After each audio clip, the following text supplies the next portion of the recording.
Chapter 1. The Awakening. Selene floated in a kaleidoscope of color and sound, each hue seeming to pulse with its own heartbeat. Vines of brilliant emerald twisted beneath her bare feet, spiraling upward into a sky that bled from dawn pink to midnight blue without warning. She felt weightless. When she raised her hand, the horizon bent to her will, morphing distant mountains into shimmering dunes. With the faintest sigh, she stirred a wind that rustled the leaves of jewel-toned trees. This can't be real, yet it felt more alive than the cramped one-room dwelling she knew so well. A sudden chill snaked across her skin.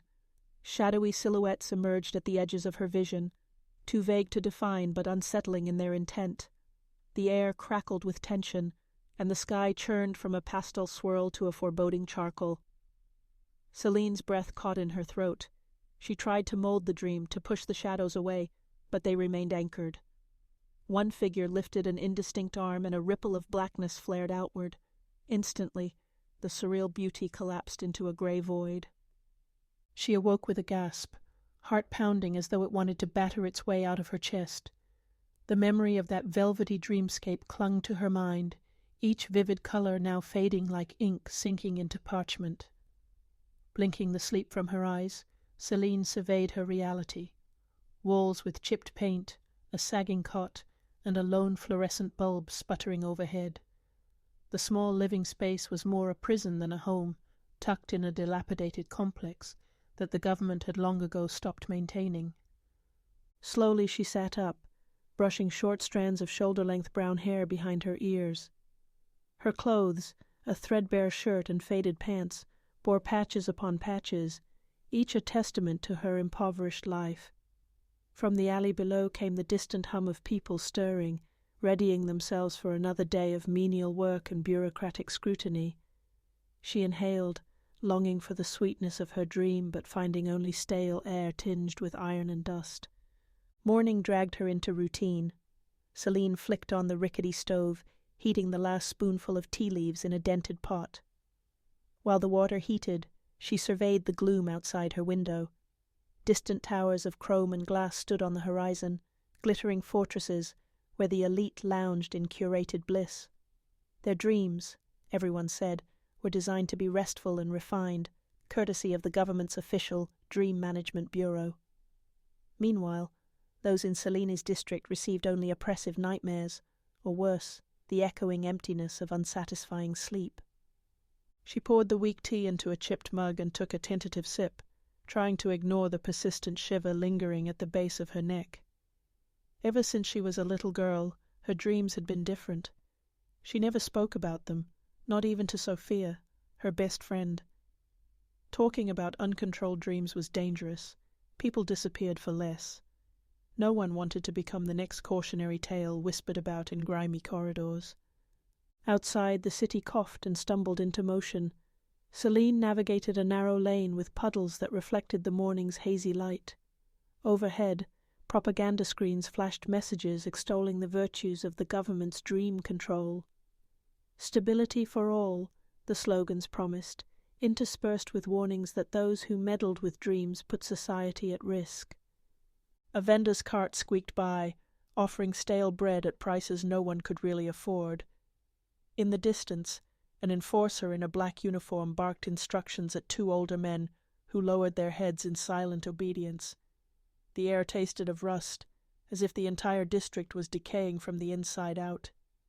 "Selene," a voice called from behind.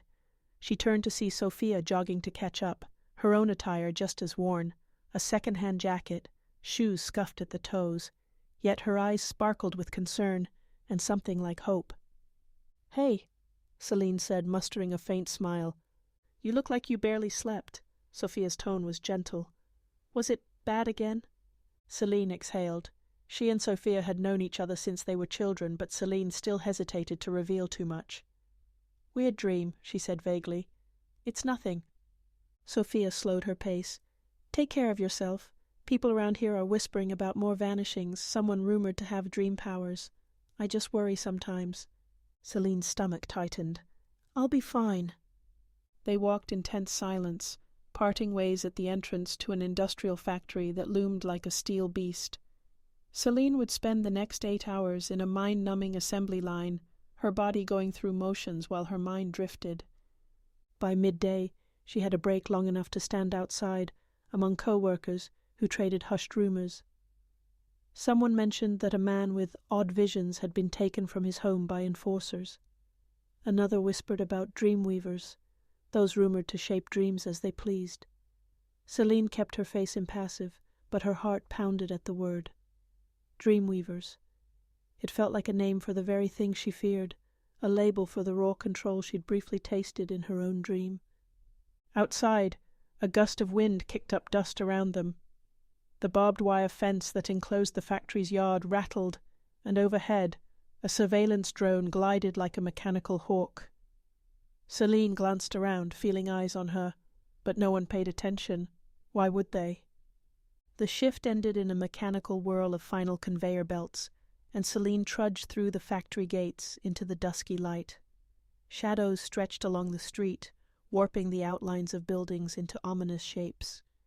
She passed a public screen, mounted on a crumbling wall.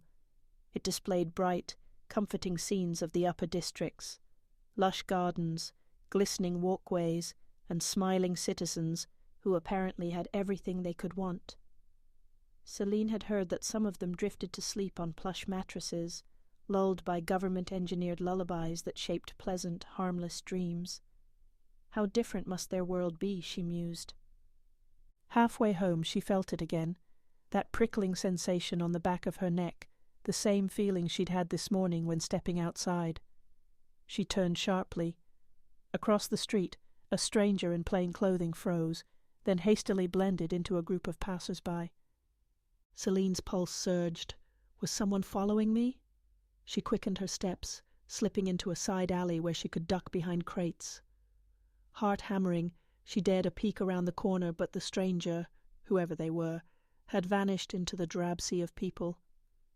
Nightfall brought the stench of garbage fires and the hum of neon signs blinking out half their letters. In her tiny room, Selene shoved aside a worn blanket that doubled as a curtain, letting the city's flickering light illuminate the interior.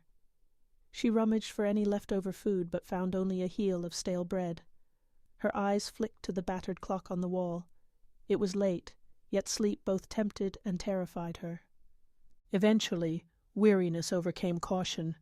She collapsed onto her cot, hugging herself as she drifted into uneasy slumber. The dream returned, vivid as before, but this time the swirling colors didn't reassure her.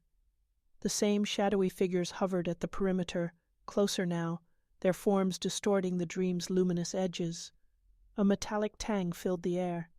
She lifted her hand, willing the dreamscape to stay bright, but the figures crept nearer, like living silhouettes that devoured color. One figure came so close that she almost glimpsed a face, a flash of eyes, intense and focused.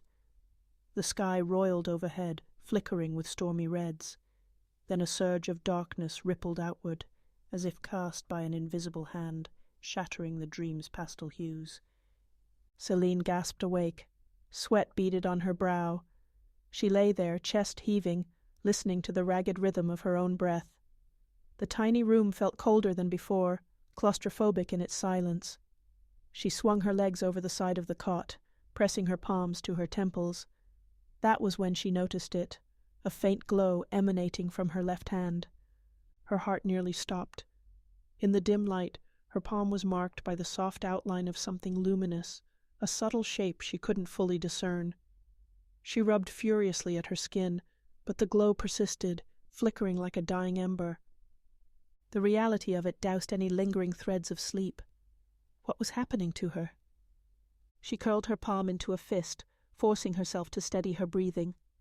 Peering through the window, she scanned the alley below, empty, silent. The hush of the night offered no answers. The mark's glow receded, leaving behind the barest trace, barely visible but impossible to forget. At that moment, Selene felt more alone than ever, more frightened too. In her dreams she possessed an uncanny power. She could mold the impossible. But here, in a world weighed down by oppression, that power felt like a curse, a beacon that could draw the very forces she feared.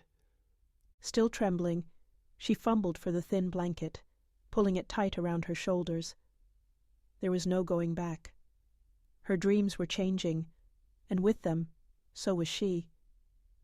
If the rumors were true, if those who could control dreams were truly hunted, then she had stumbled onto a path as dangerous as it was inevitable.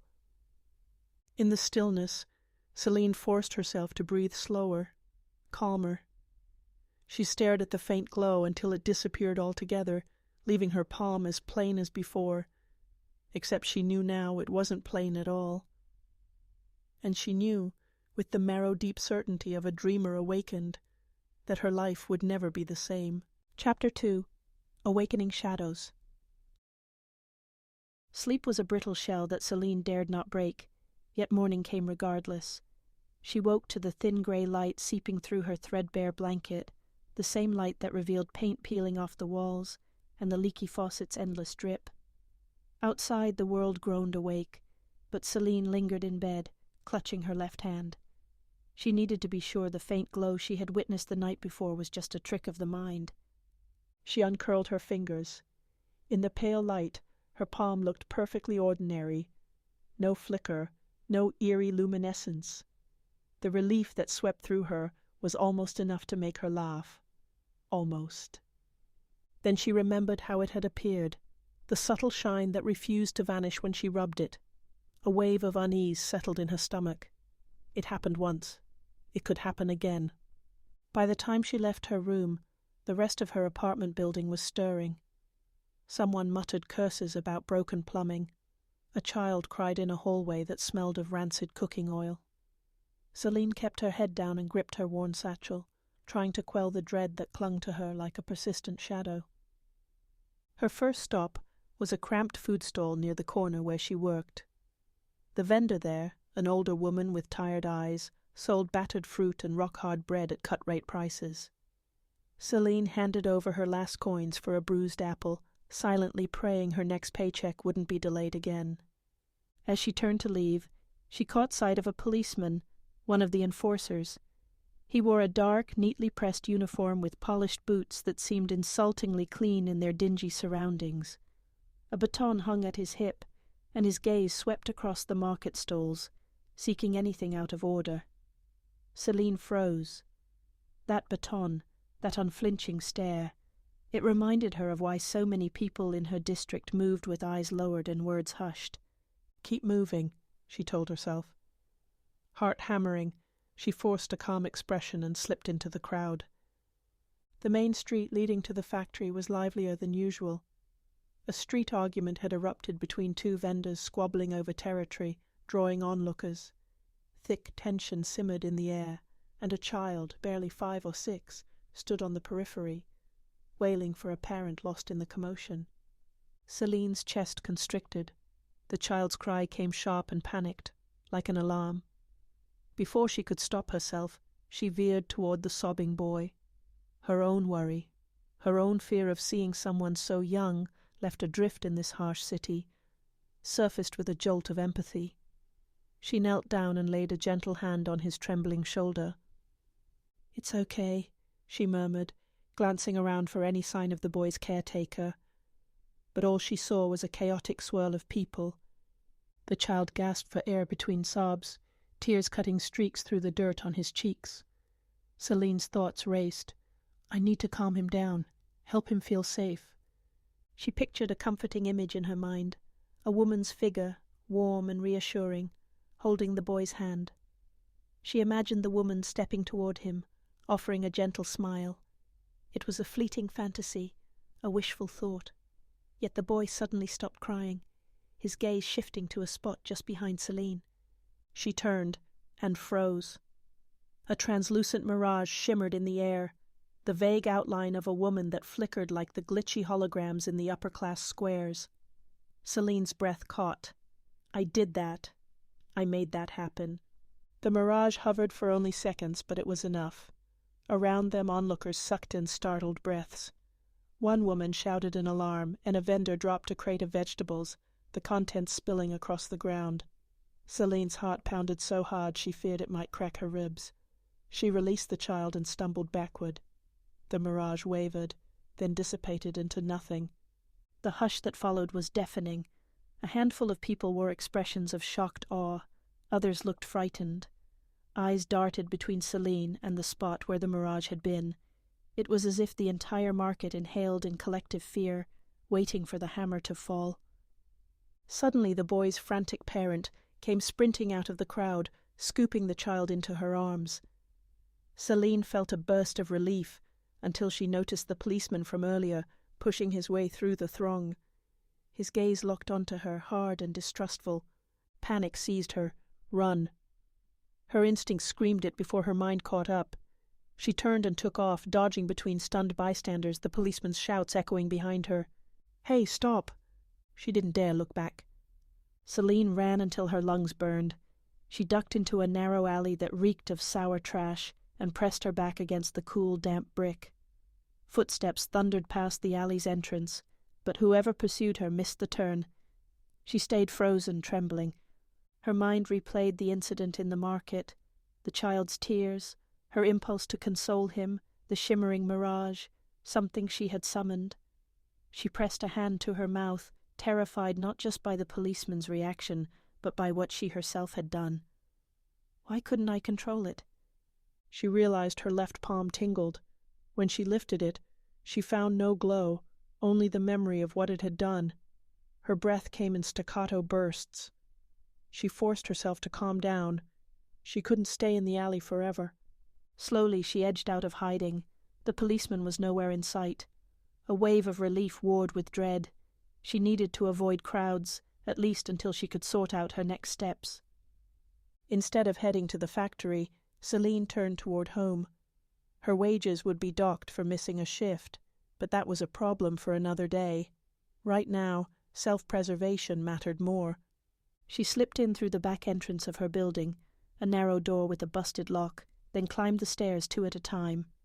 Once in her room, she bolted the door, ignoring the startled looks from neighbors who glimpsed her fleeing up the staircase. She paced the length of her cramped living space, trying to steady her racing heart. "Selene, are you in there?" A familiar voice called through the door. Sophia, of course. She's always at my door when I least expect it. But her voice carried worry, maybe a bit of fear, too. Selene shut her eyes and sucked in a lungful of air. She slid the bolt aside and opened the door just enough to see Sophia's anxious face. The moment Sophia spotted her, she pushed the door wider and slipped in. "I heard what happened at the market," she said, voice taut. "Rumors are flying, Selene, about illusions, about someone who did something impossible." Heat flared in Selene's cheeks. "People exaggerate," she mumbled. "I just helped a kid." Sophia's expression flickered with both fear and compassion. "I know you, Selene. There's something different about you. Always has been. Please tell me what's going on. Are the rumors true?" Selene's first instinct was to lie, to claim she had no idea what the crowd saw, but the worry in Sophia's eyes unraveled her defenses. She sank onto the edge of her cot and sighed. I think I can do things," she whispered, voice trembling. "In my dreams, I can shape the world around me, but now, it's happening when I'm awake. I didn't mean to show anyone. It just happened." Sophia's eyes widened. For a long moment she said nothing, her mouth forming a silent question. Finally she exhaled shakily and perched beside Selene. "Dream powers," she whispered. "Do you realize how dangerous that is?" Selene nodded, her hands clasped to stop them from shaking. "We've heard the stories about those who vanish. If anyone suspects I can manipulate dreams or illusions, I don't know what they'll do to me." Sophia placed a hand over Selene's, her voice steady despite the tremor in it. "We'll figure this out. We'll be careful." A ghost of a grateful smile tugged at Selene's lips. "Thank you," she managed. Part of her wanted to crumble into tears and fear, but she fought the urge. She needed to stay strong. If the policeman's reaction at the market was any indication, time was short. That evening, Selene peeked through the tiny slit of her window, scanning the dimly lit street below. No sign of enforcers. No sign of the policeman who had chased her. Yet. Still, her stomach twisted whenever footsteps or muffled voices drifted up from the alley. She locked her door. Every creak of the old floorboards set her nerves on edge, each gust of wind through the cracks in the walls sounding like a whispered threat. News travelled fast in the district. By now the rumour of an impossible illusion would have spread like wildfire. They'll come looking. She changed into fresh clothes, just a faded tunic and patched pants, and spent an hour pacing. Then, a low buzz from her phone startled her. Cautiously, she lifted it to see an unknown number flashing across the screen. With trembling fingers, she tapped to open the message. "They're watching. Protect your dreams." Her heart lurched. Fear jolted down her spine. Who sent this? She typed a reply, but before she could even press send, the message vanished from her phone. No history, no trace. Her mind spun. They, whoever that was, knew about her dreams. Protect your dreams. It sounded like a warning or an order. Night settled like a heavy cloak. Selene lit a small lamp, its yellow glow stretching shadows across the cracked walls. She thought about the dream from the night before, about the dark silhouettes pressing in. Were they connected to this message, or to the glowing mark on her hand? Fear battled curiosity. Her eyelids felt leaden from the day's events, but dread gnawed at her gut. She did not want to sleep, did not want to risk another shift in reality that could betray her. Yet, as the hours dragged on, her body begged for rest. She curled on the cot, arms wrapped around herself. A single question loomed, echoing in her mind. If I lose control again, what happens next? For now only silence answered. She drifted off, no prayer on her lips except a desperate hope that her dreams, and the illusions they birthed, would not betray her any further. Chapter 3. Reality's Grip. Dawn broke over the city like a sullen promise, casting weak rays across the peeling walls of Selene's one-room dwelling. She woke with a dull ache in her limbs, the memory of yesterday's escape still raw in her muscles. The night had brought no solace, only fitful dreams darkened by the echo of that policeman's shout and the shimmering illusion she had conjured in front of half the market. Outside, the corridors of her decrepit apartment building filled with the usual clamour of overworked residents shuffling toward menial jobs. Selene pulled her threadbare jacket closer and slipped into the hallway, determined to avoid further scrutiny. She could feel prying eyes behind every door, each neighbour wary of strangers and rumours. The hush that followed her footsteps was more unnerving than any outright accusation. Stepping into the street, she drew in a breath, tainted by smog and the distant sting of disinfectants. Overhead, giant screens mounted on skeletal towers replayed government propaganda. Bright, smiling faces praising the dream control system for keeping the peace. Below those gleaming images sprawled the lower-class district, grimy, cramped, and patrolled by enforcers who viewed everyone as a potential threat. Selene walked head down, arms wrapped around her torso as though she could squeeze out her gnawing anxiety. She couldn't stop revisiting what had happened at the market. She had conjured that mirage by instinct alone. If the policeman had caught her, she would have disappeared into the same void that swallowed so many rumoured Dreamweavers. She glanced warily at the horizon. In the distance, towers of glass and steel glimmered under the rising sun, the upper-class enclave where carefully curated dreams lulled wealthy citizens into nightly bliss. Rumour had it those dreamers woke refreshed, minds cleansed of doubt or fear, no illusions needed, because their entire existence was a gilded stage set by the government. Meanwhile, workers like Selene trudged on in the grey half-light of daily oppression. At the factory gates, a pang of dread clutched her stomach. She had skipped her shift yesterday to evade capture. Today she had no choice but to return. She needed the credits. But as she wove past the security scanners, every beep of the worn-out machinery made her skin crawl. She could practically sense hidden cameras focusing in, hoping to catch a flicker of something suspicious. Inside, the mechanical clang of conveyor belts and the low drone of ventilation pipes swallowed all conversation. rows of workers in identical drab uniforms assembled parts for some unknown device that would likely benefit the upper districts. Selene found her station and immersed herself in the mindless repetition of sorting, drilling, and packaging. Eventually a brake bell shrilled. Selene stepped outside to a grimy courtyard walled in by corrugated metal. Workers gathered in small clumps, gulping down watery coffee or sharing scraps of rumor. She stayed at the edges, heart pounding when a nearby conversation drifted to the topic of vanishings. "I heard they found him last night," whispered a gaunt man, voice trembling. "Or didn't find him, more like. Just, his place was torn apart." A woman next to him shook her head. "He supposedly had powers, you know. Dream manipulation, no wonder they took him." Selene sucked in a sharp breath and moved away. She wanted no part of such talk, though her pulse throbbed with guilt and fear. That could be me. The shape of the word, Dreamweaver, hung in her mind like a brand. Was she truly one of them?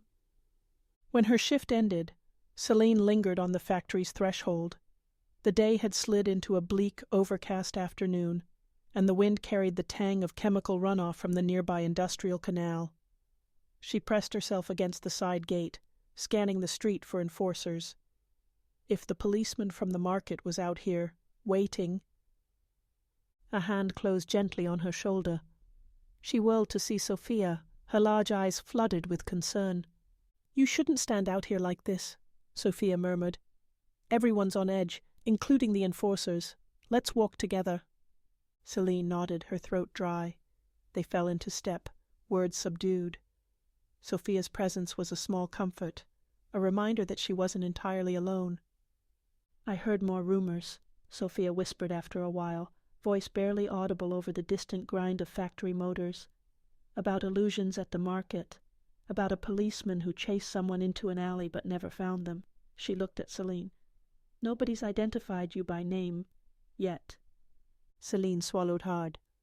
"I'm trying to be careful," she said. "But Sophie, I don't know how to control this. It's like a reflex." Sophia gave her hand a quick squeeze before letting go. "Let's get home. People might notice us if we talk out here." Not far from the factory, they passed a jarring scene. 2 enforcers wrestled a man in ragged clothes onto the ground. His face was contorted in terror. By the time Selene realized what was happening, one enforcer delivered a vicious kick, and the man stopped struggling. Citizens skirted the scene or pretended not to see it. That was the rule. You keep your head down, you survive. Selene felt something churn in her gut. She fisted her hands, imagining illusions that might distract the enforcers or give the man a chance to flee. But her courage faltered. If she tried anything and was caught, she looked away, heart thudding with shame. Sophia tugged her arm. "Selene, come on." There was no blame in her friend's eyes, just shared helplessness. Together they hurried past, the man's cries still echoing against the metal walls. They reached Selene's building at dusk, slipping through the side entrance. The flickering light of overhead bulbs made the corridor seem even narrower. As they climbed the steps, Selene's thoughts returned to the policeman in the market, the battered man on the street, and the illusions she could summon but never fully control. Her life in the lower district had always been hard, but now it felt like a noose tightening around her with each passing day. Inside her room, she locked the door. The meager furnishings seemed drabber than ever, bare walls scuffed with footprints from when the building's previous residents had used it as storage. Sophia settled onto a rickety stool, her face drawn with worry. "You can't keep skipping work or running," Sophia said softly. "They'll notice if you just disappear, and if they connect you to the illusions." Selene paced the cramped space. "I know, God, Sophie, I can't turn this off. What if it happens again?" Sophia rose, gently taking Selene's trembling hands. "Then you need to find a way to control it, or at least hide it." Her gaze flicked to the door. "Start small. Practice alone, maybe. Figure out what triggers it." Selene inhaled sharply, memories flashing of the child's tears and her own sudden empathy that had shaped that mirage. Intense emotion, perhaps. The thought made her uneasy. Fear and compassion were constants in this dystopia.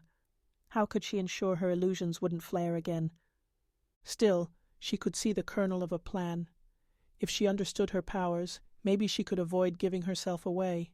Or, her pulse quickened, maybe she could even help those around her in secret, without being discovered. A feeble sense of resolve settled over her fear. She pressed her lips into a thin line. "All right," she said, voice steadier than she felt. "I'll try." Sophia searched her eyes. "I'll help however I can, but please be careful." She glanced at the window, at the bleak cityscape beyond. "This place, they don't tolerate anything they can't control." Selene nodded. How deeply she understood that now. The sky outside was a smear of orange and ash-grey, the day's last glow sinking behind rooftops. Another day in the lower district, another day overshadowed by the government's iron grip, the policeman's baton, the looming threat of vanishings. In that moment, Selene knew her life had split irreversibly from the monotony she once endured. Her illusions, the faint glow in her hand, the possibility that she might be a dreamweaver, these things made her dangerous to the system. And in a city where reality was shaped by fear, any glimmer of defiance threatened to shatter the fragile facade of control. Standing in the dying light, she clenched her fists. If illusions were a kind of weapon, if her dreams could reshape a twisted reality, then perhaps they could also be a lifeline. Her heart pounded at the sheer audacity of the thought, but she held on to it, letting it replace fear with a flicker of determination. Outside, the sirens began their nightly patrol. Inside, Selene leaned her forehead against the cold window pane, eyes on the distant gleaming towers of the elite. She was powerless, a lower-class nobody. Yet something in her had awakened, something the regime didn't want people like her to have, the capacity to dream freely.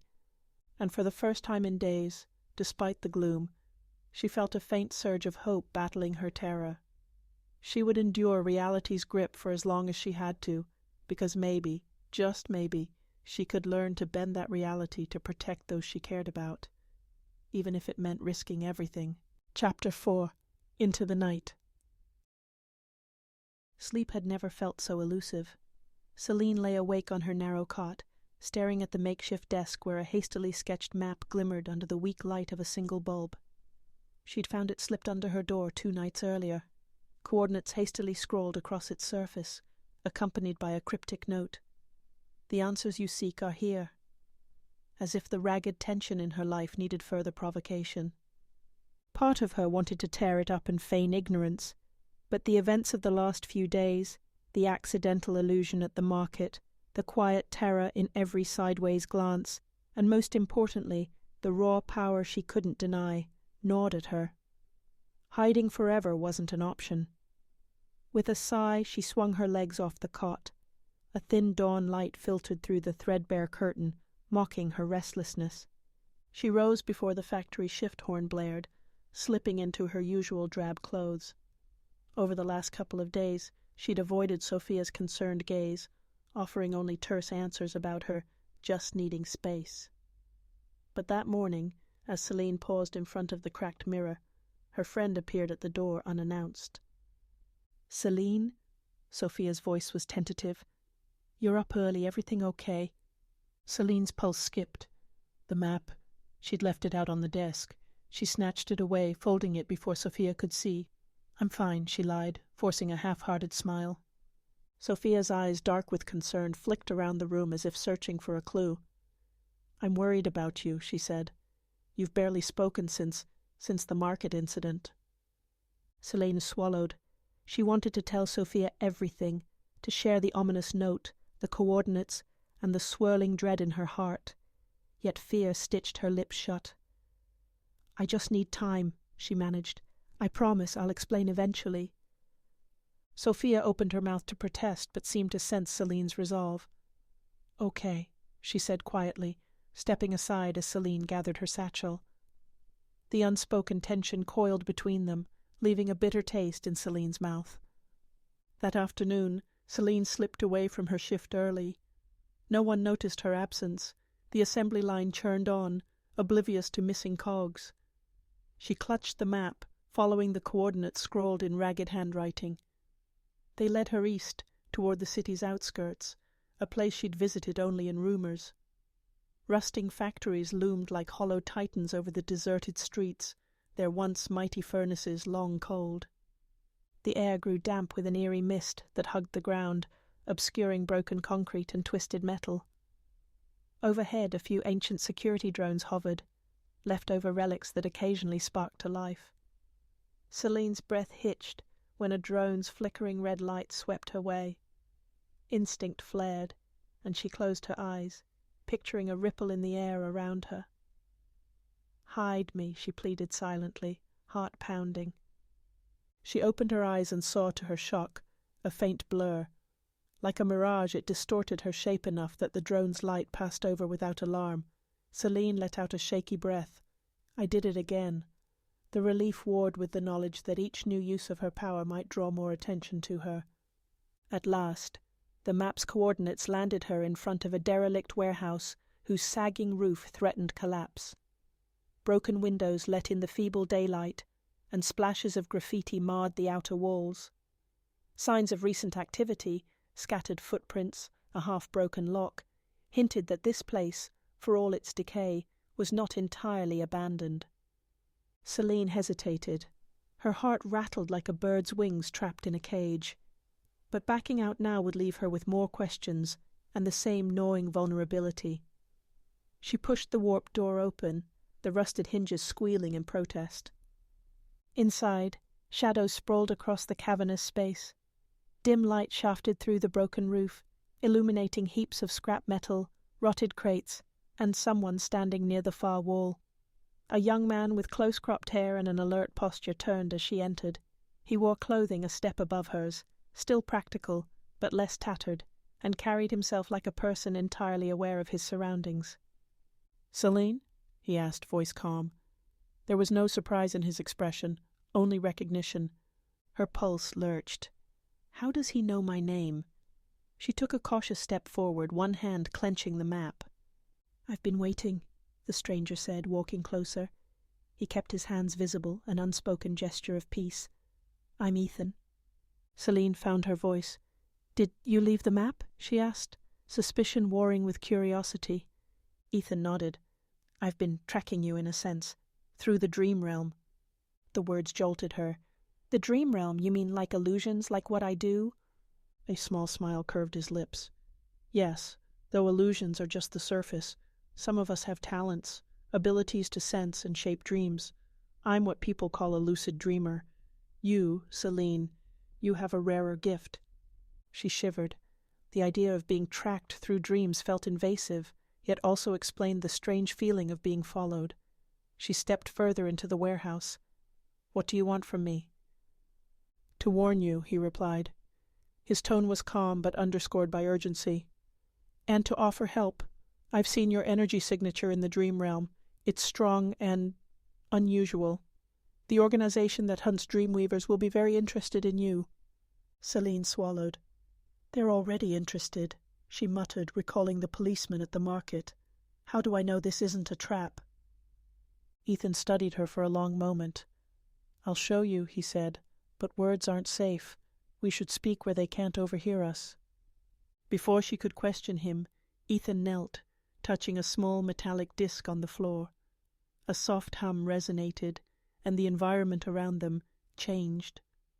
Not physically, but Selene sensed a shift in consciousness, like falling into a gentle sleep, with eyes wide open. The crates and scraps blurred out, replaced by a forest that unfurled under her feet. Radiant sunlight filtered through vibrant green leaves, and a river meandered across the ground, upward, defying gravity like a fluid staircase. She gasped. A dream while awake. She was certain of it. "Shared dreaming," Ethan said, standing beside her in the surreal forest. "This is my safest form of communication. Harder for them to tap into if we keep it controlled." Selene's heart hammered, half in wonder, half in terror. She reached out and touched a nearby tree trunk. The bark was warm under her palm, but it flickered like a projection. Ethan nodded. "Our real bodies are in the warehouse, but our minds are here. This is my creation, a place of calm. When he gestured for her to walk, she followed.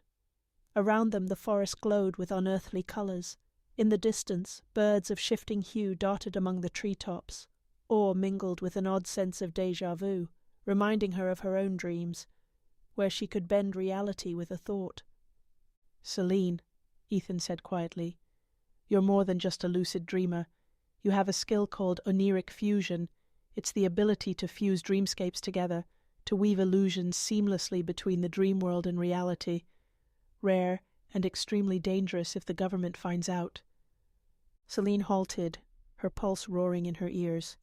"Oneiric Fusion? I don't even know how I'm doing these illusions, let alone what that means." Ethan's gaze was sympathetic. "I know, but there's a reason you can do what others can't. There are more people like us. A network, some call it a resistance. We want to protect dreamers from the government's control." A swirl of questions rushed through her, but she seized on the one that burned the brightest. "How do I stop them from hunting me? I don't want to vanish like all those rumoured Dreamweavers." "Training, knowledge, allies." He spread his hands. "I can offer you some of that, but it's your choice. This isn't a safe path. If you join us, you become a target, more than you already are." Thunder rumbled overhead, and suddenly the bright forest dimmed. A dark mist slithered between the trees. Selene's hair stood on end. "What's happening?" Ethan's expression sharpened. "They've found us here, agents or their technology trying to breach this shared dream." He lifted a hand, forming a gesture that rippled the air. The mist receded, but not before Selene glimpsed faint shapes within it, shadowy figures, faceless yet intent. She felt a chill. "We should leave." Ethan nodded. "We will." With a flick of his wrist the forest faded, returning them to the dusty warehouse. In the waking world Selene staggered, heart pounding. Ethan steadied her with a firm grip. "Take this," he said, pressing a small tattered book into her hands. "It has insights on dream manipulation, what the government calls forbidden knowledge. Study it, learn caution, and if you decide to stand against them, we'll find each other again." She looked at the cryptic tome, then at Ethan. "How will I contact you?" A solemn smile crossed his face. "You won't have to. We're linked now by the dream realm. I'll know when you're ready." He turned away. "But watch your back. They'll come." Not long after, Selene slipped out of the warehouse, the tome clutched to her chest. The sky had deepened into twilight, painting the industrial wasteland in bruised purples and oranges. A prickle on the back of her neck told her she wasn't alone. Patrol lights flashed in the distance. Somewhere enforcers roamed. Symbols she didn't recognize, scrawled in bold paint on the walls, hinted at hidden battles. Warnings or invitations. She couldn't be sure. Heart-hammering, she retraced her path, using shadows for cover. No drones caught her this time, though she felt them droning overhead, scanning. At last, she reached her own district, exhausted but somehow more alive than before. Late that night she lay in bed, the tome open on her lap. Strange diagrams, arcane symbols, and half-legible notes filled the pages. Whispers of knowledge that might save her life, or doom her. She fought sleep until it overtook her, dreams blooming with more color and clarity than she'd ever known. In that dream, the shadowy figures from before appeared, close enough for her to see the anger and fear etched in their vaguely human shapes. But instead of recoiling, Selene stood her ground, remembering Ethan's lessons. Their whispers grew louder.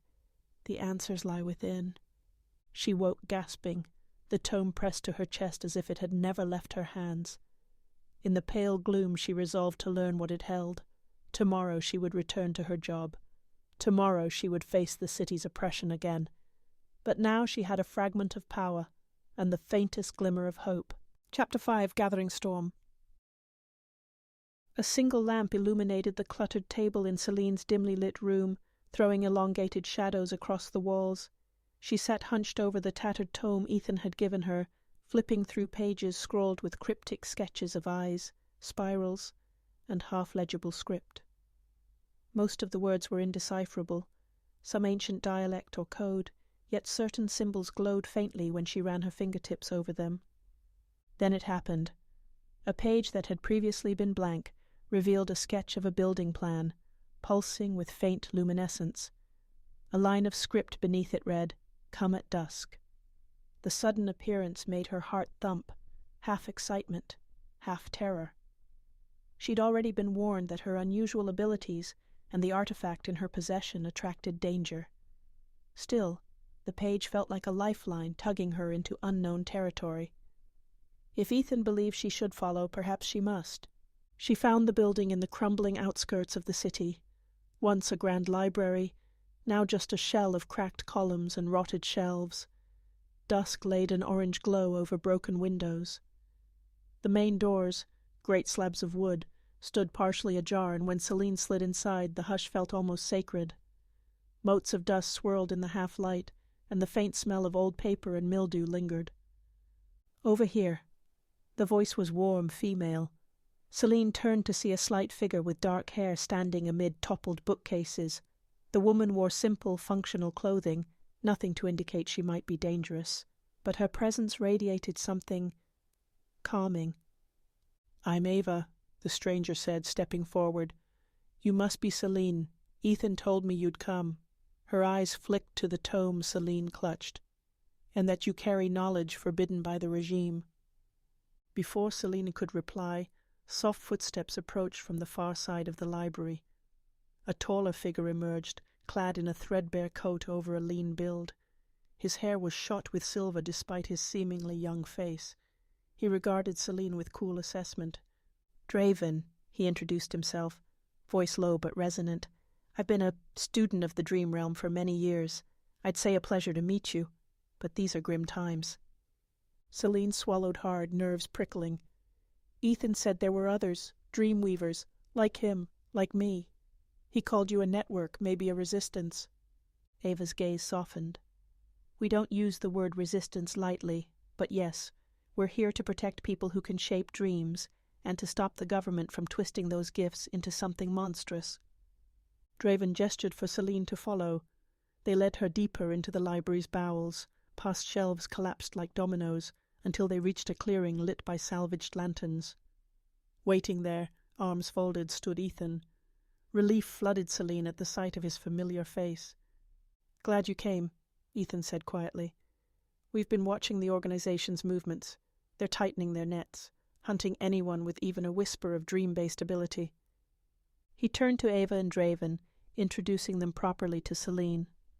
She learned that Ava specialized in soothing dream traumas, an empathic healing that kept Dreamweavers from being consumed by their own powers. Draven, on the other hand, possessed a deep repository of knowledge about the dream realm's hidden architecture. He spoke of Oneiric Fusion as a power not seen for a century, and which, if Selene truly had it, could change the course of their struggle. They settled onto upturned crates, forming a small circle. A handful of other figures drifted at the edges, a watchful young man in patched gear, a tall woman with an air of quiet determination. Each eyed Selene with a mixture of hope and caution.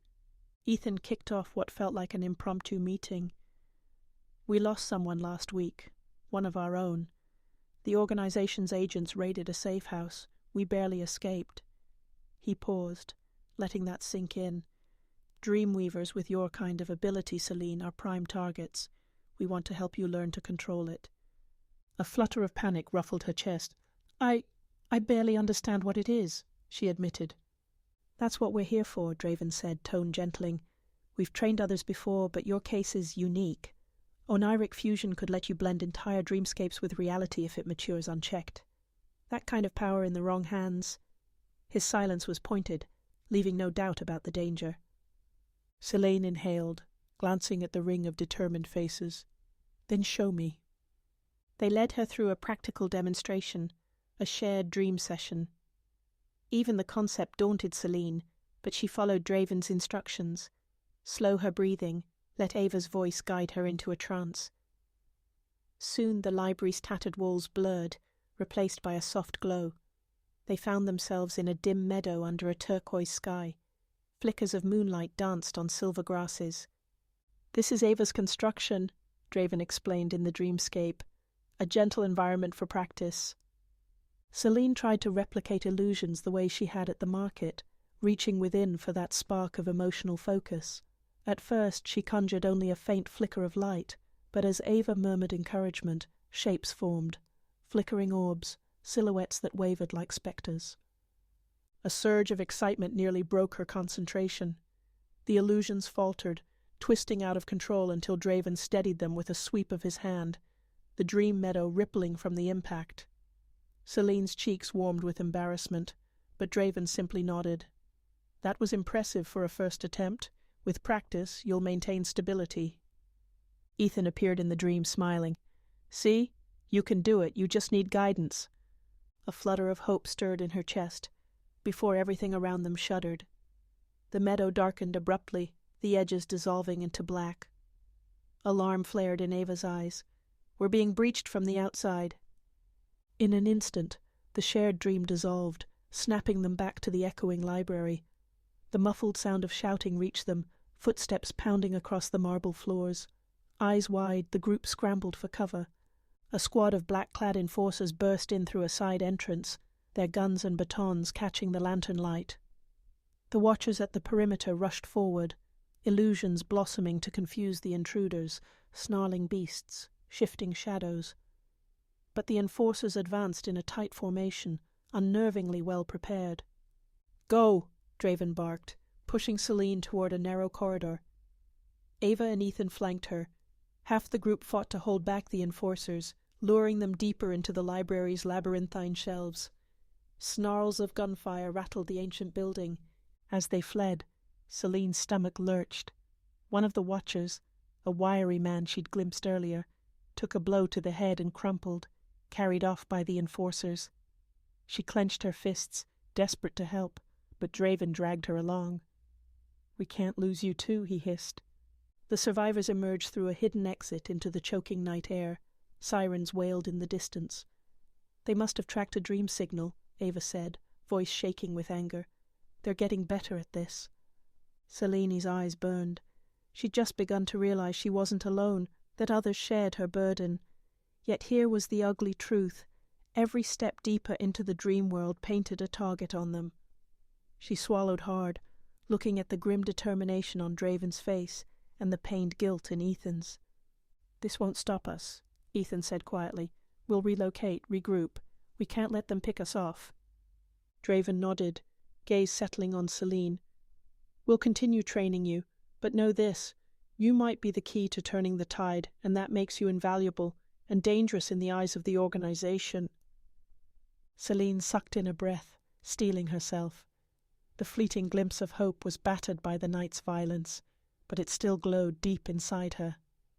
"I understand," she said, voice tight with unshed tears. "I won't run from it." In the near distance, an enforcer's shout echoed, and the group hurried away into the shadows. As the sky darkened, Selene clutched the tome against her side, a single promise echoing in her mind. "I'll learn. I'll protect them." Yet the stark reality of the hunt loomed, a storm gathering force against every dream they held dear. Chapter 6. Fractured Hopes. The new safe house was a cavernous cellar beneath a long-abandoned warehouse, its rock walls slick with seeping moisture. Old crates and makeshift benches formed a haphazard meeting space in the center. A single exposed bulb flickered overhead, casting restless shadows on the gathered faces. After the ambush at the library, the group had scattered, reconvening here by coded message. But despite finding each other again, a grim pall clung to every conversation. Selene sat on a splintered crate, her knees drawn up and her arms wrapped tightly around them. She could still feel the echo of the library's gunfire, sharp, terrifying bursts that had torn apart their meeting.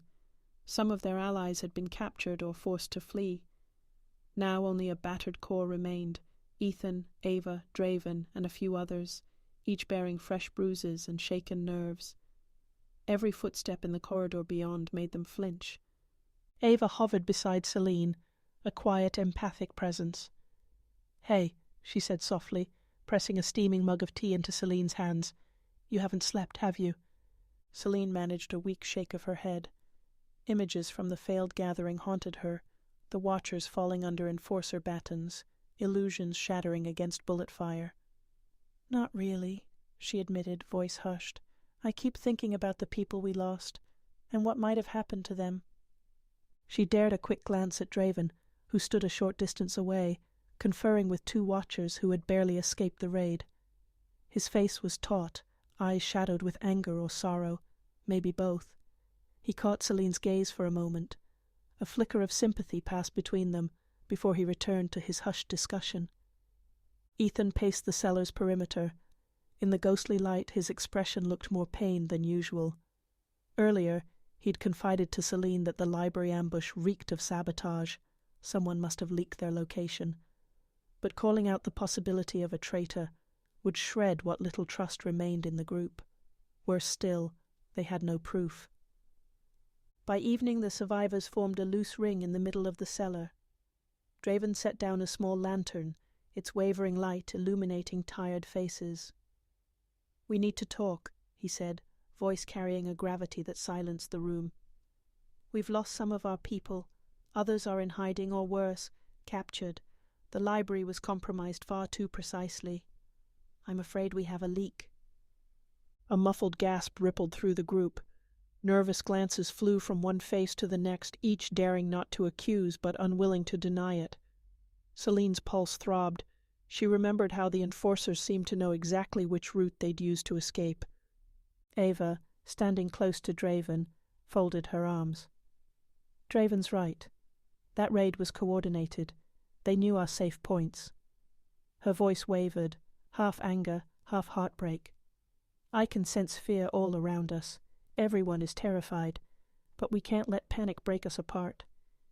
Ethan ceased his restless pacing. "We have to consider that someone in our ranks might be coerced. The organization sometimes blackmails people, threatens their families, loved ones. It might not be outright betrayal." Silence fell thick as fog. No one volunteered a confession, nor did anyone accuse a friend.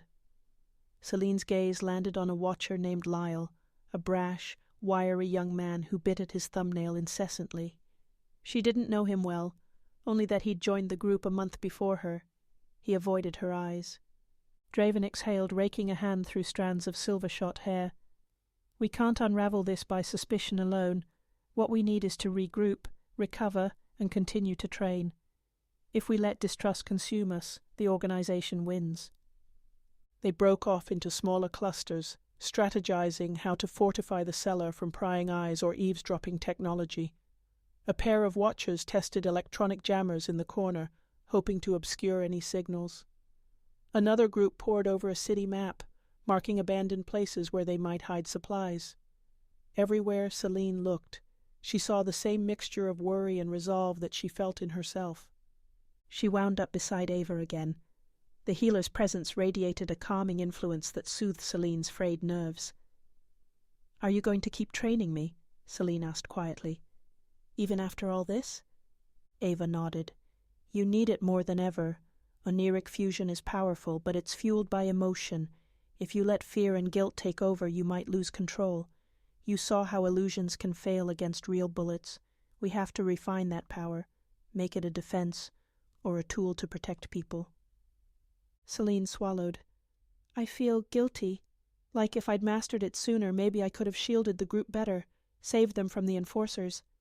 Ava placed a comforting hand on her shoulder. "You barely know how to harness your abilities, Selene. Don't pin this on yourself.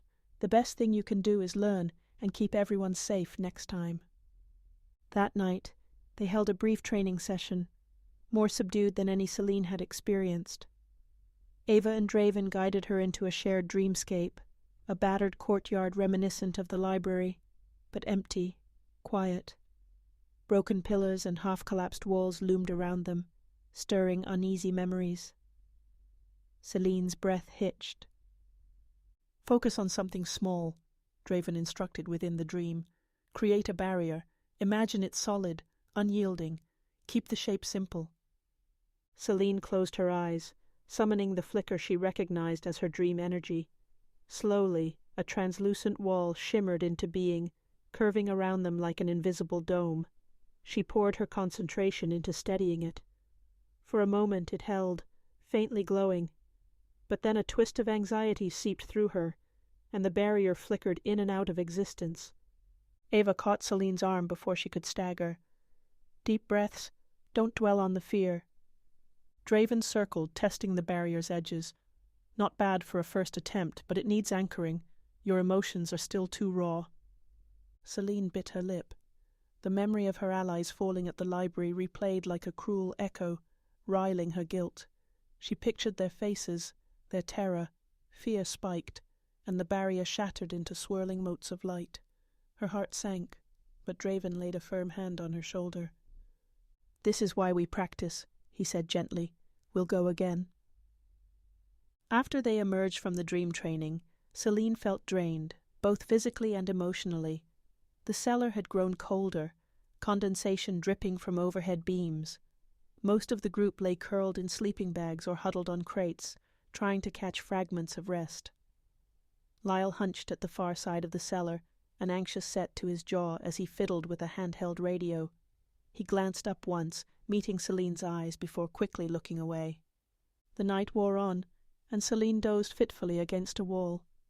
In her half-conscious haze, footsteps echoed softly through the corridors, a single figure, creeping. She forced her eyes open but saw only swirling shadows. The footfalls faded, leaving behind the hush of slumbering allies. Had she imagined it? She woke before dawn to find a meager breakfast of canned rations already distributed. People ate in subdued silence. Sophia, who had arrived late the previous evening, squeezed Selene's hand in greeting but said nothing about the tension in the air. Her comforting presence almost undid Selene's self-control. She wanted to spill every anxiety, but the fear of potential betrayal froze her tongue. Mid-morning brought dire news from an outlying contact. Another ally had gone missing in the night. Whispers of betrayal intensified, though no one dared speak openly yet. The group's morale felt as fragile as cracked glass. One more blow and it might shatter. Selene helped reorganize supplies, forcing her mind to stay busy. Draven hovered nearby, occasionally sharing quiet instructions. At one point he paused, searching Selene's face. "We can't lose hope," he said, voice barely above a whisper. "If a traitor does lurk among us, they thrive on our panic." Selene's throat tightened. "But how do we fight what we can't see?" "By remembering why we're here. Our powers can restore dreams to those who've been oppressed, or we can cower and lose them altogether. We choose the first." She nodded, clinging to his words. That evening the group prepared to relocate yet again.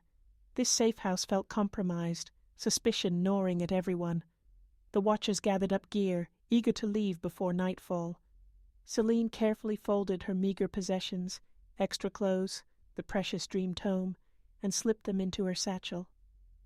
As she double-checked the corner where she'd slept, she noticed something glinting on the damp floor. A small metallic pin. She knelt, picking it up with cautious fingers. It looked like part of a broken transmitter or earpiece, etched with official insignia. Her pulse spiked. Could this have been planted to track them? Fear churned her stomach. She lifted her head, scanning the cellar. Nobody else was near. Instinct told her this was confirmation that someone among them was feeding the organization information. If she raised the alarm, would it just stoke more paranoia? Would the traitor run? She grimaced, pocketing the device. "I'll show Draven in private." But even that decision felt weighted. Every ally was a suspect or a victim. The fractured hopes that had gathered them here now threatened to blow them apart.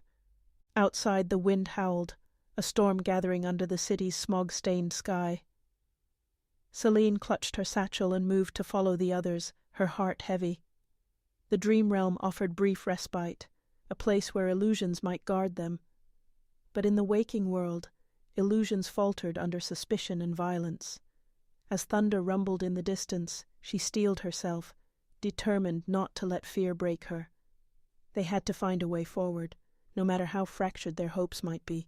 Chapter 7. The Fusion's Edge. A damp fog clung to the alleyway where Selene and the others huddled, waiting for the signal. Cold sweat beaded along her hairline. The new safe house, a small boarded-up workshop, lay just ahead, hidden among dilapidated buildings. Every few breaths, she caught a whiff of mold and rust, a pungent reminder of how desperately they were clinging to shadows. Despite the tension, a more pressing urgency throbbed in Selene's chest. Her powers had been growing more volatile with each dream and training session. She couldn't keep them leashed much longer. "Now," Draven said quietly, and the group slipped through a narrow side door with muffled footfalls. Ava led the way, scanning for signs of intrusion. The watchers who remained loyal fanned out to clear each dusty corner. Selene hugged her satchel, the corners of the dream tome pressing into her ribs. She hated this feeling of moving like prey through a world set on devouring them. For a moment her hand strayed to her pocket, where she'd hidden that metallic pin, evidence of a traitor in their midst. The weight of it left her restless and on guard. Once inside, Draven flicked on a single lantern. Its weak glow chased off the gloom, revealing a cramped space scattered with broken workbenches and rusted tool racks. Immediately, watchers started barricading the windows with salvaged planks. "All right," Draven said, voice echoing in the musty workshop.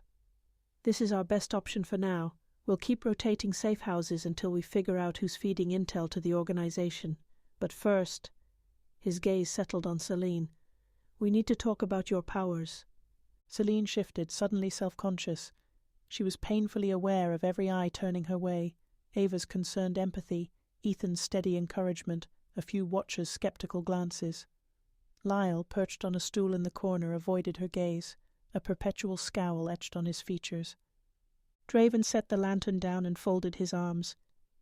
"You're capable of Oneiric Fusion. We've never confirmed it until now, but your attempts at illusions have started blending dream elements with the physical realm. That's more than simple projection. It's dangerous if you can't control it." Her stomach twisted. "It always happens by instinct," she murmured, "and sometimes it spirals." A memory flared of the library ambush, illusions crumbling under bullets, and the half-formed barrier she couldn't keep steady. The guilt of that near failure still burned. "Yes," Draven agreed gravely. "Oneiric Fusion requires intense emotional balance. If your fear or anger surges, it'll warp the dream elements, or tear them apart mid-manifestation." He gestured for her to follow him to a clear patch of floor. "Come on, we'll practice here, right now." Around them, watchers paused their tasks, drawn by the hint of something extraordinary. Ava stood ready, arms crossed over her chest, ready to intervene if Selene's power overwhelmed her. Ethan sidled closer, offering Selene a small nod of reassurance. She inhaled slowly, then closed her eyes. With Draven's low-voiced guidance, she reached inward. A hum of energy unfurled in her mind like a chord struck on some hidden instrument. Focus. Don't let the tension choke you. She pictured a small object, something harmless, a floating orb of soft light. A breath later, a pale glow flickered into being above the workshop floor. It hovered like a will-o'-the-wisp, quivering with each beat of Selene's heart. The watchers gasped, shifting uneasily. "Steady," Draven murmured. "Ease your breathing." Sweat trickled down Selene's temple. She softened her grip on the power, and the orb stabilized, brightening until it revealed the dust swirling in the stale air. She felt a momentary rush of triumph, until panic flashed in her mind, the memory of the library illusions shattered by gunfire. Anxiety flared. Her concentration wavered. The orb jittered, then elongated into a spindly shape that crackled with unsettling energy. "Selene," Ava called, stepping forward. "Don't let fear take over." Clamping her eyes shut, Selene exhaled hard. She steadied her racing thoughts. "This is my power, my control." Gradually, the spindly form shrank back into a soft sphere of light. When Selene opened her eyes, it drifted calmly, illuminating the watchers' awestruck faces. She released the orb in a gentle sigh, letting it fade into the stale shadows. Her legs felt wobbly, heart still hammering from the effort. Draven placed a steadying hand on her shoulder. "You did well," he said, voice brimming with an uncharacteristic warmth. "It'll take time to fully master Oneiric Fusion, but you've made progress." A hush settled, charged with something almost like hope. Then Lyle cleared his throat from the corner, shattering the moment. "That's great and all," he muttered, "but illusions won't stop bullets if they barge in here again." His tone carried a bitter edge. Ethan's eyes narrowed. "We're not giving up real defenses, Lyle, but if Selene can shield us, bend the environment in critical moments, then we have a better chance of outmaneuvering the enforcers or confusing them long enough to escape." Lyle just snorted and turned away, fiddling with a handheld device. Ava's gaze flicked between Selene and Lyle, but she said nothing. Instead, she stepped closer to Selene, voice low. "You've tapped into something powerful, but Draven's right. Your emotions feed it. Keep your mind clear, or it'll tear you apart from the inside." Selene nodded, arms still trembling. Despite her fatigue, a current of determination coursed through her veins. She felt Ethan's hand rest lightly against her back in encouragement. Draven turned to address everyone. "We'll refine her fusion skills in private sessions. The rest of you, stay vigilant. Another relocation may be necessary soon. Until we identify the mole or reinforce our dream shields, we can't let our guard down." The watchers dispersed, returning to barricades and scanning for listening devices. Draven guided Selene to a quieter corner, where they pored over the dream tome's cryptic markings. He pointed to a rune that glowed faintly under her fingertip, describing how it could help anchor illusions to stable dream energy. She listened intently, absorbing each word despite her exhaustion. For the first time, knowledge lit the path forward, an understanding that her wild instincts could be honed. Yet in the far reaches of the workshop, Lyle's restless presence unnerved her.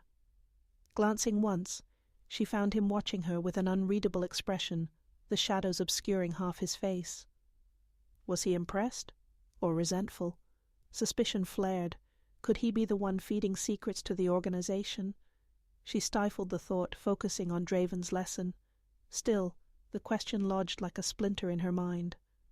When they finally paused, Selene's head buzzed from the influx of new information. She glanced at the battered windows, now reinforced with planks, and listened to the wind rattling outside. A storm was brewing out there. She could feel it in her bones.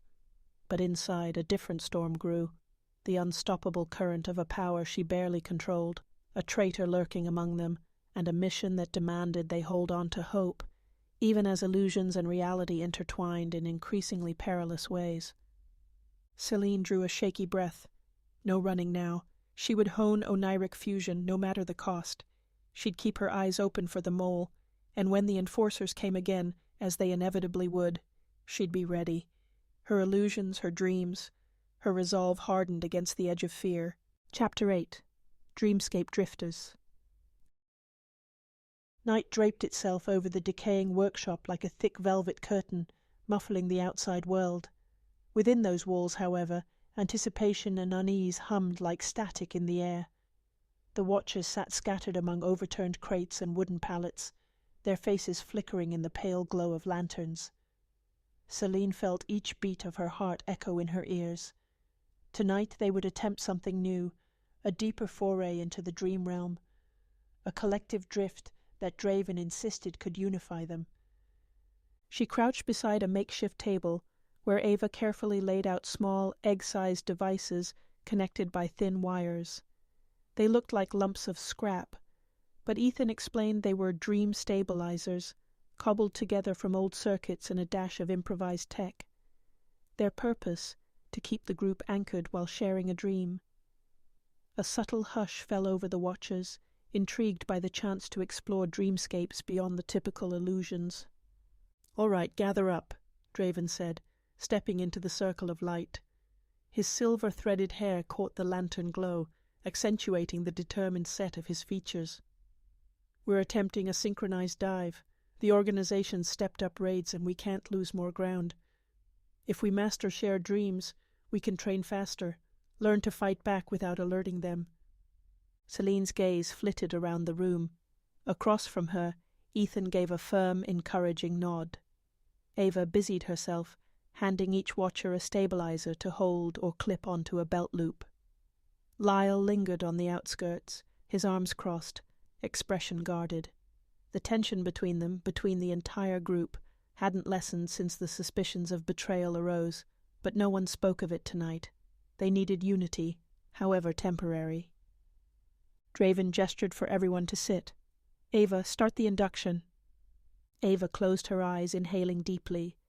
Her voice slipped into a low, soothing timbre, guiding each listener's breath into slow, measured rhythm. Selene felt the swirl of the workshop's dimness begin to blur, her eyelids heavy as if weighted by unseen hands. When she glanced down at the device strapped to her wrist, its tiny LED flickered, pulsing in time with her heart. The edges of reality softened. Then darkness swept over her senses and reformed into a realm of impossible shapes and colors. She stood in a vast clearing under an indigo sky. The ground beneath her feet was lush grass that faded into the gentle lap of turquoise water. Wind stroked her cheeks with a pleasant warmth, and overhead, luminous dragonflies the size of her palm glided on a breeze. It was breathtaking, and unmistakably a dream. Selene turned slowly, taking stock. Draven appeared to her right, clad in the same clothes he'd worn in the workshop, but they shimmered as though woven from starlight. Ava hovered a short distance away, half in awe of the swirling sky. Ethan stood at the perimeter, scanning the dream horizon with purposeful intent. And there were watchers, some in ragged attire, others wearing half-baked illusions that flickered in and out. Lyle, arms folded, had joined them too, though his expression was tightly controlled. "This is Ava's conjured template," Draven explained, his voice smooth but carrying that familiar undercurrent of caution. "She's created a safe, neutral space for us to practice. No labyrinthine illusions, no leftover nightmares, at least for now." Selene marveled at how calm everything felt. In her private dreams, she'd always wrestled with the swirl of emotion fueling her illusions.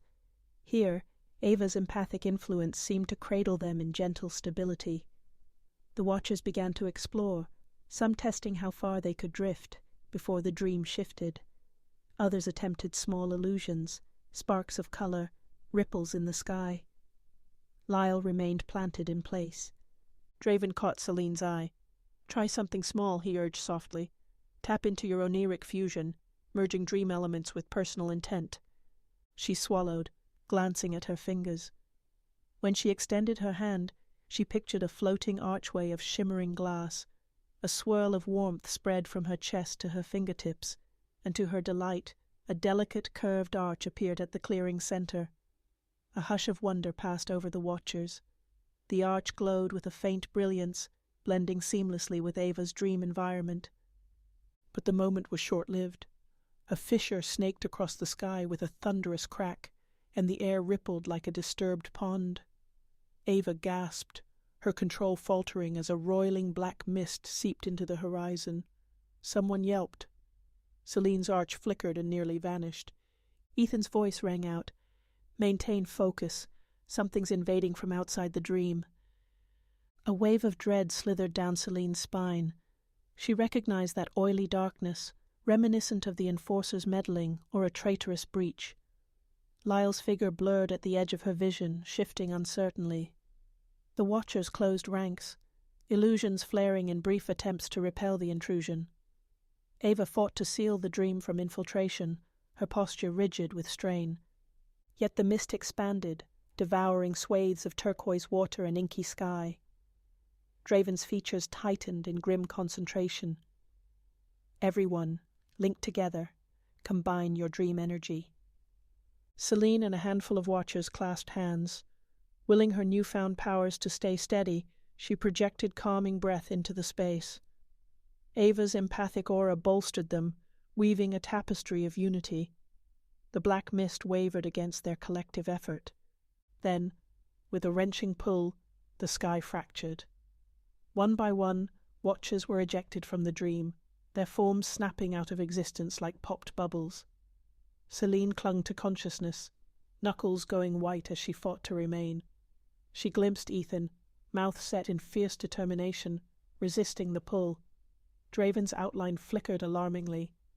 Finally the dream collapsed, and reality slammed back into them. Selene's eyes flew open, She was back in the workshop, every muscle trembling. Around her, watchers gasped and coughed, stunned by the abrupt return. Ava had collapsed to her knees, eyes squeezed shut. Draven steadied her, his own face drawn. Lyle stood alone by the wall, fists clenched, sweat beading his brow. "What happened?" Selene rasped. Draven stared into the gloom. A breach. Either the organization picked up our shared dream signature, or someone invited them in. They're refining their dream tech faster than we anticipated. Ethan exhaled shakily, pressing a hand to Selene's shoulder.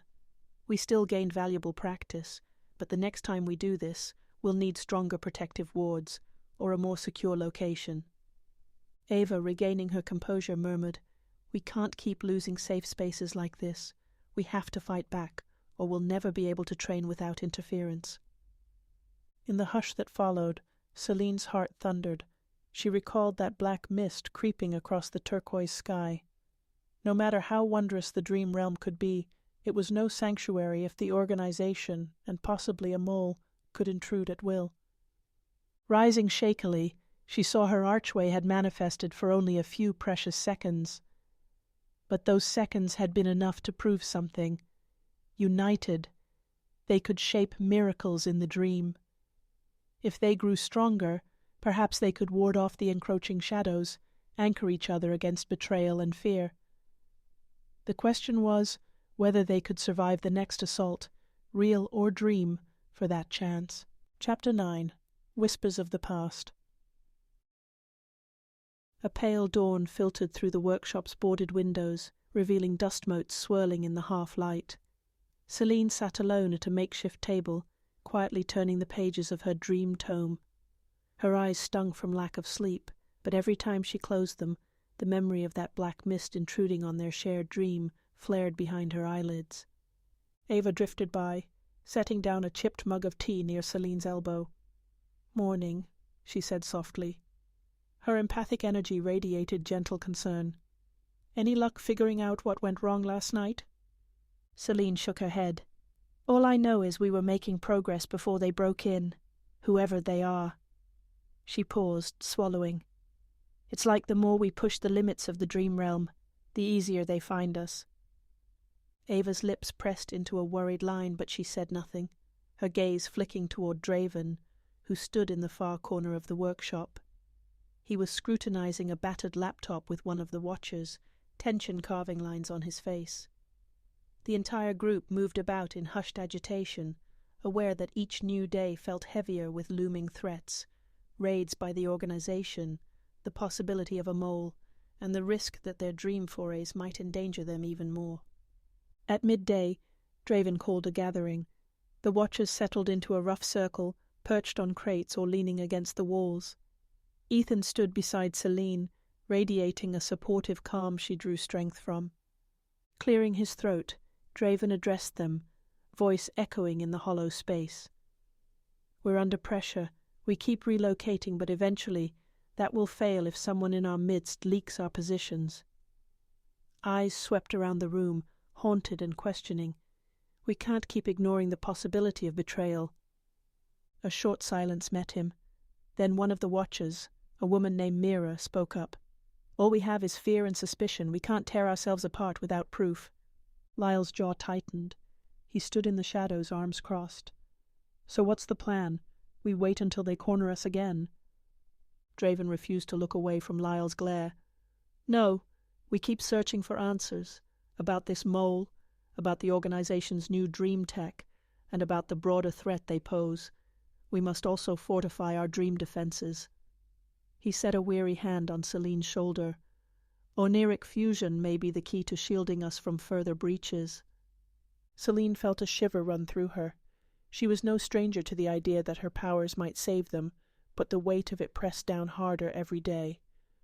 Ava stepped forward. "I have another suggestion, a lead, really." She hesitated, glancing at Selene. "Something about Selene's past." Selene's heart jolted. "My past?" Ava nodded. "I've been picking up flickers, emotional resonances, whenever you talk about your childhood or your family. They're unusually strong, as though your memories might be tied to the dream realm more deeply than you realize." Murmurs rippled through the group. Even Lyle's surly expression flickered with curiosity. Ethan shifted, concern evident in his eyes. "How do we explore that?" "Through dream recall," Ava replied. "A specialized session that peels back repressed or foggy memories. It's risky, though. If the organization's intelligence was involved in Selene's family history, well, we might dig up things we're not ready for." Selene stared at her hands. She'd lost her parents young. She remembered very little beyond scraps of warmth and whispered warnings. Could those fragments be more than fleeting illusions? Could her family once have fought the same battle she did now? "I'll do it," she said, voice steady despite the sudden thudding in her chest. "If there's any chance this could help us, help me. I want to try." They chose the small back room of the workshop, a cramped space that smelled of old metal shavings. The watchers kept guard outside while Ava, Draven, and Ethan prepared the dream recall. Selene lay on a makeshift cot, the dream stabilizer strapped to her forearm. Her breath fluttered nervously. Ava's voice was low and calm as she guided Selene into a trance. "Let your mind drift toward the earliest memories you can reach. Feelings, images. We'll be right here if anything goes wrong." Draven hovered close, one hand placed gently on Selene's shoulder. Ethan knelt at her side, offering a reassuring squeeze of her hand. Gradually, the workshop walls and stale air receded, and Selene felt herself sinking into the soft undercurrent of her subconscious. Warm lamplight flickered over a familiar shape, a worn wooden table surrounded by mismatched chairs. Selene sensed her younger self perched on one of them, legs swinging restlessly. A woman's laughter, gentle, lilting, echoed from another room. The sound made Selene's heart ache with a longing she hadn't felt in years. "Mother?" The word surfaced like a leaf floating on a dark pond. She glimpsed the woman's face, a faint outline of dark hair and kind eyes. A father's figure emerged too, but it was hazier, as though he'd always existed on the periphery. Somewhere, the memory twisted. A sudden hush fell over the scene, replaced by the hiss of static and a swirl of color. Selene watched as a door banged open and uniformed figures swarmed in, enforcers, or something like them. Her parents' voices rose in alarm. Shouts reverberated. Fear spiked in Selene's chest.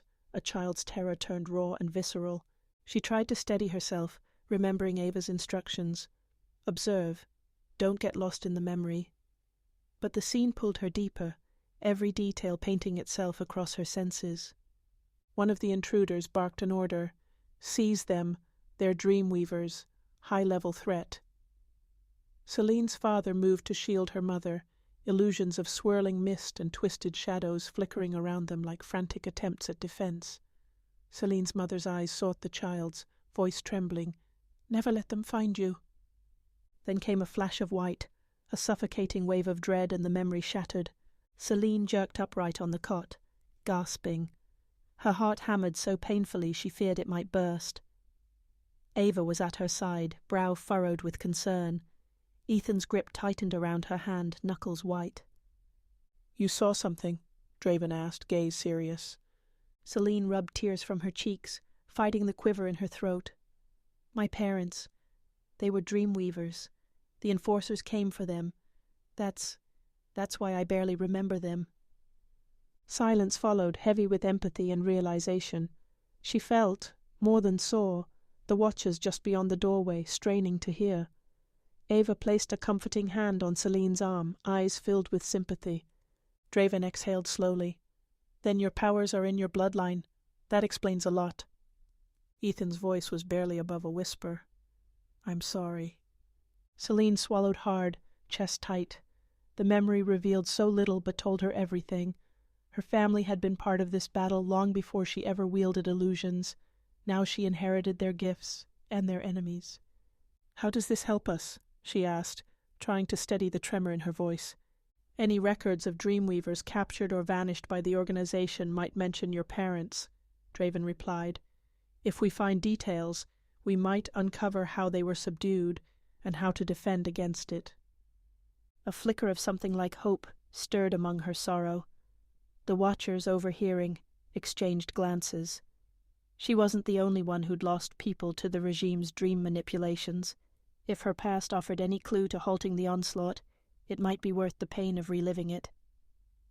That evening the watchers convened again in the workshop's main room. Selene relayed pieces of her recovered memory, and Draven laid out a plan. They would search for old city archives or restricted files, where the fates of captured Dreamweavers might be recorded. The risk was enormous. Government data centers bristled with security, but the potential reward was too great to ignore. "We'll move carefully," Draven said, arms crossed. "We can't storm any facility, but if there's a way in, a small infiltration, maybe we can glean just enough data to guide our next steps." A murmur of agreement rose, though anxiety thickened the air.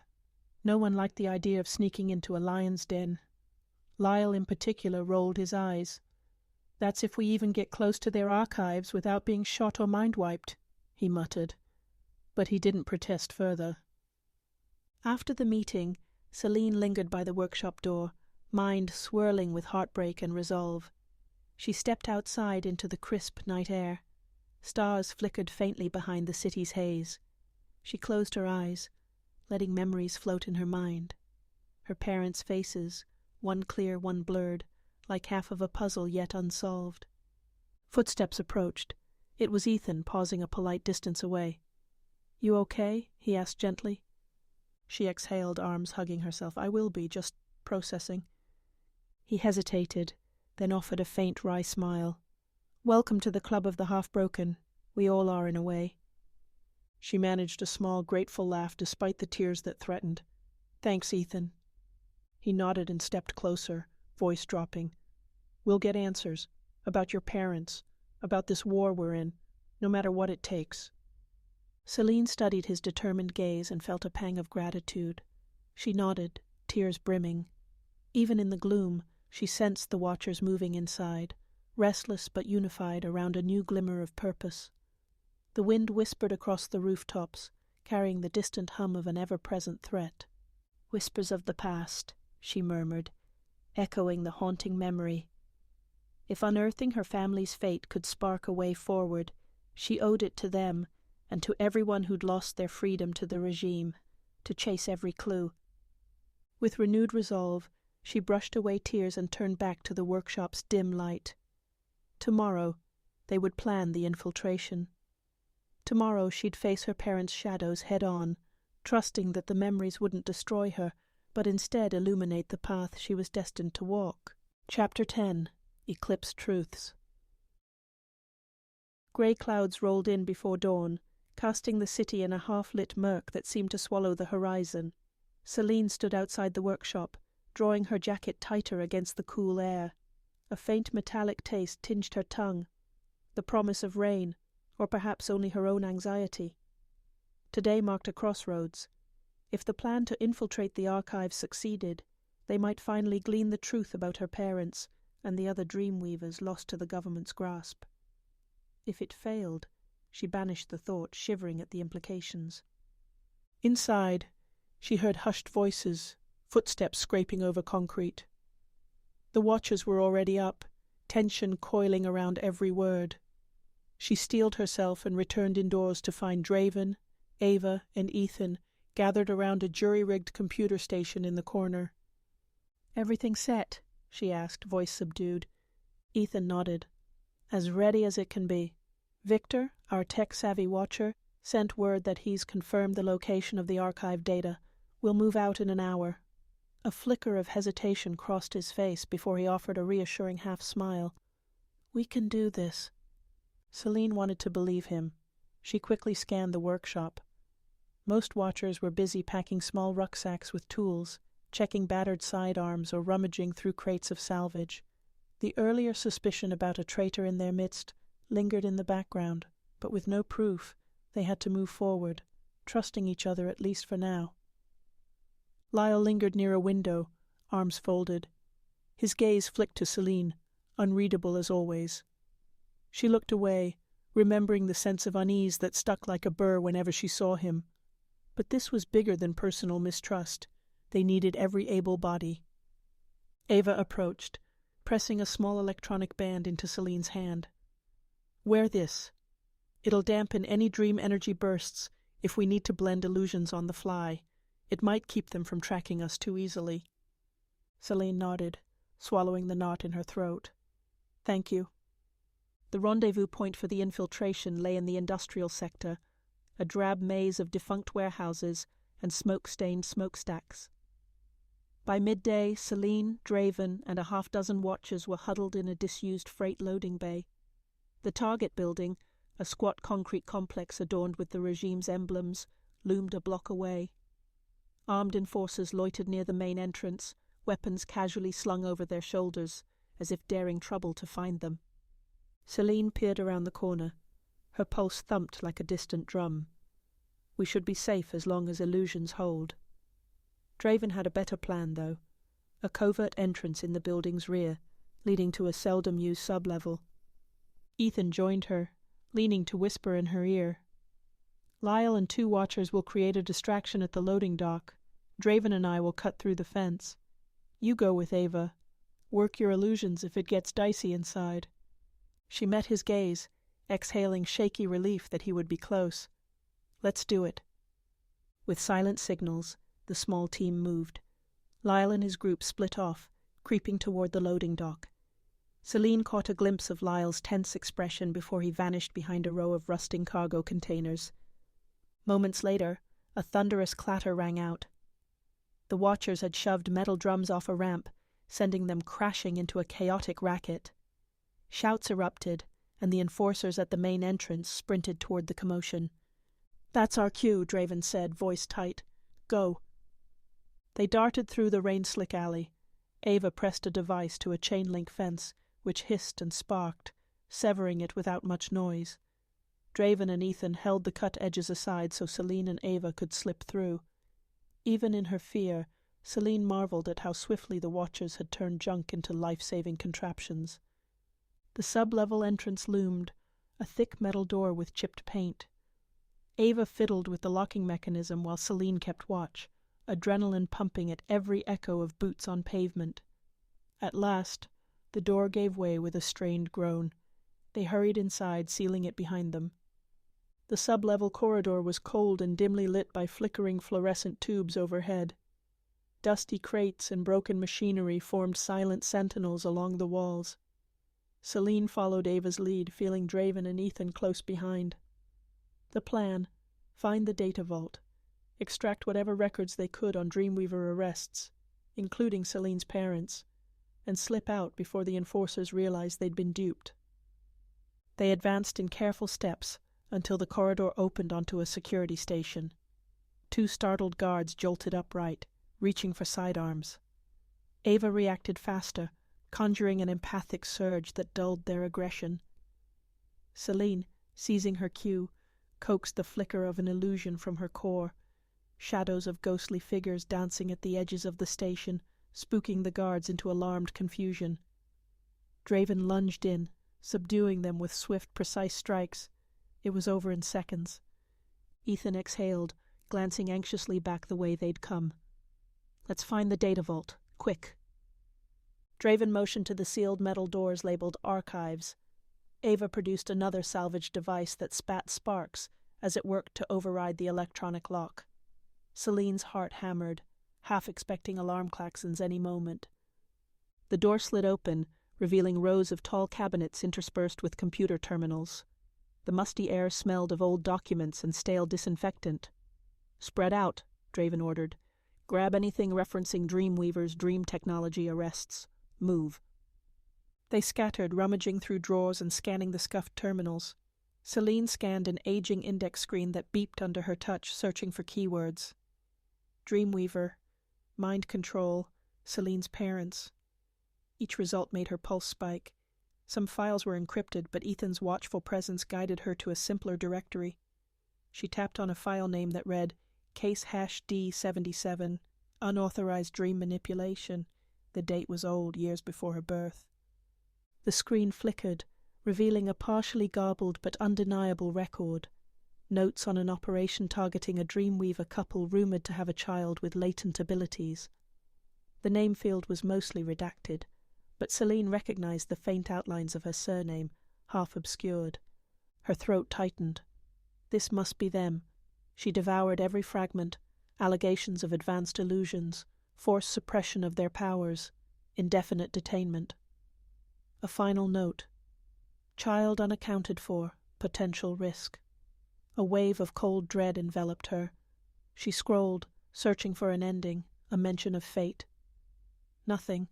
Just dead space where the text cut off. They never typed up the conclusion, or they hid it elsewhere.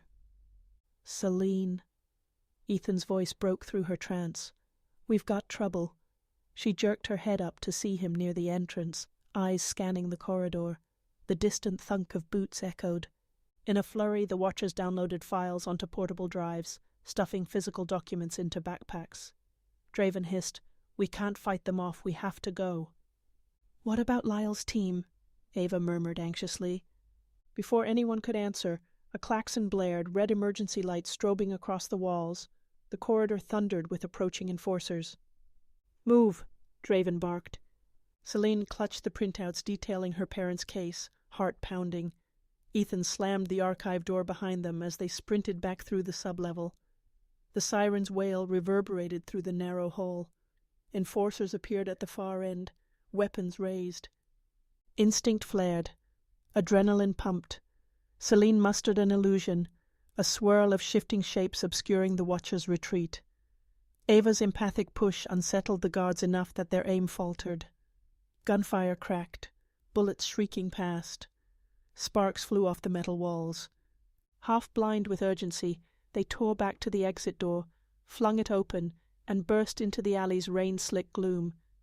2 watchers dashed ahead, scanning the perimeter. Lyle's decoy team was nowhere in sight. Distant shouts echoed, but the immediate path was clear. "We go," Draven roared.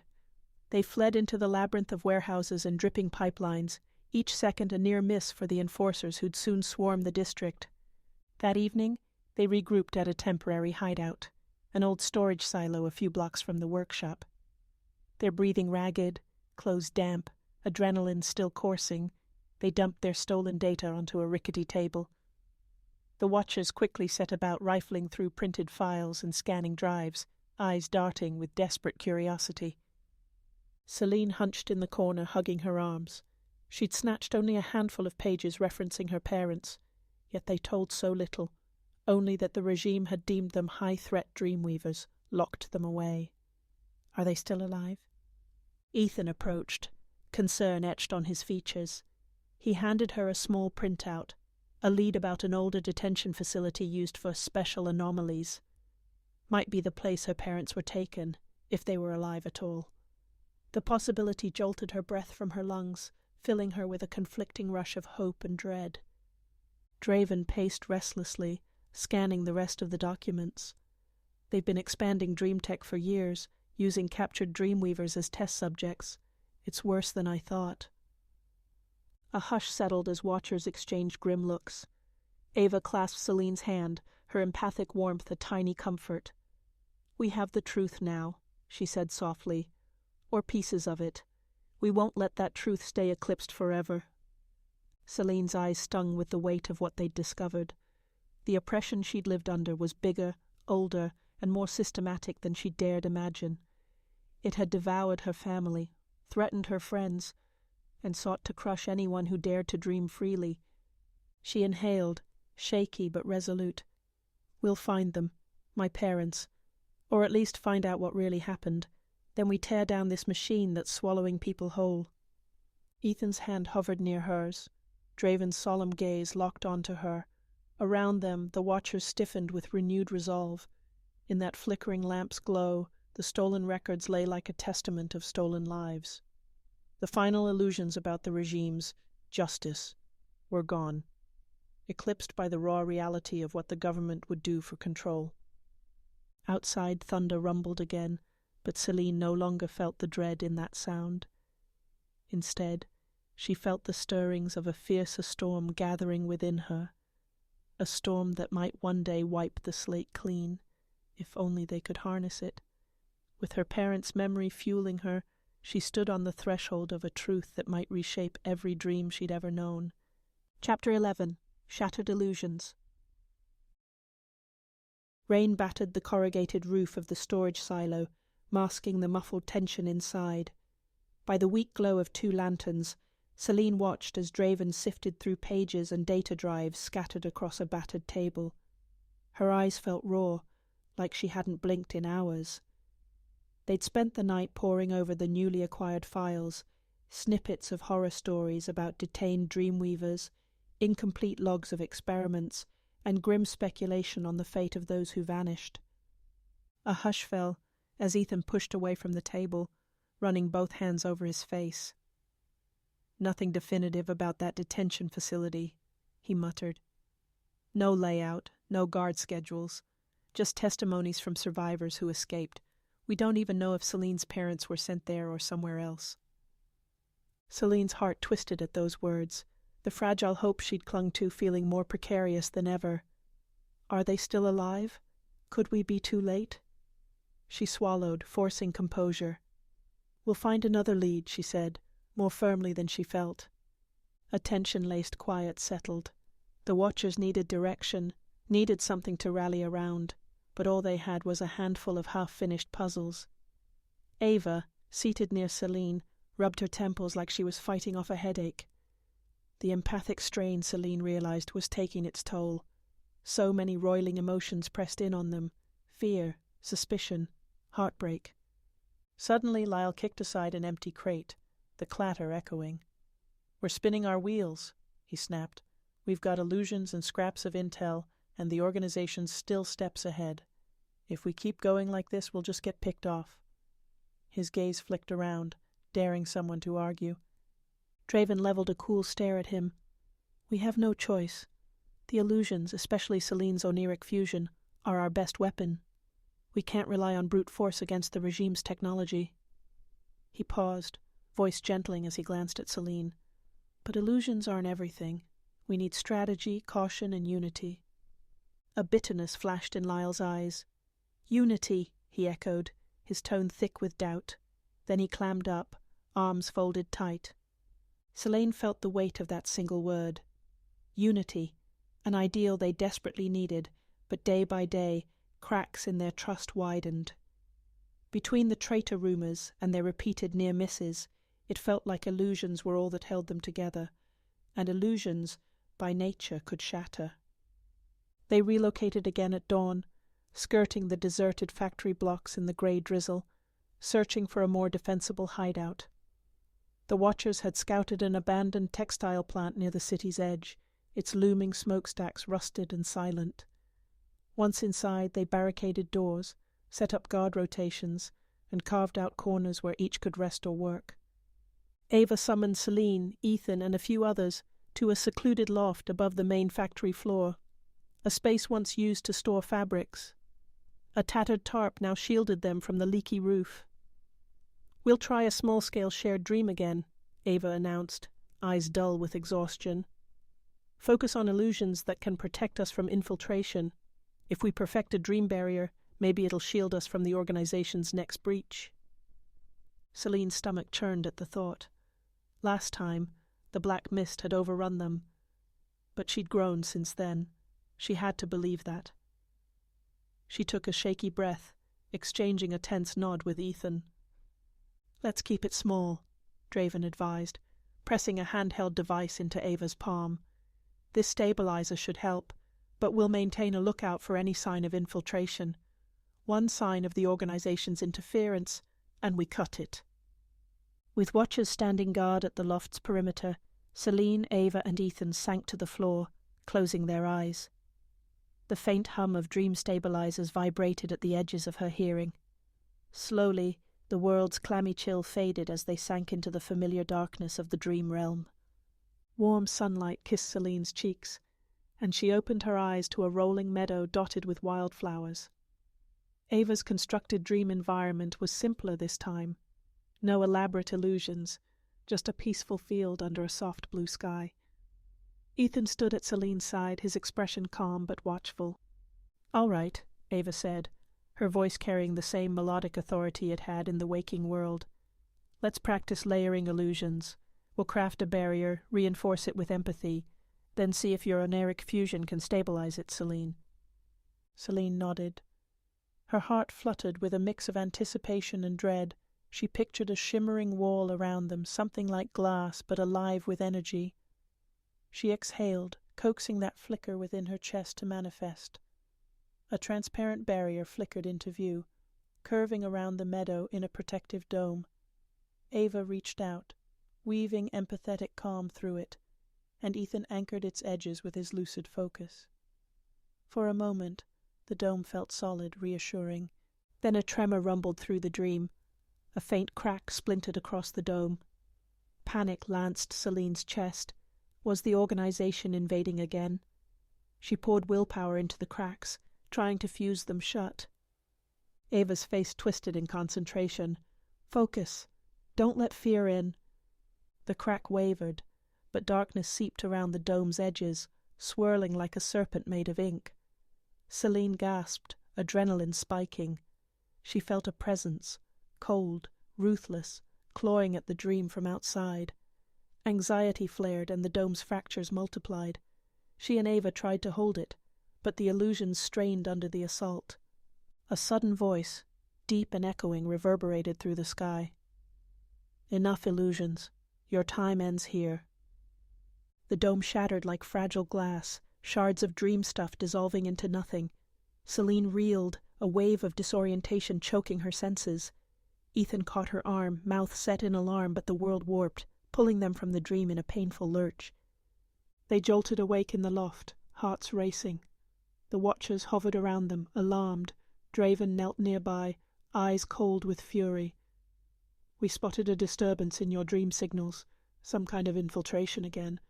We had to cut the connection." Selene pressed a hand to her chest, breathing raggedly. Her illusions had failed once more. "The barrier, shattered," she whispered, shame gnawing at her. It was like they knew exactly how to break it. Ava's shoulders slumped. "They're getting better at pinpointing us, or someone keeps feeding them information on our dream sessions." A stifling silence settled, everyone weighed down by the realization that their illusions, their best defense, were cracking under the regime's relentless pursuit. Outside, the wind howled across the abandoned plant's high windows, echoing the dread in Selene's mind. Lyle stepped forward from the gloom, expression grim. "You see now, we're fooling ourselves, trusting illusions to keep us safe. They're nothing but fragile dreams." His accusatory gaze swept over Selene and Ava, leaving an ache in Selene's gut. Before Draven or Ethan could respond, a watcher burst into the loft. "Enforcers, patrolling close. We have to clear out now." Selene's pulse thundered. The watchers sprang into action, gathering what few belongings they had. As they raced down the dusty stairs, she couldn't shake the echo of that mysterious voice in the dream. Enough illusions. Her illusions felt more fragile than ever, shattered by a malevolent force that lurked on the edge of every dream. And with each new breach, the group's hope cracked a little further. As they slipped back into the city's labyrinth of shadows, Selene felt tears threaten, bitter as the cold wind against her cheeks. If illusions were all they had, they might already be lost. Chapter 12. Shadow Betrayal. A thin waning moon cast pallid light over the deserted rail yard, its silent tracks leading to nowhere. Selene crouched behind a toppled freight container, heart rattling in her chest as she scanned for any sign of movement. Around her, watchers pressed themselves against shadows of rusted metal. They had no time to mourn the loss of yet another safe haven. This was their new refuge, for however long it might hold. "We're clear for now," Ethan whispered, materializing at her side. His eyes flicked to the distance, where a row of abandoned train cars blocked the worst of the wind. "We'll set up in the old conductor's cabin. It's small, but it's out of sight." Selene offered a shaky nod. The group had fled the textile plant mere hours ago, illusions shattered, and the specter of infiltration looming larger than ever. Each step through the city's underbelly felt like a gamble, every breath suffused with paranoia. If the regime's enforcers found them again. Ava waved them forward from the front of the line, her face wan with fatigue. Draven flanked her, scanning the perimeter with practiced caution. The watchers moved in tense silence, painfully aware that a single misstep could trigger their downfall. They gathered inside the cramped cabin of a derelict locomotive. Cracked gauges and rusted levers lined the walls, remnants of an era when these tracks still carried life. Now they were only a graveyard of twisted metal, fitting for a band of exiles living on borrowed time. Lantern light revealed drawn faces. Draven set down a small radio receiver, fiddling with its dials. A static hiss poured from its speaker, then went silent. "We'll try to contact Victor," he said, glancing at Ethan. "He might have new intel, or at least confirm if we're still being tailed." Ethan rubbed his temples. "Good. We need some good news for once." Ava slumped against a corner, eyes closed.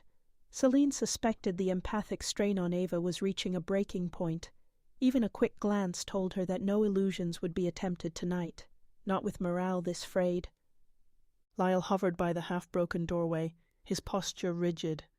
Selene couldn't help noticing how his expression grew darker every time Draven or Ethan spoke. His resentful glances roamed the cabin's cramped interior, settling on the watchers, on her like an accusation. She felt a chill that had nothing to do with the night's wind. A miserable hour crawled past as they waited for Victor's response. Several watchers dozed in awkward positions. Selene tried to rest too, but her mind churned with images. Black mist in the dream realm, illusions fracturing under a crushing force, the ephemeral safety of each new hideout, inevitably compromised. How are they finding us? Then Draven's radio crackled to life, a flurry of static giving way to Victor's ragged voice. "The signal. Repeat. Do you copy?" Draven shot upright, pressing closer. "We read you, Victor. Give us what you've got." Victor's reply came stilted, broken by interference. "More patrols. Data suggests infiltration. Can't confirm who's feeding them." The radio popped and fizzed, each word dropping like a sledgehammer. "They targets. Next safe point," Ethan hissed, slamming a palm to the rusted wall. "Damn it, so it's certain. A leak. Someone feeding the organization coordinates. And they're preparing to move on us fast." Selene's stomach twisted. She'd known it in her bones, but hearing it spoken out loud sealed the dread. One of the watchers, someone who shared their meals, their near-death escapes, was betraying them all. Lyle finally broke his silence, scoffing. "We keep dancing around this. When are we going to do something about it?" Draven silenced him with a glare, though frustration radiated from him as well. "We're trying to gather enough evidence to act without tearing ourselves apart on baseless accusations." "So we just wait until we get ambushed again?" Lyle retorted. "Brilliant plan." Ava stood abruptly, voice raw. "Lower your tone, both of you. We need clarity right now, not a shouting match." Tension thrummed through the cabin like a wound wire, each second dripping with suspicion. In a bid for calm, Draven suggested a short break. The watchers filed out into the moonlit yard, taking advantage of the open space to stretch cramped limbs and breathe away the claustrophobia. Selene lingered at the threshold, gaze flicking warily among the silhouettes. Was it the young woman who never spoke, the older man with haunted eyes, or someone else entirely? Ethan joined her as if sensing her unease. "We'll figure it out," he murmured, trying to project confidence. "If we keep our eyes open, the mole will slip up." Selene forced a thin smile, half grateful for his faith. "I just want it to end," she whispered. "All these illusions, the running, the betrayals. We can't fight if we can't even trust each other." A whistle of wind cut the night air. Suddenly a watcher's voice rang out in alarm from the far side of the yard. Selene's spine jolted. Shadows moved among the rusted train cars, footsteps too organized, too swift. Her pulse kicked into gear. In seconds, watchers scrambled into defensive positions. Draven hissed, "Enforcers? Did they track us again?" "Or someone led them here," Lyle spat, sweeping out a small sidearm. "Guess we'll see how long illusions hold this time." Selene's heart thundered.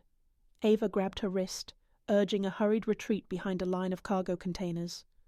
Together they peered into the gloom. Figures in dark uniforms advanced methodically, flashlights slicing the murk. Gunmetal glinted beneath the moonlight. They were pinned. Again.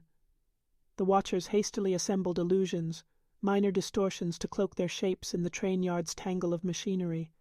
Selene tried to remain calm, steeling herself for a last-ditch attempt at Oneiric Fusion if it came to that. A flurry of gunfire crackled, sparks flying as bullets ricocheted off metal. Someone cried out. Draven and Ethan barked orders, watchers scattering to flank the enforcers. Shadows writhed with illusions of extra bodies, muzzle flashes illuminating ghostly silhouettes. For a fleeting instant, the illusions worked, but then an authoritative voice barked commands, and the enforcers pressed forward with a new device that crackled arcs of electricity, shredding illusions in a shower of sparks. Selene's stomach dropped. They have new tech to disrupt illusions. It spelled doom for her hasty illusions, for the Watcher's primary defense.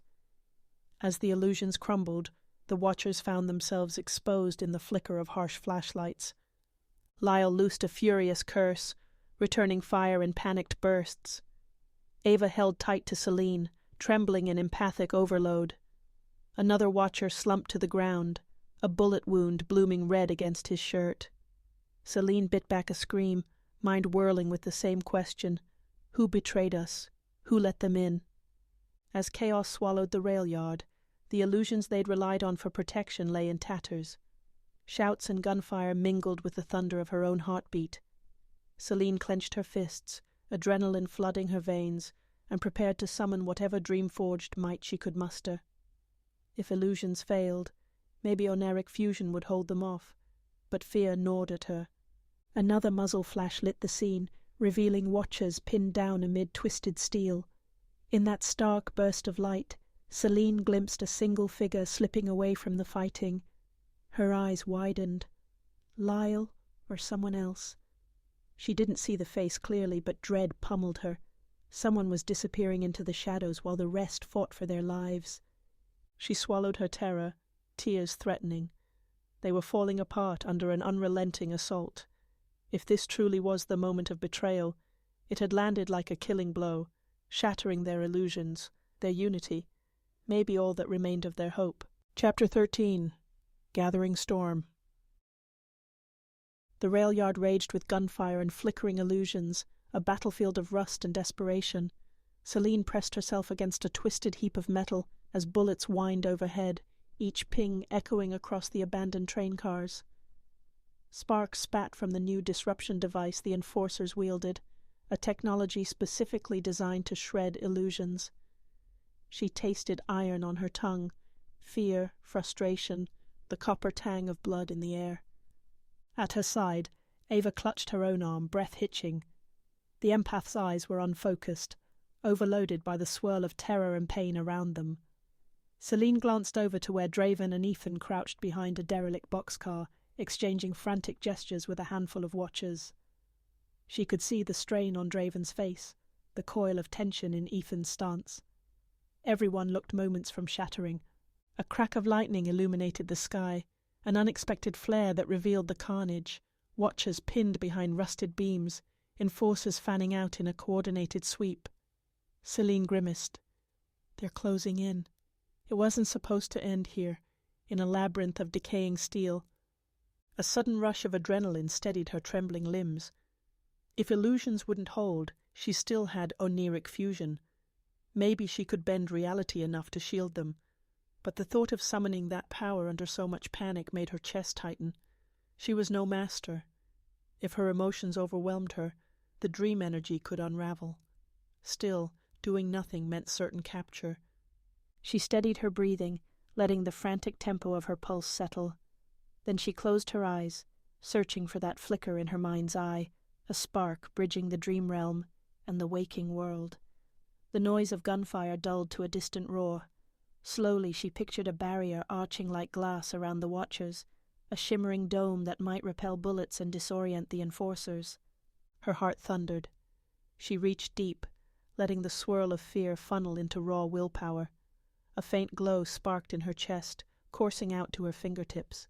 She clamped onto that glow, pushing it outward. A cry broke her concentration. Ava stumbled forward, a shard of metal lodged in her thigh from the disintegrating train car. Selene's eyes flew open, illusions forgotten. She lunged to catch her friend, guiding her to the ground. Thunder boomed overhead, and rain began to pour in heavy sheets, turning the rail yard into a slick war zone. Ethan dashed over, ducking behind the same hunk of twisted freight. "Ava!" he gasped, voice cracking with alarm. He tore off a strip of cloth, pressing it against her wound.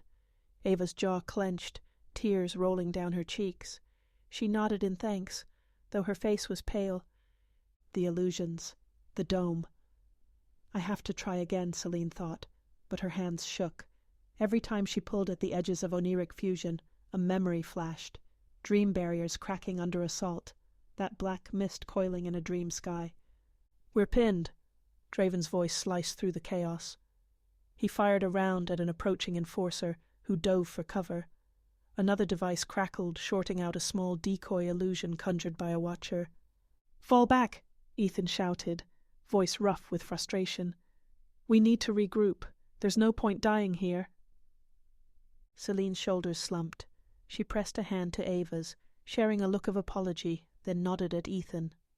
Holding a shaky breath, she half-lifted Ava's weight. If illusions wouldn't hold, they could at least flee while the watchers who still had bullets and breath provided cover. A swirl of guilt churned in Selene's gut, but she felt no alternative. In the flickering strobe of muzzle flashes, watchers peeled away from their meager cover. 2 raced forward to help with Ava. Draven and Ethan shot volley after volley at the enforcers. Selene clenched her teeth, forcing the faint scraps of illusions she could muster, distracting silhouettes to lead the enemy astray. The new tech sliced through most of them, but a few illusions hovered just long enough to let watchers dart between train cars and vanish into the stormy darkness. At one corner of the yard, an engine car exploded in a hail of sparks, courtesy of a stray bullet hitting old fuel lines. Flame and thick smoke roiled upward, a fresh hazard. Selene coughed through the acrid fumes. Rain spattered her face, mingling with sweat. She chanced to look around. Where was Lyle? Where were the others? Some watchers had already melted into the labyrinth of twisted freight, each cluster forging its own escape route. Draven signaled to Ethan. "This way!" He angled them toward a gap in the fence, half buried by collapsed metal. "Go. I'll cover you." Ethan nodded, guiding Ava forward. Selene stumbled after them, half blind from stinging smoke and rain. Another watcher brought up the rear, exchanging sporadic gunfire with the enforcers. The thunder of bullets and the shrill crackle of illusions undone twisted Selene's stomach in knots. "Hold on, just hold on." Minutes later they staggered into relative quiet. A collapsed retaining wall offered some shelter from the prying lights and the storm. Selene set Ava against it, checking the makeshift bandage on her leg. Blood trickled through, but the wound wasn't gushing. Maybe it was treatable. The watchers who escaped with them hunched in exhaustion, eyes haunted by the same question. Who set us up this time? Draven joined them, soaked to the bone, a faint trickle of blood marring his temple. "We lost them for now," he rasped, bracing himself against the wall. "I saw a few watchers break away on the other side. Not sure who survived. We'll need to regroup." Ethan's face was drawn with grief. "I didn't see Lyle anywhere." A cold knot twisted in Selene's belly. "I saw someone slip away when the fighting started. Could have been him." The suspicion they'd all harbored, some traitor feeding the regime their locations, erupted in her mind like a fresh wound. But was it truly Lyle, or was that too convenient? Draven brushed rain from his eyes, gaze flicking among them. "We can't jump to conclusions with no proof, but until we know who's behind these betrayals, we move as separate cells, harder to track. We'll pick a new rendezvous tomorrow." Lightning flashed across the sky, revealing the bleak, mud-slick scene around them. Ava clutched Selene's hand, an unspoken plea for reassurance. Selene's mouth felt too dry to speak, her illusions all spent. They were battered, wounded, and uncertain. Yet in the heavy hush that followed, Draven's voice found a determined edge. "We still have the data from the archives. We still know they're capturing Dreamweavers. We fight on. We just need a way to survive these hits." Selene forced herself to nod. She remembered the fading illusions in the rail yard, how her grand attempts at Oneiric Fusion never materialized, undone by fear and the Enforcer's disruptors.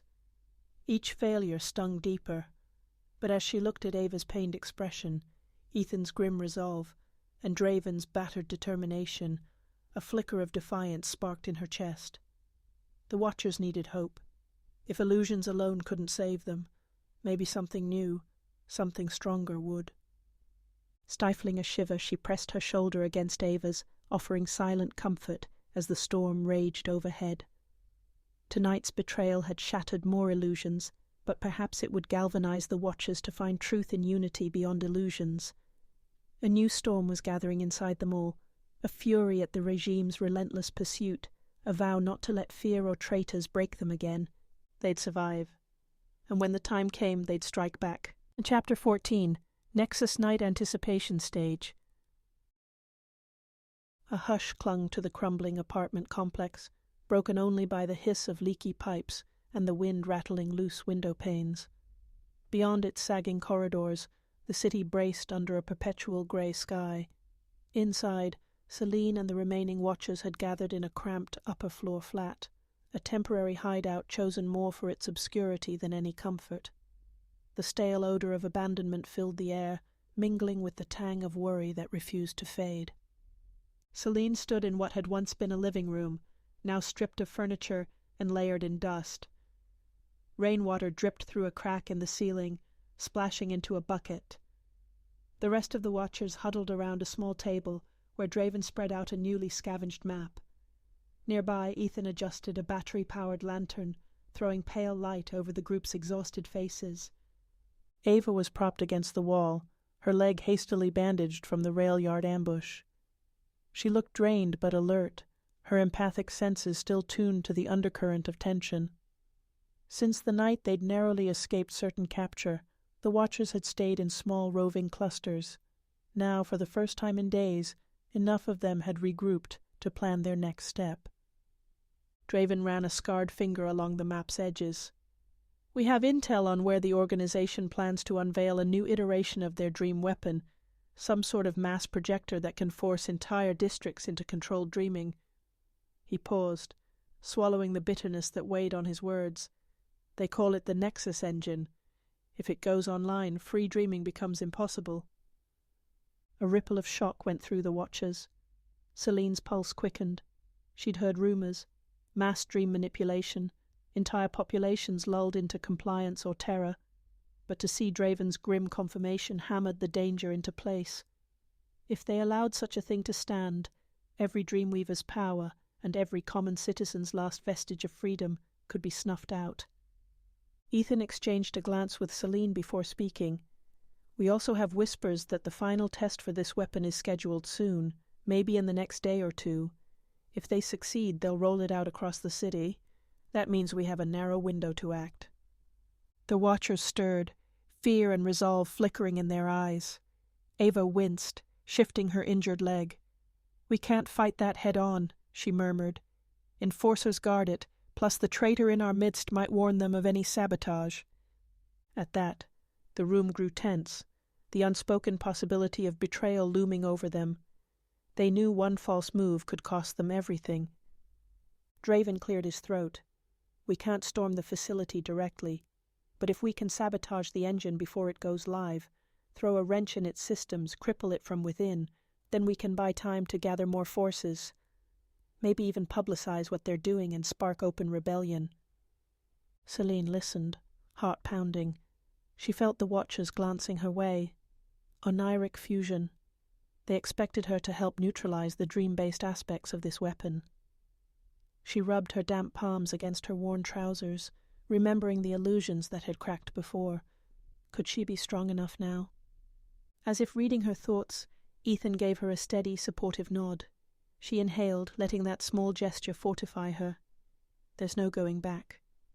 With the plan taking shape, Watchers dispersed in pairs to scout possible entry points into the restricted district that housed the Nexus engine. Draven and a few others pored over newly decoded data from the archives, gleaning hints about how the weapon's dream technology might function.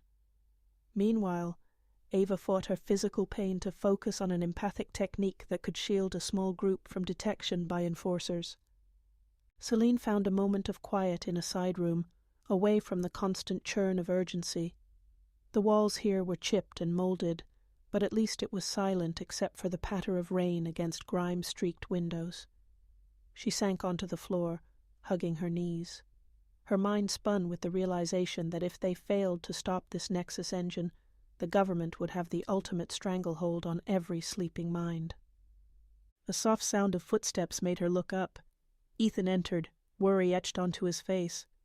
"Hey," he said gently, "thought you could use a break." She mustered a half smile, gesturing to the musty surroundings. "This is about as much of a break as I can get." Ethan settled beside her, letting out a weary sigh. "We're doing the right thing, you know." Selene nodded, though her heart felt too heavy for words. Quietly she asked, "Do you believe we can really stop them? Every time we try illusions, they adapt. We keep running, fracturing, losing people, and the traitor, whoever they are, keeps tipping them off." He reached for her hand, warmth a small comfort in the clammy air. "We don't have illusions alone. We have each other. Draven's knowledge, Ava's empathy, your—" He gave a faint, hopeful smile. "Your Oneiric Fusion. They haven't beaten us yet." She squeezed his hand, grateful for his conviction, even if she struggled to share it. "We have one chance left, perhaps. The next day or two, to sabotage the Nexus engine. If she had to fuse illusions with reality to protect them, so be it." Late that night, a hush fell over the apartment. Draven's scouting pairs trickled back in, bringing urgent sketches of perimeter defenses, fences topped with barbed wire, patrolling enforcers, and sentinel drones overhead. Their breathless accounts painted a fortress around the soon-to-be-activated Nexus engine. In the dim main room, watchers huddled around Draven for a final briefing. Rain pounded on the windows, a low roar that seemed to intensify the tension. Draven rested his palms on the battered table. "Listen, we're short on numbers, and we have no illusions about fighting off the entire garrison. But infiltration, targeted sabotage might work. The engine's power supply and dream interface are likely its weak points. If we can disrupt that, the meltdown may be unstoppable." Ava grimaced from her corner, still nursing her injury. "We need to slip inside unnoticed. My empathic cloak might mask a few of us from enforcers, but if their dream sensors or disruptors pick us up, illusions won't save us." Ethan blew out a steadying breath. "We'll form 2 teams, a diversion team to draw the main guard's focus, and a small infiltration team to sabotage the engine. Selene, you should be in the infiltration group. If they fire up dream-based barriers, you might be the only one who can dismantle them from within." A hush greeted his words, watchers exchanging uneasy glances. Selene's stomach twisted at the prospect. So much rested on her, on powers she still felt were precarious. But she raised her chin, forcing confidence. "I'll do it," she said softly. "We can't let them enslave people's minds." A flicker of relief brushed Draven's features. "Then it's settled. We meet an hour before dawn, approach under cover of darkness. By tomorrow night we strike." He paused, scanning the watchers' weary faces. "This is our best chance to stop them before the Nexus engine goes online, and to show the city there's still hope." The watchers nodded, a grim chorus of agreement. They dispersed to ready weapons, illusions, or their own battered resolve for the night's upcoming mission. The traitor loomed unspoken in everyone's mind. Would they tip off the organization again? Or would the watchers finally slip under the radar? Long after the watchers had settled into makeshift sleeping spots, Selene stood at a cracked window, gazing at the rain-streaked city. Even the street lamps looked lonely in that gloom. The tattered dream tome lay in her lap, its pages half glowing in the faint lamplight. Over the last few days, she'd gleaned new techniques from the tome, but it felt like only a fraction of the knowledge needed to harness Oneiric Fusion fully. Lightning flashed, and her reflection in the glass revealed tired eyes, a tense jaw.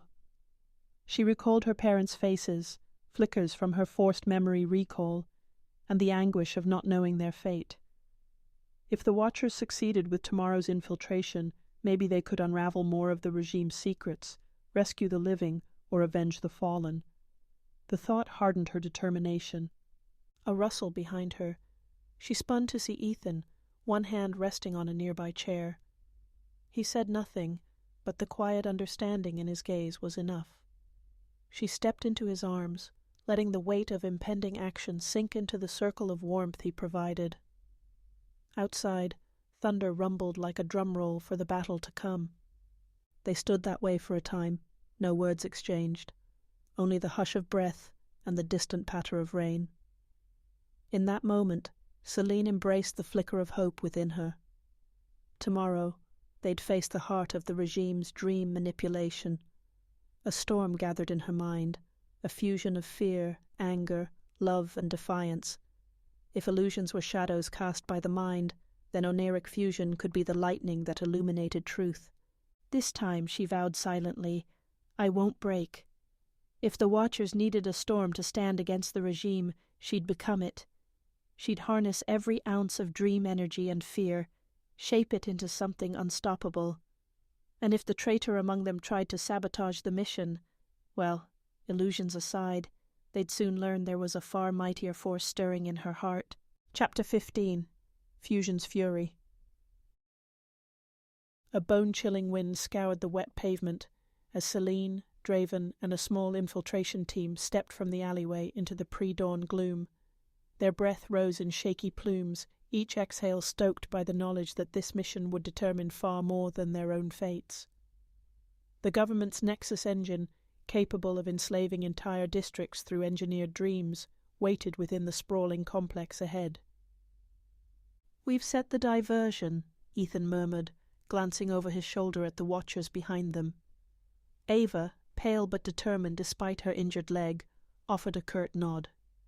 She would guide a secondary group to sow chaos at the main gates, luring as many enforcers away as possible.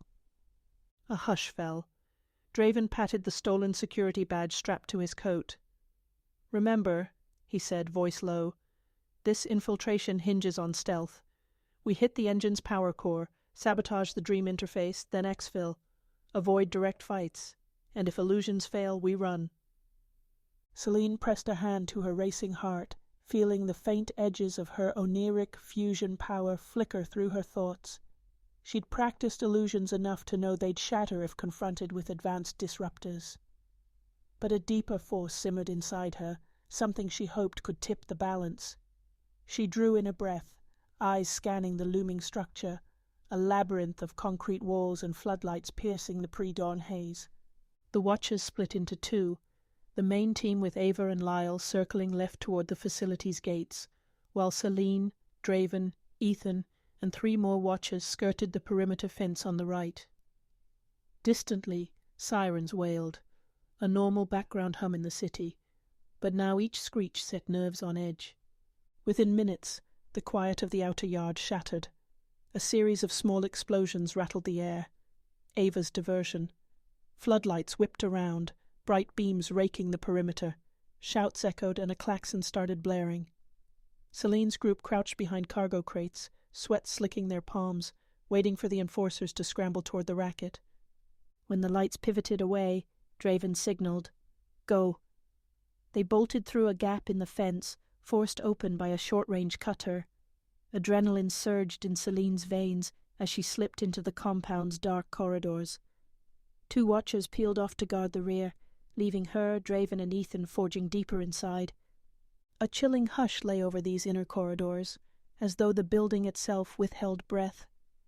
They passed locked doors stenciled with the regime's insignia, overhead lamps flickering in the dull gloom.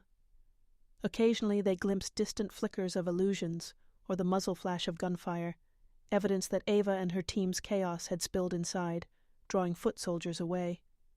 "This way," Draven mouthed, pointing to a flight of stairs descending into sublevels. Their intel claimed the engine's power core lay below ground, tethered to dream-based interfaces sealed behind thick plating. They crept downward. The walls felt damp, the air cold enough to leave white puffs with each breath. Every footstep seemed thunderous to Selene's ears, so she bent illusions around them, just enough to blur silhouettes, hush echoes. She prayed it would hold. Yet after a single turn they nearly collided with two armed enforcers. Panic flared. Before the enforcers could shout, Ethan lunged, pistol cracking out one muffled shot. The first guard dropped with a grunt, but the second whirled, brandishing a disruptor rod. Selene hastily conjured a swirl of illusions to blind him, ragged shapes dancing in his periphery. He cursed, flailing at phantoms long enough for Draven to knock him unconscious with the butt of his gun. Heart hammering, Selene let the illusions dissolve. Could the same trick work against the more advanced disruptors used by the engine's defenders? She cast a worried glance at Draven, who gave her a tight nod. No turning back now. At the base of the stairwell, a huge steel door loomed, layered with deadbolts and security pads. Draven tugged a hacking tool from his pouch, kneeling at the console while Ethan and Selene kept watch. Tension coiled in her gut, every breath drawn through parted lips. In the distance, footsteps pounded, and she imagined reinforcements rushing to guard the engine. Finally, a green LED blinked, the door unlocking with a heavy click. Draven shoved it open, revealing a vast chamber dominated by a tangled mass of cables, pulsing lights, and a central device that throbbed like a mechanical heart. Selene's stomach knotted at the sight. The Nexus engine, part machine, part dream tech, designed to latch onto the city's neural networks and subjugate minds en masse. A half-circle of glassy pods lined one side, each flickering with faint dream energy. Graphical readouts on overhead screens displayed waveforms that made Selene's skin crawl. These were entire neighborhoods' collective dream signatures. The thought that so many minds could be tethered to this monstrous contraption churned her insides. "Power cores behind that panel," Draven whispered, pointing at thick plating beneath the main console. "We plant charges, then you—" He looked to Selene. "Try to fuse the dream interface. Overload it from the inside if possible." Ethan kept watch by the entrance as Draven and Selene hurried to the console. Her fingers trembled, sweat beading under the collar of her jacket. She placed a hand on the console's surface, feeling the hum of raw dream energy coursing through the machine. Memories flashed. Illusions fracturing, watchers dying, her parents' capture. All merged into a swirl that sparked something fierce within her. She let that swirl feed her Oneiric Fusion, drawing on the intangible boundary between dream and reality. The console flickered. Inside her mind, she glimpsed the engine's dream infrastructure, code laced with oppression, a labyrinth of control designed to subdue entire districts.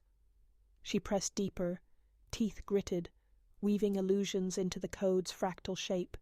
Each breath threatened to unravel her.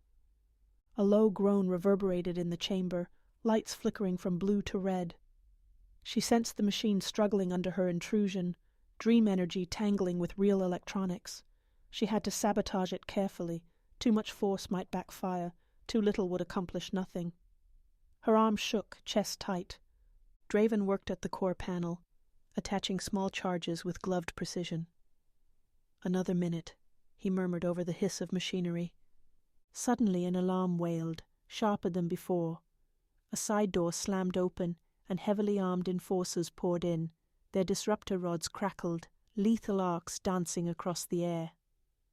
Ethan fired 3 shots, dropping the first wave, but more replaced them, stepping over their fallen. Selene's illusions flickered under the surge of her own concentration. She gasped, fighting to maintain her link to the engine's dream architecture, while conjuring ephemeral cover for Draven and Ethan. Bullets ricocheted off the floor. One zipped past her ear, making her flinch. Her hold on the dream interface slipped. "Hang on," Draven shouted. He slapped the last charge into place. "We have to blow it now or it's over." Selene gritted her teeth, forcing a final pulse of dream energy into the console. She felt wires burn out, dream-coded sequences melt down, a shriek of protest from the machine's virtual infrastructure. Then everything became chaos. Draven yanked her away from the console, and Ethan hurled a flash charge into the wave of enforcers. A blinding flash, deafening blasts. The floor shook with violent tremors as the charges went off in a chain reaction, Sparks, smoke, and arcs of dream energy crackled around them. The engine's core housing split open, spitting fire and strobing light. Selene's illusions collapsed, replaced by raw panic. She barely sensed Ethan tugging her behind a console as shrapnel whizzed past. The building itself groaned, walls cracking under the impact. Sirens wailed louder, overshadowed by the tortured scream of the Nexus engine devouring itself in a meltdown. "Go, go, go!" Draven bellowed. They scrambled back through the door, weapons and illusions forgotten in the quake of destruction. Everything blurred, flashing alarms, swirling smoke, lumps of twisted metal. Enforcers stumbled or lay prone, some pinned by wreckage. The Watchers pressed past them, lungs burning, legs pounding. Finally they burst into the open air. The morning sky glowed with an eerie red hue.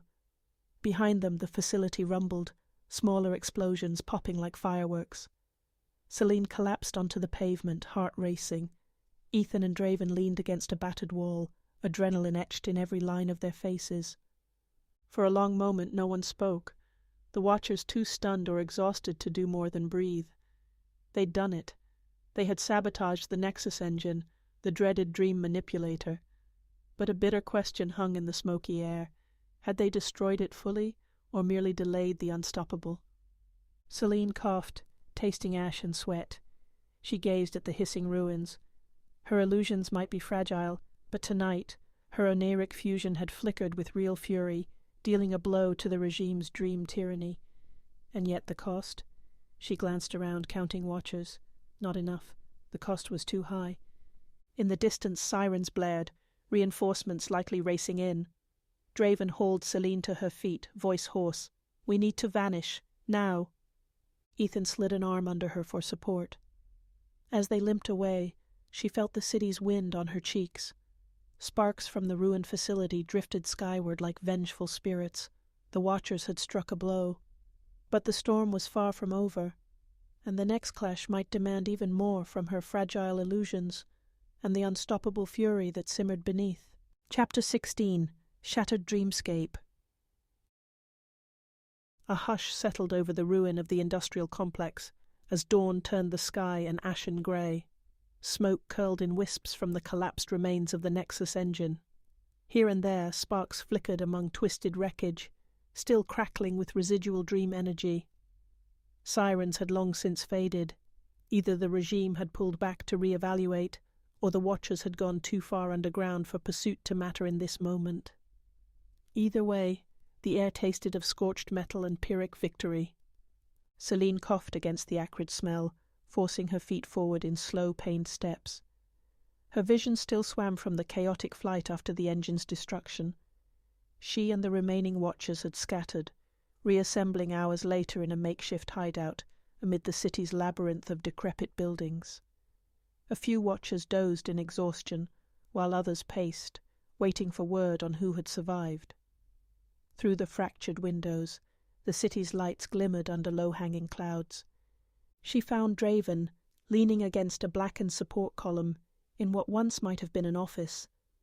The overhead lights flickered weakly, half the bulbs blown during the sabotage. He clutched his side, a make-do bandage damp with blood though he wore a stoic mask. When he caught sight of Selene, he nodded. "We hit the engine," he murmured, voice hoarse, "but the city feels no different yet." Selene swallowed. It's only been hours. Maybe the effect hasn't set in. Yet a part of her worried the sabotage might not be total. The regime's technology was advanced, and she'd barely begun to master Oneiric Fusion. Could the Nexus engine be repaired? Across the small room, Ethan crouched beside Ava, who lay on a patch of tattered blankets. She'd taken a nasty fall during the retreat. Her leg wound festered, and her empathic powers were in disarray, random bursts of others' pain flooding her mind. The Watchers had done what they could, but frustration lined Ethan's brow as he pressed a fresh bandage against Ava's injury. "We can't stay," Draven continued, drawing Selene's attention back. "If the regime picks up our scent, they'll retaliate. Hard." His eyes flicked to the corridor behind them. "But we have to rest, at least briefly, or we'll lose more people." Selene wanted to argue, "We can't possibly move yet. Ava's in no condition." But the grim reality pressed in. Even battered, they had to be ready to vanish again. Her illusions could only do so much, especially if the regime's disruptors were still in play. With nowhere else to gather, the Watchers set up a rudimentary command post in the building's deserted lobby. Once elegant marble floors lay cracked and stained, reflecting the dim glow of battery-powered lanterns. At a taped-together table, Draven examined a salvaged console that flickered with low battery warnings. Victor, recently arrived after hearing of the sabotage, typed furiously, trying to glean any new intel from the city's networks. Selene stood behind them, arms folded. Her back ached, and bruises from the raid twinged with each breath. The exhaustion went deeper than physical, though. It swirled in her chest, a nagging sense of hopelessness, nibbling at the edges of her resolve. Suddenly, Victor stiffened. "I'm picking up partial chatter," he announced. "Encrypted channels. They're discussing recovery operations at the facility. Could be they're sending an engineering team to salvage what's left of the engine." Ethan, lingering at the doorway, scowled. So they haven't given up. If they can repair the engine, this was all for nothing. A heavy silence descended, Watchers exchanging looks of dread. Selene's hands tightened into fists. "There must be a way to ensure they can't rebuild," she said quietly, half to herself. She remembered the swirl of dream energy she'd forced into the engine's framework, how it had begun to unravel from within. Could she do more, or was it too late? At that, Draven rubbed his temples, each word weighted. "The dream realm remains in flux after your sabotage, Selene. I fear the boundary between illusions and reality is frayed, not just for the engine, but for all of us." She met his gaze, alarm prickling her skin. "Frayed?" He nodded, voice solemn. Several Watchers reported nightmares bleeding into their waking moments since the sabotage, glimpses of illusions forming without conscious intent. If the engine's meltdown triggered a wider rift, it could threaten Dreamweavers across the city. A chill crawled along Selene's spine. She'd noticed her illusions flickering involuntarily since the raid, like stray wisps manifesting at the edges of her vision. Now she realized it wasn't just exhaustion or fear. Something deeper had cracked in the dreamscape. Later, in a dim corner where a makeshift curtain offered a sliver of privacy, Selene tried to rest. Sleep eluded her. Every time her eyes closed, a swirl of color and broken shapes beckoned, visions of the dream realm she couldn't tame. She finally rose, deciding she'd rather wander the building's silent halls than face unending nightmares. She found Ava there, hobbling along on a makeshift crutch. Despite her injury, the empath had refused to remain idle. At Selene's approach, Ava paused, leaning against a chipped pillar. "You should be resting," Selene said gently, though she knew the futility of the advice. Ava's eyes carried shadows. "I feel the Watchers' fear, their unraveling hopes. Staying still, it hurts more." She swallowed, gaze flicking to Selene. "You've felt it too, haven't you? Like the dream realms splintering." Selene nodded, hugging herself. "Yes, it's as if illusions form on their own, fleeting and dangerous." She glanced down the hallway, half expecting shapes to shift at the corners of her sight. "I'm worried," Ava murmured. "If the Watchers can't control these erratic illusions, the city might descend into chaos, real nightmares seeping into daily life, and the regime will blame us." Selene's heart thumped in agreement. If mass panic erupted, the government could justify any crackdown. She closed her eyes, remembering the fleeting vision of her parents in the dream realm. Perhaps the meltdown had unmoored more than just technology. It had shaken the foundational lines of dream and waking. By sunrise, the Watchers forced themselves into a strategy session. This time, the mood was heavier than usual. Ethan conferred with Draven at the table. Victor hovered over the sputtering console, and Ava sat close, her leg propped as she tried to quell the emotional dissonance flooding in from the Watchers. Selene stood near a grimy window, arms wrapped tight to ward off the damp cold. She could hear the faint hum of city traffic, a reminder that normal life carried on for those oblivious to the Watchers' plight. Finally, Draven called the group's attention. "We have 2 emergencies," 1. The regime might salvage the Nexus engine if we don't hinder their operations. 2. The dreamscape instability is intensifying. We risk illusions spilling uncontrollably into reality. A hush fell. One of the watchers, face gaunt from sleepless nights, asked, "Which crisis do we handle first?" Draven's shoulders slumped. "We have to manage both. If the regime repairs the engine, they'll clamp down on any dream anomaly and we'll be powerless. Meanwhile, these rogue illusions could destroy our credibility, and maybe the city's sanity, if they aren't contained." Ava's voice was a husk of strain. "Is there a way to stabilize the dream realm? Selene, you've touched it more deeply than any of us." Selene met her searching gaze, throat constricting. She remembered the meltdown, how she'd forced dream energy into the engine's code, the sense of near limitless power on the brink of unraveling. Could I anchor the dream realm somehow? "I don't know," she admitted softly. "Maybe if we found the place where the boundary is weakest, or if we used Oneiric Fusion in a controlled environment. I'm not sure." Her chest tightened with guilt at the watchers' expectant faces. They wanted her to fix what the meltdown had broken, but she barely had a handle on her own illusions. Ethan's hand brushed her arm. "We'll figure it out together. We just need to keep them from sealing off the dream realm entirely, or turning it into a prison." The watchers dispersed, each weighed by the twin crises. Some ventured out to glean intelligence on the regime's salvage operations. Others tried to calm frightened citizens who were seeing illusions bleed through their every waking moment. Selene remained in that decrepit apartment building, pacing a graffiti-strewn corridor, wanting so badly to help, but not sure how. Her illusions flickered at the edges of her vision, half-formed shapes dancing against the dingy walls. She pressed a hand to her temple, forcing them away. A memory of the dream meltdown rose, swirling energies, the sense of unstoppable force. Then that force had shattered, and reality was left in splinters. If this is my fault, then I have to fix it. At last, she made a decision. She found Ava and Draven by a broken window, discussing logistical concerns. "I'm going to try something," she said, voice trembling with a mix of fear and resolve. "To locate the place where the boundary bleeds, to see if I can fuse it back together, even a little."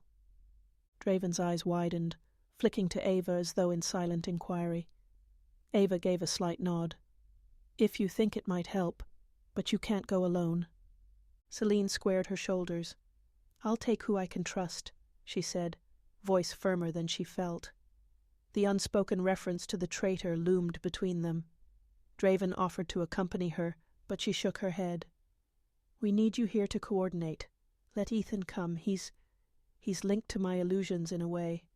If it goes wrong, he can pull me out." Ava glanced away, evidently fighting the weight of her empathy, but she murmured, "All right. Just be careful." Selene nodded, gripping a shred of hope. The Watchers needed a new foothold after so many illusions were shattered by sabotage and meltdown. Perhaps by facing the fractured dreamscape itself, she could piece together a path forward. A storm still churned inside her, an ache of guilt and determination, an echo of her Oneiric Fusion, waiting to be unleashed in a world that was crumbling at the seams. She pulled her jacket tighter, steeling herself for the venture. In a city haunted by nightmares half-born, she would walk into the heart of the dream realm again. This time, she vowed, I'll harness the fury before it tears us all apart. And maybe, just maybe, that would keep the Watchers and the dream realm alive a little longer. Chapter 17. Tangled Webs. A damp chill clung to the corridors of the abandoned apartment building, as though the crumbling walls exhaled their own quiet despair.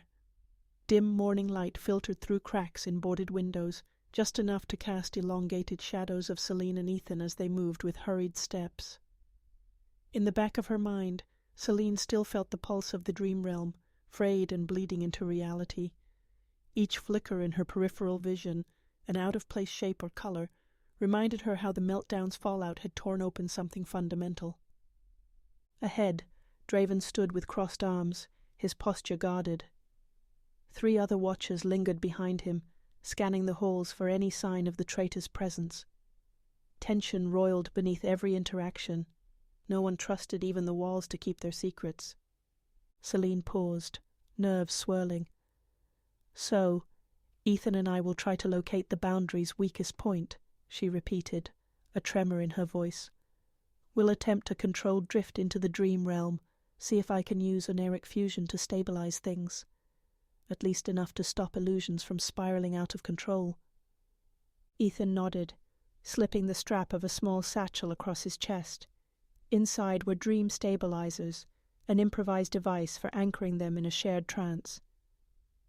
"If we do nothing," he added quietly, "these stray illusions could spawn mass panic, and we have no guarantee the regime won't exploit that to crush us once and for all."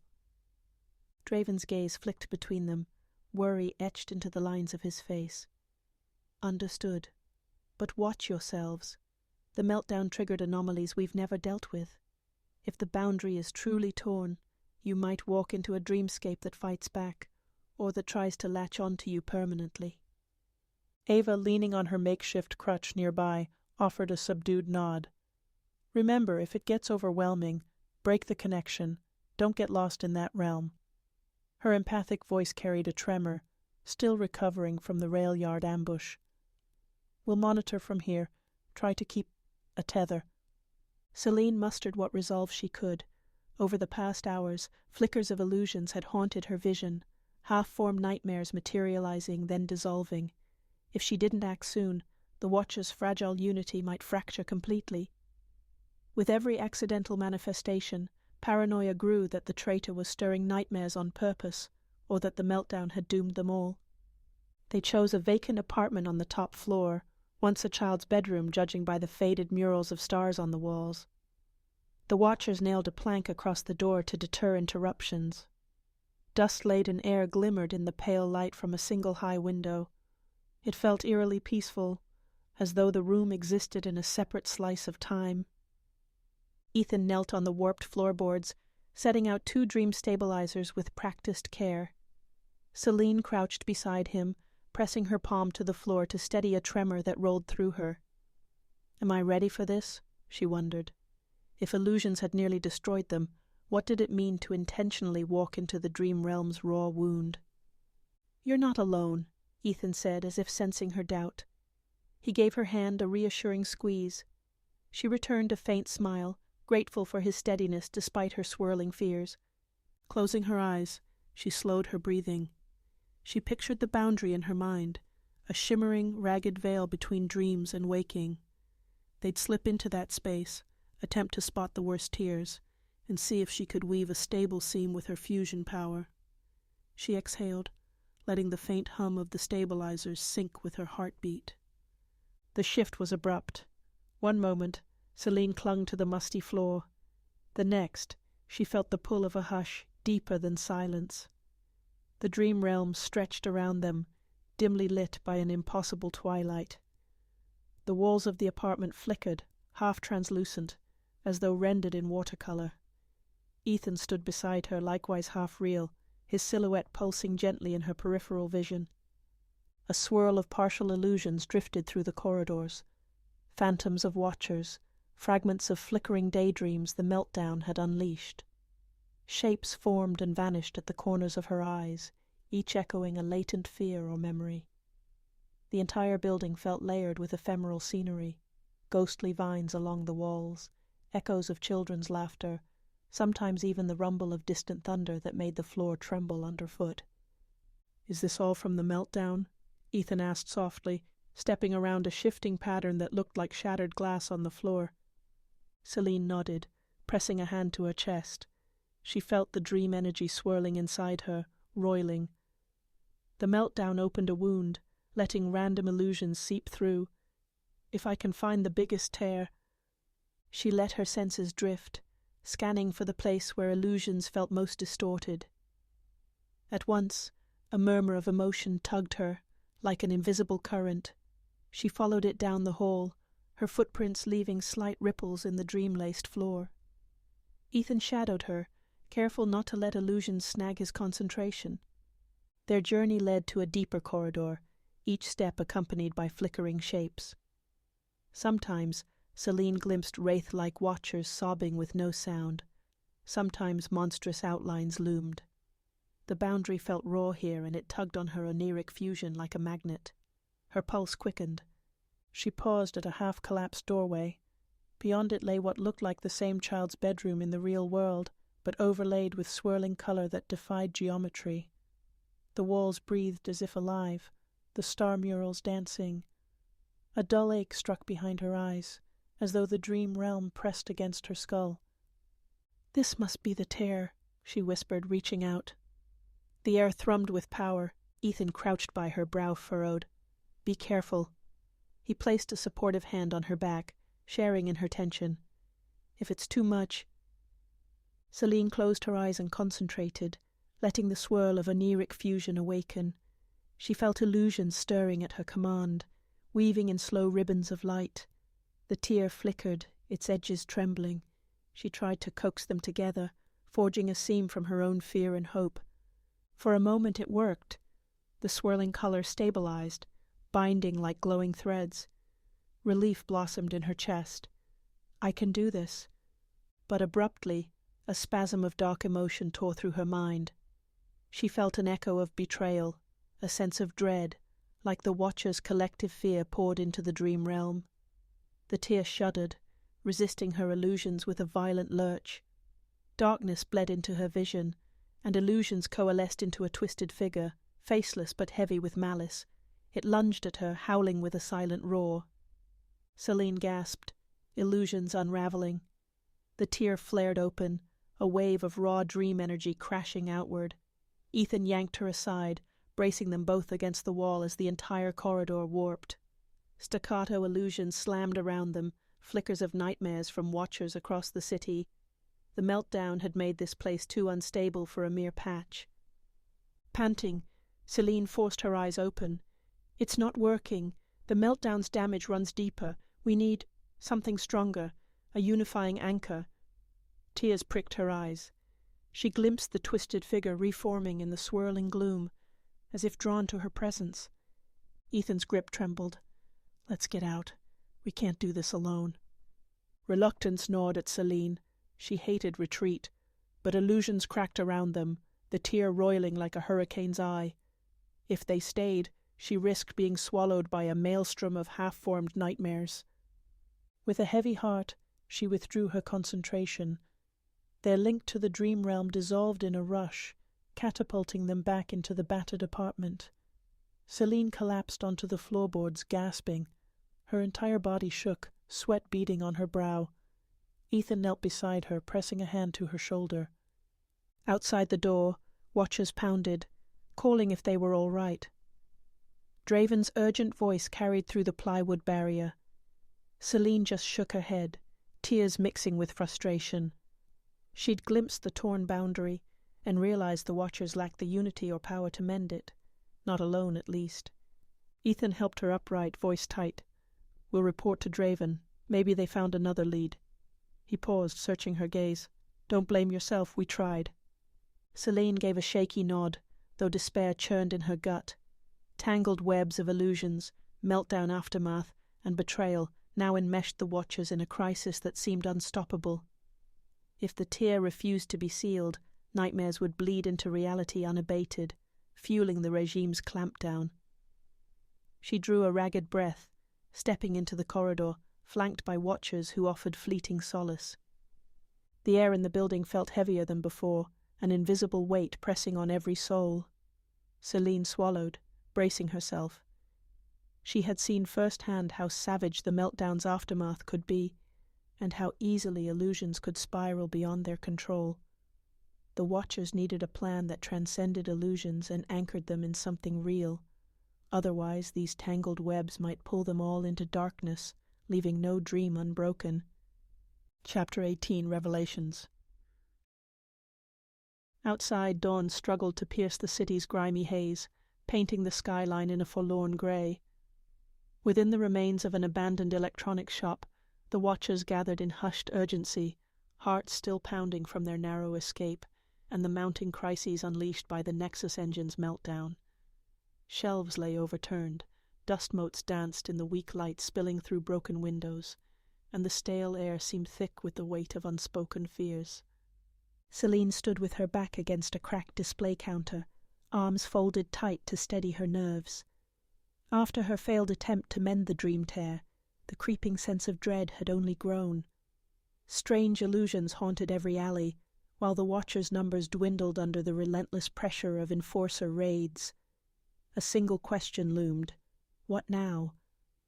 Victor was at the center of the room, hunched over a battered laptop balanced on a crate. Draven and Ava flanked him, eyes skimming the scrolling lines of code on the dim screen. Ethan hovered near Selene, offering silent reassurance. His presence eased the knot in her chest, reminding her she wasn't alone in this fight. Suddenly Victor muttered, "Got it." His fingers froze on the keys. He turned to Draven, voice quivering with a mix of relief and alarm. "The files from the meltdown logs, some of the deeper encryptions just broke. We're in." A hush fell as Watchers gathered closer. Draven's jaw tightened when fresh lines of text unfurled, the reams of data revealing glimpses of the regime's hidden research. Ava straightened, wincing as her injured leg protested, but the gravity of the moment held her upright. "What are we seeing?" Ethan asked, tension straining his tone. Victor exhaled slowly. "Records about the assimilation program. Looks like it predates the Nexus engine by years. They were capturing Dreamweavers and hooking them into a prototype dream network. Some never surfaced again, marked as indefinite detainees." Selene's breath caught, chest clenching around a sudden spike of panic. A half-remembered childhood flashed in her mind. Government raids, her parents' faces, the fear etched in their eyes. Could these detainees be the missing Dreamweavers rumored to vanish without a trace? She stepped forward, voice trembling. "Does it mention the detainees by name or where they might be now?" The question hovered, thick with personal anguish. She could all but see her parents' silhouettes, faces blurred by years of uncertainty. Victor typed, scanning the lines. "Lots of redactions, but—" He paused, eyes widening. "There's mention of a high-priority couple who resisted assimilation, rumored to have a child with unusual potential. Transferred to an undisclosed location for further sedation. The file references deeper-level dream sedation, never concluded or cancelled." Her heart hammered. My parents. It had to be them. Selene swallowed hard, a mingling of relief and dread surging through her veins. If they weren't declared terminated, they might still be alive.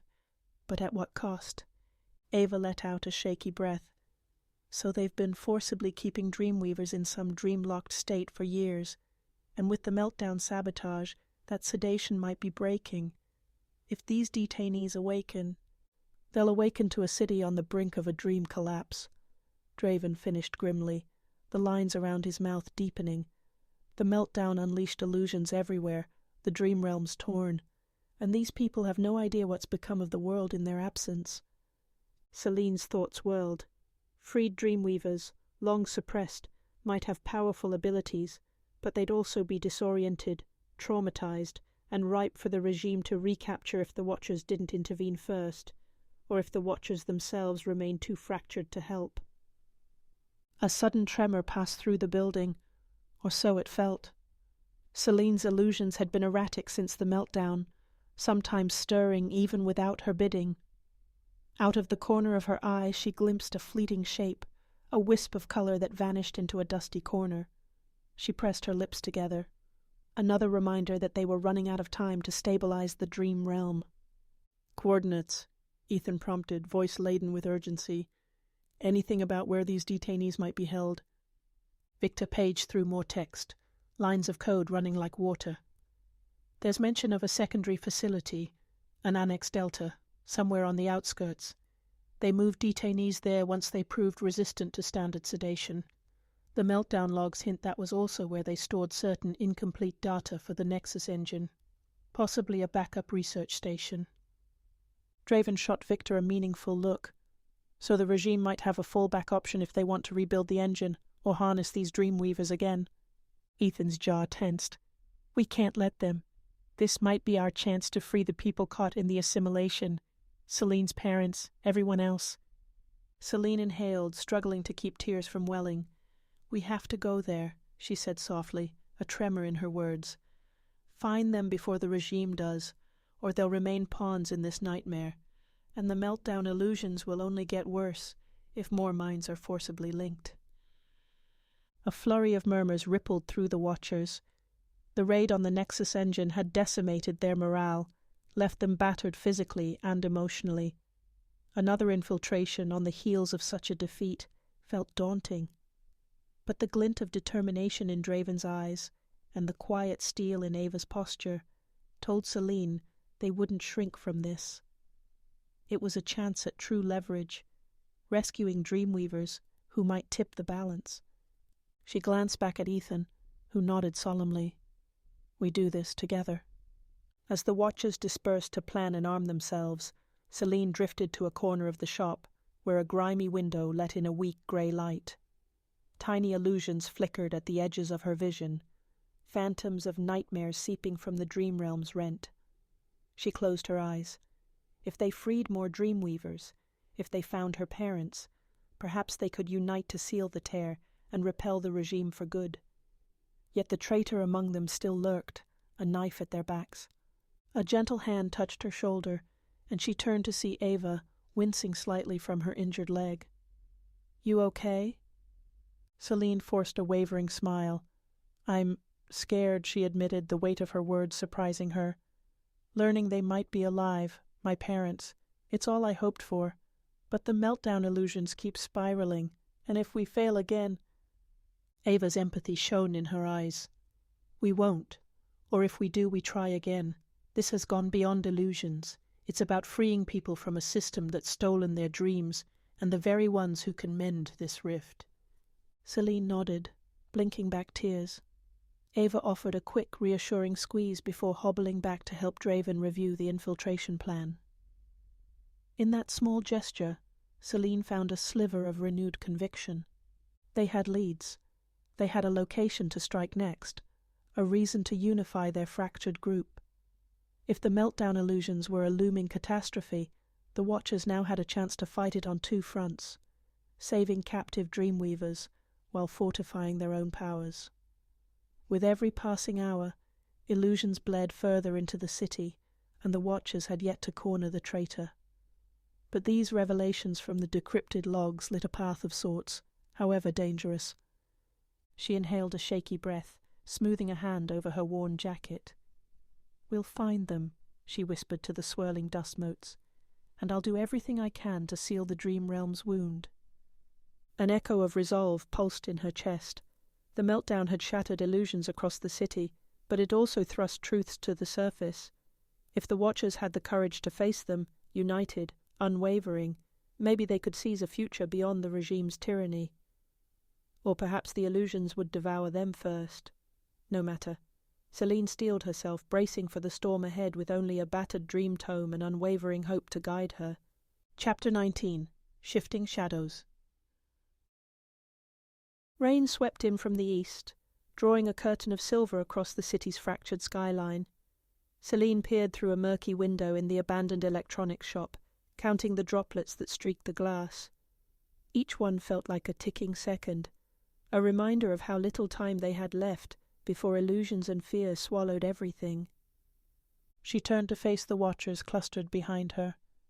Tension rippled through their ranks, every face creased with worry or exhaustion. In the glow of a single lantern, Draven's gaze flicked between a dog-eared city map and the decrypted notes about Annex Delta, the rumored facility holding captive Dreamweavers. A hush held the group, broken only by the patter of rain and the low static from Victor's battered laptop. "Everyone set?" Draven asked quietly, voice echoing in the wide, empty shop. He'd repeated the question multiple times that morning, each time searching for any crack in their resolve. Ava, leaning on her makeshift crutch, managed a taut nod. "We can't delay. If the meltdown illusions keep tearing at reality, the city could slip into full panic soon, and those detainees might become the regime's scapegoats, or worse, lab rats, for the next wave of dream tech." Selene shivered, hugging her arms, All night stray illusions had hovered at the edges of her vision, phantasms of past horrors, flickers of half-familiar faces, even the faint echo of her mother's lullaby. Each time, she fought back a surge of dread. She dreaded the thought of illusions, setting watchers against each other, or forcing them into nightmares they couldn't escape. The meltdown had dredged up every hidden fear, giving it ephemeral shape. Ethan sidled close, offering her a reassuring squeeze on the shoulder. "We'll find them," he said, voice steady. "Your parents, the others, all of them, will bring them back." She allowed herself a faint smile. That hope was what fueled her. Without it, the meltdown illusions and the daily risk of betrayal would have crushed her spirit long ago. They left the electronics shop in small clusters, quiet as wraiths beneath the relentless rain. Draven led the main column, his eyes scanning every alley for flickers of movement. Each time, a shape swirled at the corner of Selene's gaze, perhaps an illusory dog, or the silhouette of a child. She clenched her fists, willing it away. The meltdown had turned the city into a dream-laced labyrinth, illusions drifting like ghosts across empty streets. Victor scouted ahead, decrypting security feeds from his portable rig to track enforcer patrols. On his signal, the watchers slipped between half-collapsed buildings, each step carefully placed on rain-slick ground. In the distance, the hum of sirens rose and fell, but it was impossible to tell if they were heading for the Watchers or some other crisis sparked by illusions. The tension in the group was palpable. Whispers circulated about the traitor among them, the question still unanswered.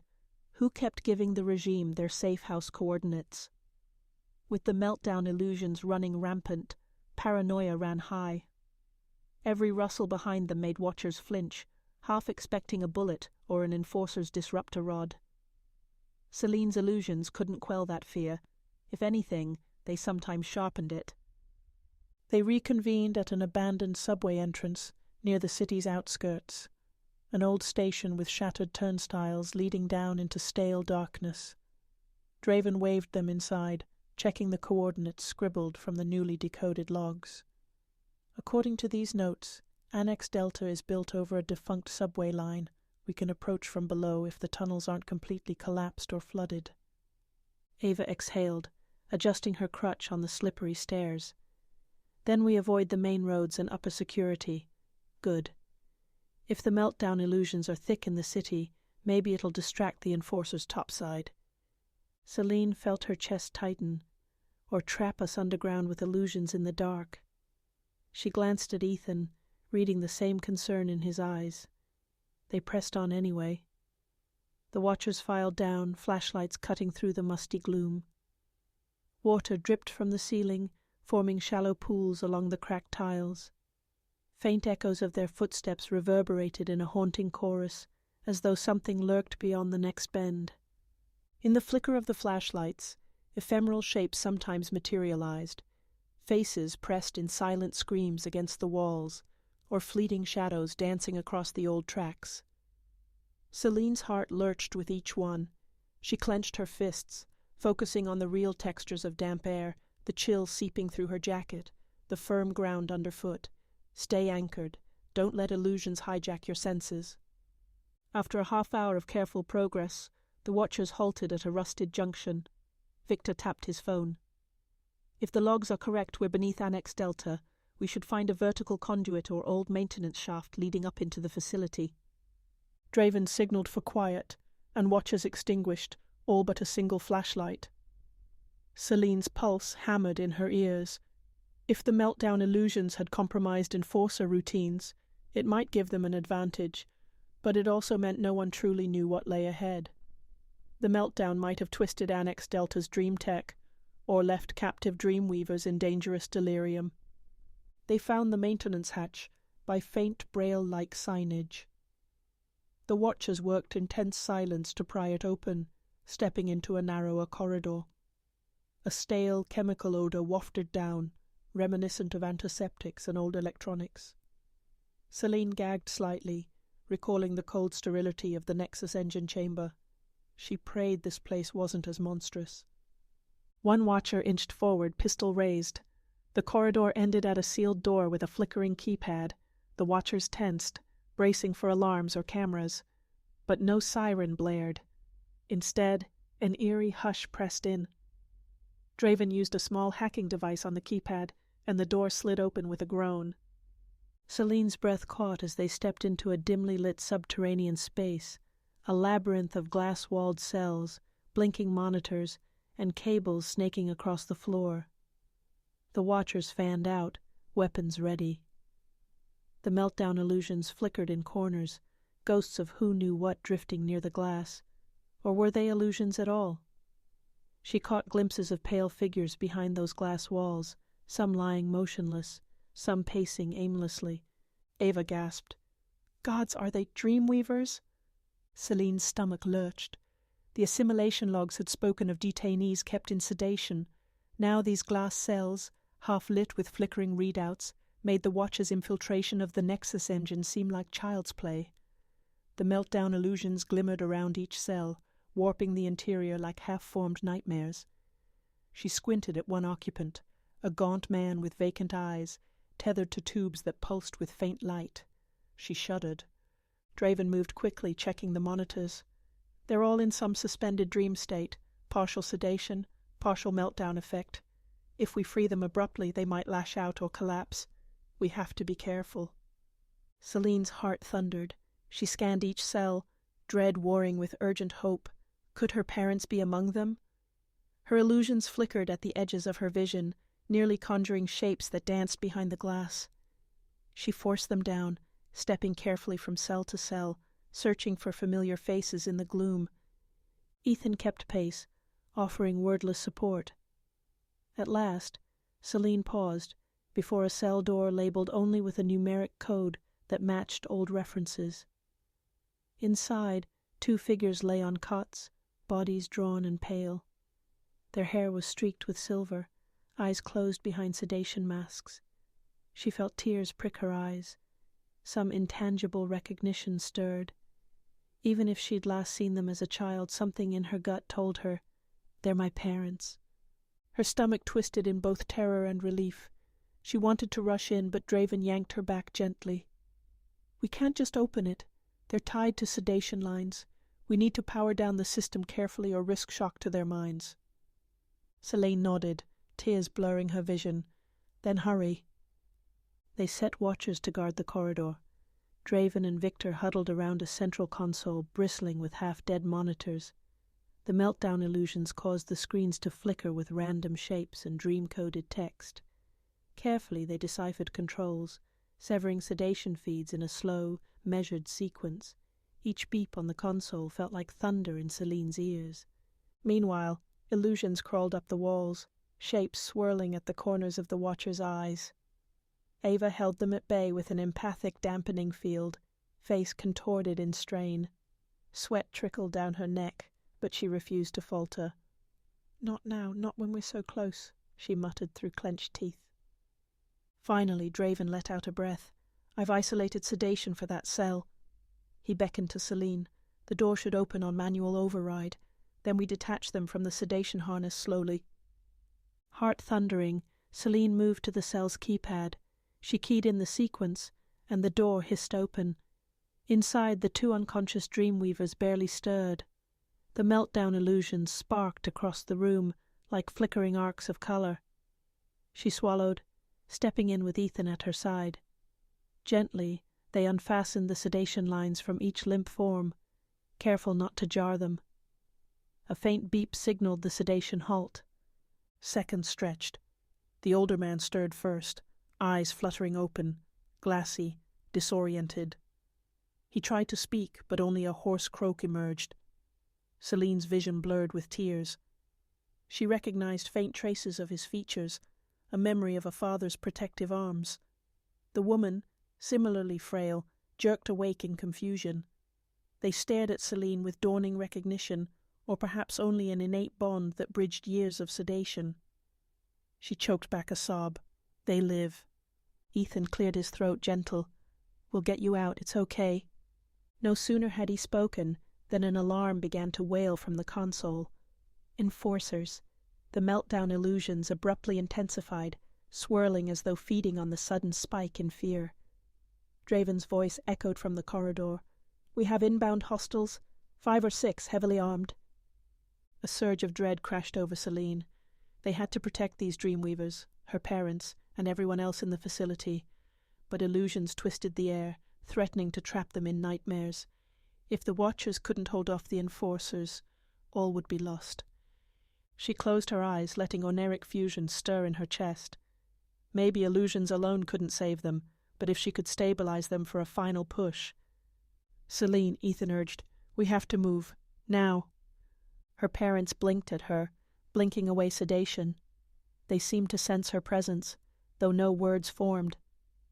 Tears stung her eyes. She slid her arms under her father's shoulders, Ethan helping with her mother. They would guide them out, illusions or not, meltdown or not. In the corridor, the Watchers braced for a fight. Shifting shadows at the far end told them the Enforcers were near. Selene's illusions flared, bending the meltdown's chaos into a defensive wave. If they were to save these 2 Dreamweavers, and all the others still captive, they'd need every shred of unity and cunning they could muster. In that moment, as the meltdown illusions crackled, the Watchers readied themselves. Selene clutched her parents, heart pounding with relief and terror. The path ahead was fraught with shadows, but revelations had lit the way forward. No matter the cost, they would free the forcibly assimilated Dreamweavers and face the meltdown's fury. All that remained was to see if they could outrun the Enforcers and the traitor, long enough to shape a dream of freedom in a world teetering on the brink. Chapter 20. Dreams Reclaimed. Chaos engulfed the corridor. Sirens wailed their discordant chorus, strobes of emergency lights painting the walls in alternating red and white. Selene's illusions, laced with the erratic energy of the meltdown, flickered in and out across the gloom. Sometimes they formed solid shapes, shimmering barriers against the advancing Enforcers, only to dissolve a breath later under the onslaught of disruptors. The Watchers fought desperately, covering the detainees who stumbled from their glass cells in confusion, sedation lines still dangling. Selene clung to her parents, who swayed weakly between her and Ethan. They were conscious, barely.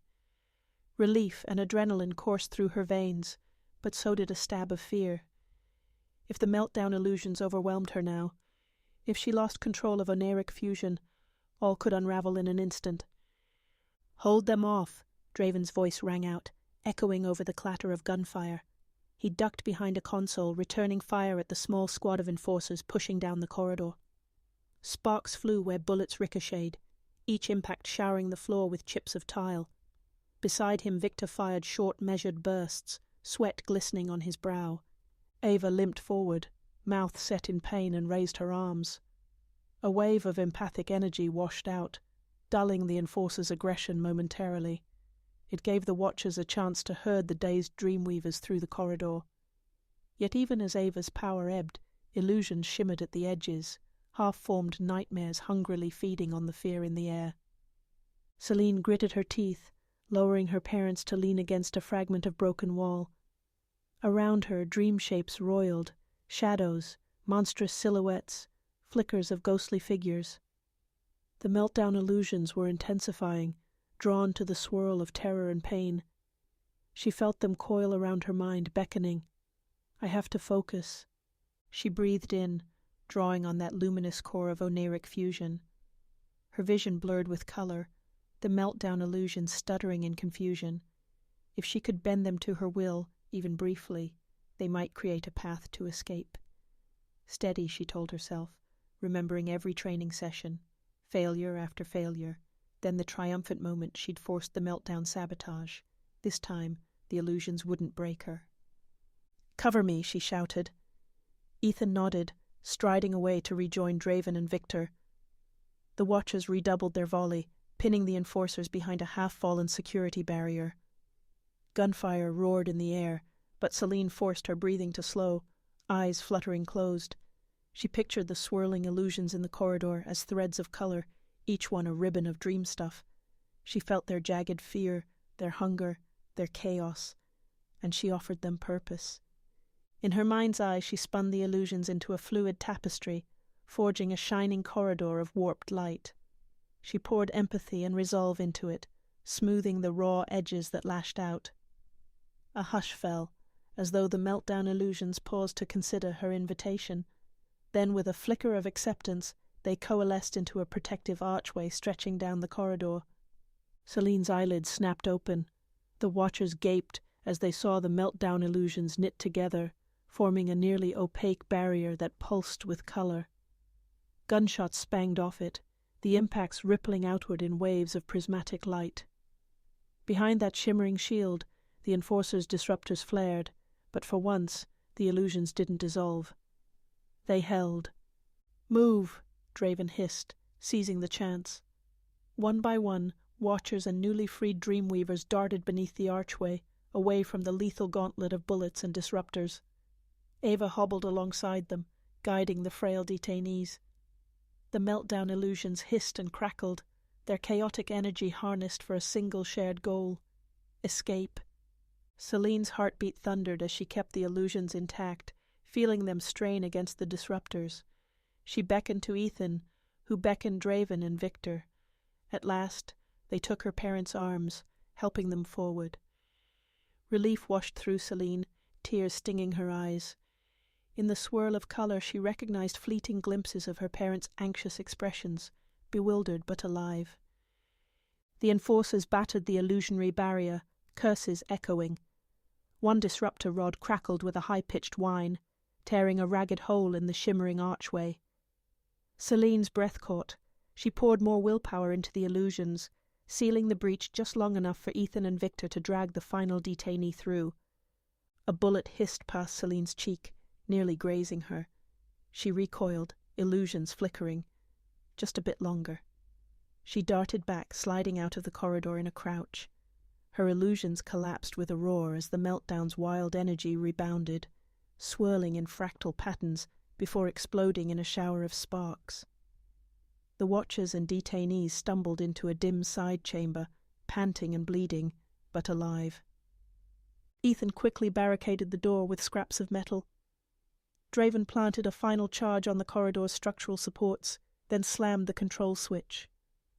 A muted explosion rocked the walls, sending dust and debris cascading, sealing the passage behind them.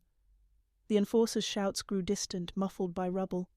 Silence stretched, broken only by ragged breathing and the drip of water from overhead leaks. Selene found herself slumped against a battered console, illusions dimming in her mind. She felt hollowed out, as though she'd poured half her soul into taming the meltdown for those crucial moments. But they had done it. They'd escaped the labyrinth of Annex Delta with the Dreamweavers, including her parents, in tow. As watchers checked injuries and offered the detainees sips of water, Draven slumped down near Selene. "We can't linger," he rasped, massaging a bruised rib. "But that was remarkable." She managed a faint nod, her throat tight. "I anchored the meltdown illusions. It felt like they recognized we needed them, just for that instant." Ava, pale and trembling, knelt beside them. Her empathic gift flicked across the detainees, trying to soothe their confusion. Some Dreamweavers stirred, half lucid, eyes brimming with gratitude or terror. Selene's parents remained close together, glancing around as if they could scarcely believe they were free. Selene longed to rush to them, to speak, but words refused to form. She saw tears tracking down her mother's cheeks. Slowly, shakily, Selene reached out, pressing her hand over her mother's cold fingers. Ethan hovered behind them, watchful. His eyes shone with relief. But the storm wasn't over. "They'll be on our tail soon," he warned quietly. "We need to get these people out of the city, or at least to a safer zone. The meltdown illusions might ramp up again once we move." Draven nodded, pushing to his feet with a wince. "We'll exit through the old tunnels we used to enter. If we can slip away before reinforcements arrive, we stand a chance." And so they fled, half carrying the detainees through the decaying underbelly of the city. The meltdown illusions trailed them, swirling along grimy corridors, but Selene guided the watchers in weaving the illusions into protective illusions whenever enforcers lurked near. Each time, the meltdown's chaotic shapes merged with her Oneiric Fusion, forging momentary shields or decoys that vanished once the threat passed. They surfaced in a deserted industrial district under a bleak midday sky. Rain had eased to a drizzle, puddles reflecting the watchers' bedraggled forms. The detainees blinked at the open air, some of them collapsing to their knees, overwhelmed by fresh breezes on their faces. Selene's parents clung to each other, tears in their eyes. She swallowed her own, gently taking their hands. But there was no time for a proper reunion in the wasteland of twisted steel and rubble. Draven, ever vigilant, motioned them onward, forging a path toward one of the Watchers' fallback safe houses. Tension crackled. Though they'd saved the detainees, illusions might still betray them at any turn, and the traitor's threat lingered unspoken. At last, they reached a half-collapsed warehouse on the edge of the district, the Watchers funneling inside. Crates and debris offered scant cover, but it would do for a brief respite. Once they'd settled, Watchers gently laid out blankets, offering what meager rations and first aid they had. Selene sat with her parents, finally able to speak. Their voices were hoarse and stuttering, sedation and shock tangling their words, but she gleaned enough to know they recognized her, that they'd feared she perished long ago. Tears slid freely now, mixing grief with joy. They didn't have the strength for lengthy explanations, but just seeing them awake, alive, it was more than Selene had dared hope. The Watchers gave them space, though Ethan lingered nearby, quietly ensuring no illusions harried the exhausted detainees. Draven and Ava conferred in hushed tones, planning the next steps. They had done what seemed impossible, freeing a group of forcibly assimilated Dreamweavers from the Meltdown's epicenter, and they'd harnessed Meltdown illusions in the process. Perhaps dreams, though battered, could yet be reclaimed. Selene pressed her mother's hand between her own, ignoring the ache in her chest. Yes, illusions had wrought terror across the city, and a traitor still threatened them. But for now, at least in this battered warehouse, they had wrested victory from the Meltdown. A fresh sense of possibility glimmered amid the rubble. They had reclaimed these dreams, and maybe in time they could reclaim the entire city from the nightmare that was devouring it. Chapter 21. Fusion's Future. A feeble sun broke over the sagging rooftops, draping the battered warehouse in pale gold. Within its rusted walls, an uneasy hush held sway. The Watchers had spent the night tending to the newly freed Dreamweavers, coaxing them away from the nightmares of sedation. Now, in the cool dawn, they gathered in a circle among crates and abandoned machinery, each face haunted by exhaustion, yet alight with a flicker of renewed hope. Selene stood near her parents, still fragile from their captivity, but awake enough to sense the tang of possibility in the air. They hadn't spoken much, words stumbling through sedation's lingering hold. Yet each time Selene glanced at them, her chest squeezed with both sorrow and resolve. She'd found them, saved them from the regime's assimilation. Now she owed it to them, and every Dreamweaver, to carve out a future that wasn't haunted by illusions. Ava, leaning on her crutch with stoic determination, looked around the circle. "We've done the impossible once more," she began, voice carrying softly through the echoing space. "Freeing these detainees from Annex Delta, your parents included, Selene, proves we're not beaten. But the Meltdown illusions haven't eased. If anything, they're intensifying." She winced as a stray swirl of color shimmered at the warehouse's far corner, another rogue Meltdown vision slithering at the edges of reality. Selene stifled a shiver. Over the last hours, Watchers had reported nightmarish shapes prowling the deserted streets, illusions amplified by the city's fear. The Meltdown's tear in the dream realm remained wide open. "We can't hide forever," Draven said gravely. He stood with arms folded, stubble darkening the lines of his weary face. "The Meltdown is a dream wound that needs healing, and the regime, even if we sabotage the Nexus engine, will keep pushing new tech if they sense we can't stop these illusions." Some Watchers nodded in grim agreement, others exchanged anxious glances. At the fringes, the detainees huddled, eyes downcast. Selene's parents hovered close to her, each leaning on the other as if the only anchor they had was each other's presence. Ethan stepped forward, tension coiled in every word. "We've proven illusions can be harnessed. Selene did it in that corridor. But that was a temporary fix. To truly quell meltdown illusions, we have to mend the tear in the dream realm's fabric. That's not a feat of brute force. It's a matter of forging harmony." Selene sighed, remembering her failed attempts to seal the tear alone. "We need more than just me," she murmured. "The meltdown illusions feed on fear and chaos. If enough Dreamweavers stand together, if we unify, maybe we can anchor the entire dream realm in balance. But we're scattered and battered, and we still have a traitor in our midst." At that, a heavy silence pressed down. Whispers had circulated through the watchers since the last ambush, each suspecting a mole, none possessing proof. Had the meltdown overshadowed that threat too deeply? A soft rustle broke the hush. One of the detainees, a wiry man with hollow cheeks, cleared his throat. "We spent years forcibly linked to the regime's assimilation system. We saw glimpses of each other's dreams, forging a bond we never wanted." His eyes glimmered with tears. "But that bond taught us something. Shared dreams can be a shield against illusions, or even a weapon to dispel them, if enough of us concentrate. We do that, and meltdown illusions might lose their grip." Murmurs rippled through the watchers. Selene felt a spark of cautious hope. Perhaps these detainees, intimately familiar with manipulated dreams, had the key to a real cure for the meltdown. She caught Draven's eye. He gave a small nod as if reading her thoughts, but Ava's voice was pained. "We can't risk a large-scale dream synchronization unless we're sure the meltdown illusions won't devour us," she said. "Or the regime won't pick that moment to strike again."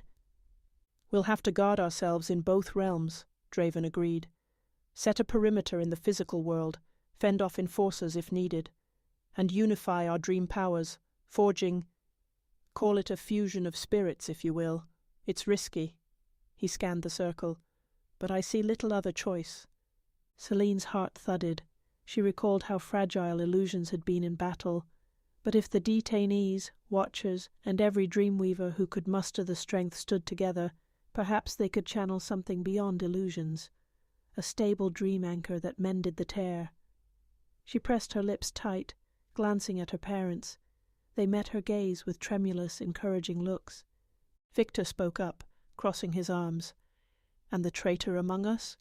If we attempt a mass dream synchronization, they could sabotage it from within, feed the meltdown illusions, alert the regime. We'd be powerless before we even begin." A cold dread prickled the nape of Selene's neck. The traitor was the rotted plank underfoot, ready to collapse. She squared her shoulders. "We proceed carefully. We have watchers in the real world who'll keep watch. If the traitor tries anything, we root them out. Because if we hesitate—" Her voice faltered, but determination flared. "We lose the city entirely." Murmured assent rose. A plan took shaky shape. Gather all available Dreamweavers, watchers, detainees, and attempt to synchronize dream ritual, bridging meltdown illusions with Oneiric Fusion. Meanwhile, a handful of watchers would guard the perimeter, prepared to handle any physical threat, enforcers or sabotage. A tension-laced hope spread among them, cautious but genuine. The detainees straightened, some exchanging glances with watchers who had once been strangers. Unity, forced upon them by crisis, lit a fragile spark in the gloom. They spent the next hours consolidating. The watchers scoured the battered city for Dreamweavers in hiding, welcoming them to this final stand. Despite the meltdown illusions prowling the streets, whispers reached every corner, a chance to mend the realm, to push back the regime's dream tyranny once and for all. Selene's parents, still weak, insisted on participating. She tried to dissuade them, but her mother's faint voice trembled with conviction. "We dreamed of a day we'd stand free in the realm again. We're not letting you fight alone." Selene fought tears. The meltdown illusions hovered around them like anxious phantoms, swirling at corners and rafters. She glimpsed shadows and half-familiar shapes, moments from her childhood, nightmares from the Watcher's darkest nights. Yet each swirl reminded her of the city's desperate need for unity. She and Ethan worked side by side, preparing dream stabilizers, gleaning tips from the detainees' experiences with forced assimilation. Draven and Ava organized watches into shifts, double-checking each vantage point for potential sabotage. By twilight, the warehouse hummed with subdued energy. Dreamweavers new and old ringed the central floor, forming a wide circle around Selene and her parents. The watchers arrayed themselves at the perimeter, guns ready, illusions at the edges of their vision. The tension was palpable, each inhalation filled with unspoken prayer. Ethan stood at Selene's left, fingers laced with hers, offering silent comfort. Her parents flanked her, leaning on each other for strength. Draven, on the opposite side, gave Selene a nod. Now or never, that look said. Selene closed her eyes, inhaling the hush. The meltdown illusions trembled in the rafters, drawn by the concentration of Dreamweavers. She recalled every lesson, every near failure, every moment her illusions had broken or soared. Summoning that luminous spark of Oneiric Fusion, she felt it ripple across her skin, lighting her nerves with warmth. Then, with a subtle gesture, she guided it outward. A soft pulse shimmered in the center of the circle. One by one, the Dreamweavers joined their mental energy. Ava's empathic flow, Draven's steadiness, the detainee's fierce longing, Ethan's unwavering presence. Threads of dream stuff twisted, forming a tapestry of swirling color. The meltdown illusions, once savage, seemed to tilt in curiosity, drawn by the combined resonance. Selene's heart pounded. She felt the tear in the dream realm's fabric, that gaping wound feeding illusions into reality. She let their collective fusion flow toward it, weaving through the meltdown's raw edges. Fear clawed at her gut. Would the illusions lash back? But the Dreamweavers' unity formed a protective shell, each mind supporting the others. Some illusions flared violently, a wave of monstrous shapes lunging into the circle. The watchers at the perimeter tensed, illusions of their own sparking in defense. Shots rang out as a few enforcers, lured by the psychic bloom, attempted to breach. But watchers held strong. The circle of Dreamweavers never wavered. For a moment, it felt like the meltdown illusions might tear them all apart. Selene could barely breathe under the strain of guiding so many minds at once. But then a wave of calm spread from Ava's battered empathy, from each detainee who had once been forcibly linked, familiar with the synergy required. The illusions softened, coalescing into gentle shapes, trailing glints of color as they folded into the shared tapestry. Selene gasped, tears forming. She sensed the tear in the dream realm giving way, not in destruction but in rebirth. Fusion poured in, sealing fissures with a tapestry of hope. The meltdown illusions that had prowled the city brightened into harmless illusions, glimmers of memory, not monsters of chaos. Across the circle, watchers and Dreamweavers exhaled in relief. The swirl of color receded, leaving behind a hush that felt like the city itself had sighed. Gunfire from outside trailed into silence as the enforcers retreated, unnerved by the shift in atmosphere. Dreams that once roamed as nightmares now shimmered like ephemeral guardians overhead. Selene blinked, body trembling with exhaustion. She glanced at Ethan, whose eyes brimmed with awe. Her parents, tears streaming down pallid cheeks, clutched each other's hands. Draven sagged, shoulders trembling, the tension melting from his features. And Ava knelt with both palms on the floor, emotional tears slipping down her face. They had done it, mended the meltdown's tear, reclaimed illusions as a force of unity rather than fear. The watchers stood in the aftermath, battered and breathless, but triumphant. In that breathless moment, Selene knew everything had changed. The meltdown illusions no longer snarled at the corners of reality. They hovered like gentle ghosts, fragments of possibility. The watchers had proven illusions could be harnessed for healing, and that no tyranny or sabotage could sever the bond they'd forged. She sank to her knees, letting tears fall, the weight of the moment a bittersweet mixture of relief and grief for all they'd lost. Ethan dropped beside her, wrapping an arm around her shoulders. The future remained uncertain. The regime might retaliate. The traitor might strike. But for now, at least, they had reclaimed the dream realm from the Meltdown's maw. Selene's parents found her then, kneeling to wrap her in trembling arms. She let out a choked sob, hugging them fiercely. Together in the battered warehouse under the gentle glow of newly tamed illusions, the Watchers and Dreamweavers tasted their first sunrise free of nightmares, forging a new future from the shards of broken dreams. Chapter 22. Echoes of Reality. Sunlight streamed through the warehouse's jagged skylight, illuminating motes of dust that hung in the warming air. Selene stood on the concrete floor, gazing at the aftermath of their grand fusion ritual. The Watchers, Dreamweavers, and newly freed detainees, her parents among them, were sprawled across mismatched blankets, still trembling from the exertion. Sleepy murmurs and soft weeping punctuated the hush that had followed their colossal effort. She could scarcely believe they had succeeded in healing the Meltdown's tear.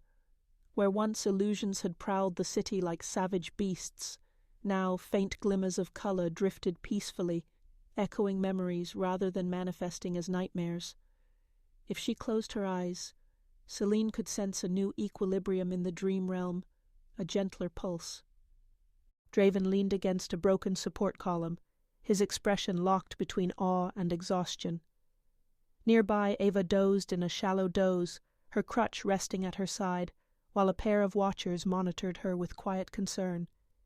Ethan approached Selene from behind, hand brushing her shoulder. "How do you feel?" he asked softly. She inhaled, scanning the warehouse's interior. "Relieved," she admitted, "and terrified still. The Meltdown illusions are calmer, but the regime won't just disappear. And the traitor—" Her jaw tightened. A swirl of guilt sprang up whenever she remembered how close they had come to destruction. They still knew nothing of who had fed the regime their locations, or whether that threat lurked even now in the shadows. Ethan's gaze flicked around the makeshift camp. "We'll stay vigilant, but let's savor this victory." His hand settled gently on her back. "You reclaimed the dream realm for all of us, Selene. You and everyone who stood together. That's not nothing." She mustered a weary smile. Despite the swirl of questions, her heart lightened a fraction. "You're right," she murmured.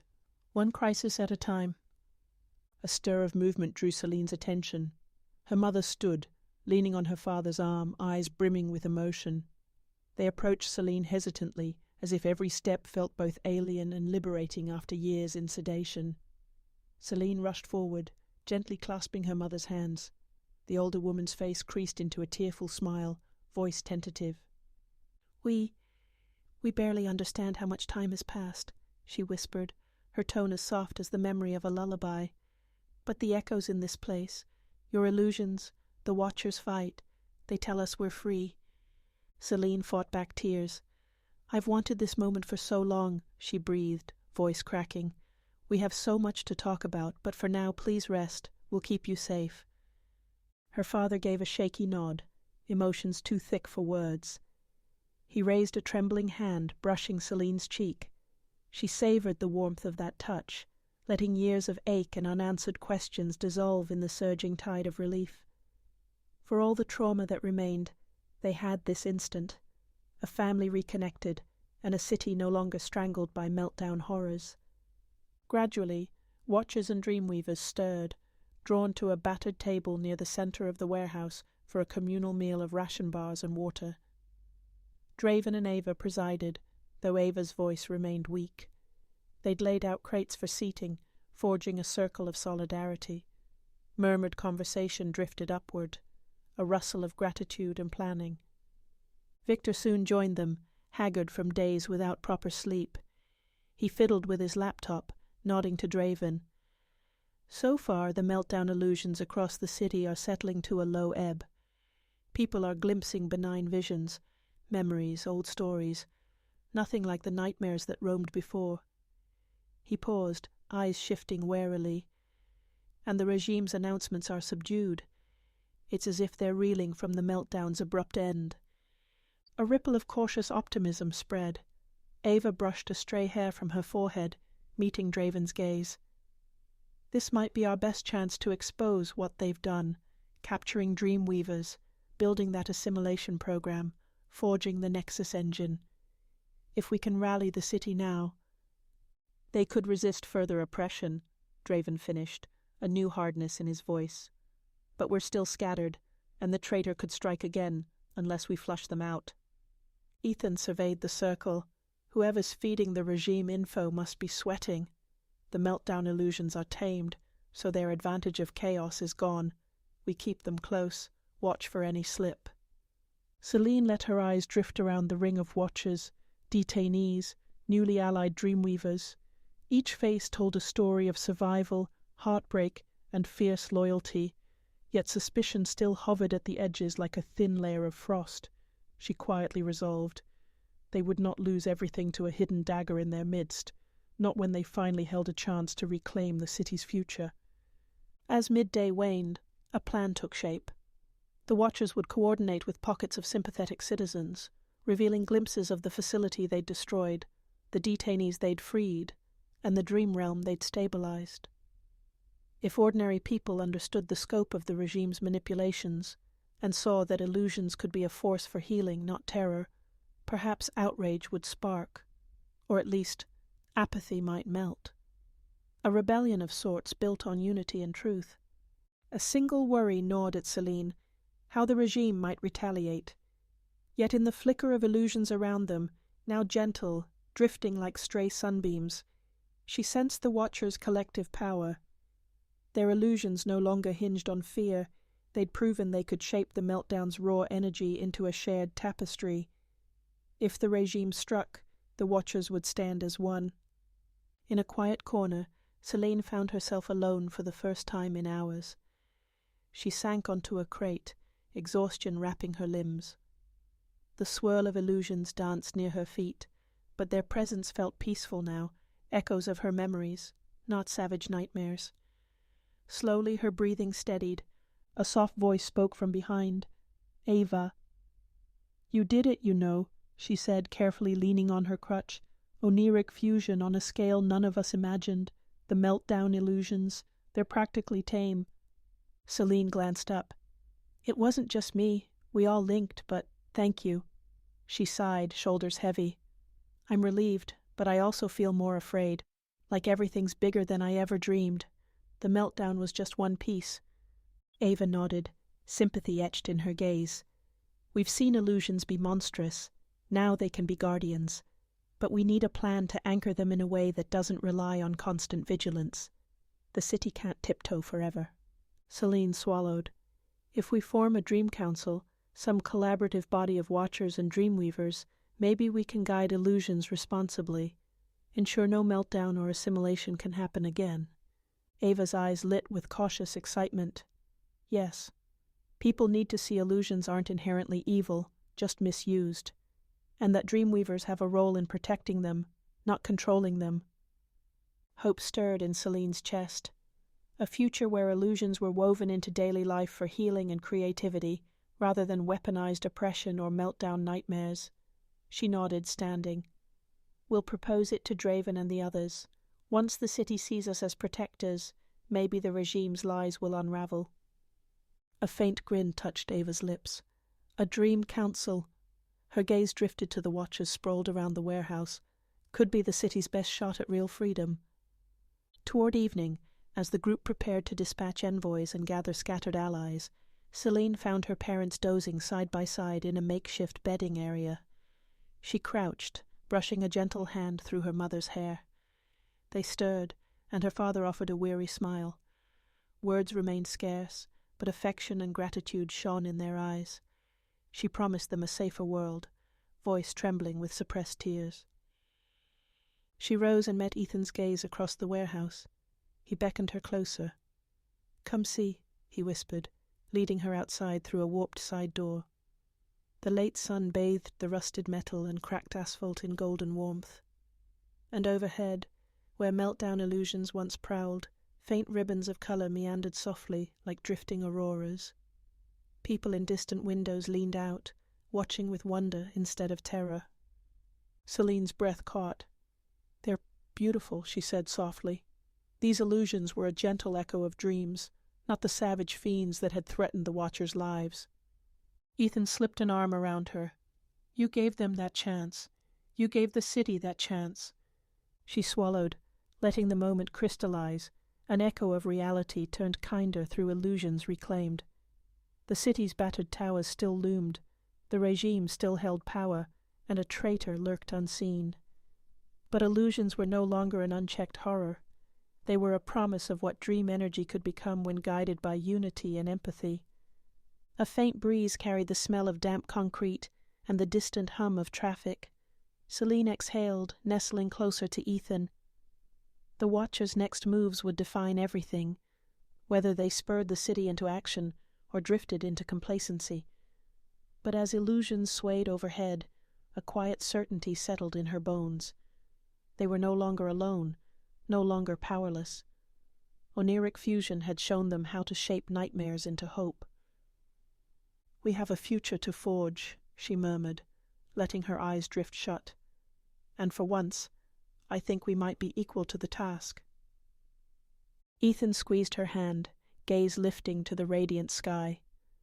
"Then let's get to it," he said, voice brimming with soft conviction. In the twilight glow, illusions fluttered like silent birds, bearing the city's echoes of reality. The Watchers stood poised on the threshold of a new dawn, one where dreams, though fragile, might yet guide them to freedom. Chapter 23. Dawn's Embrace. A crisp dawn swept across the city's rooftops, bathing shattered spires in rose-gold light.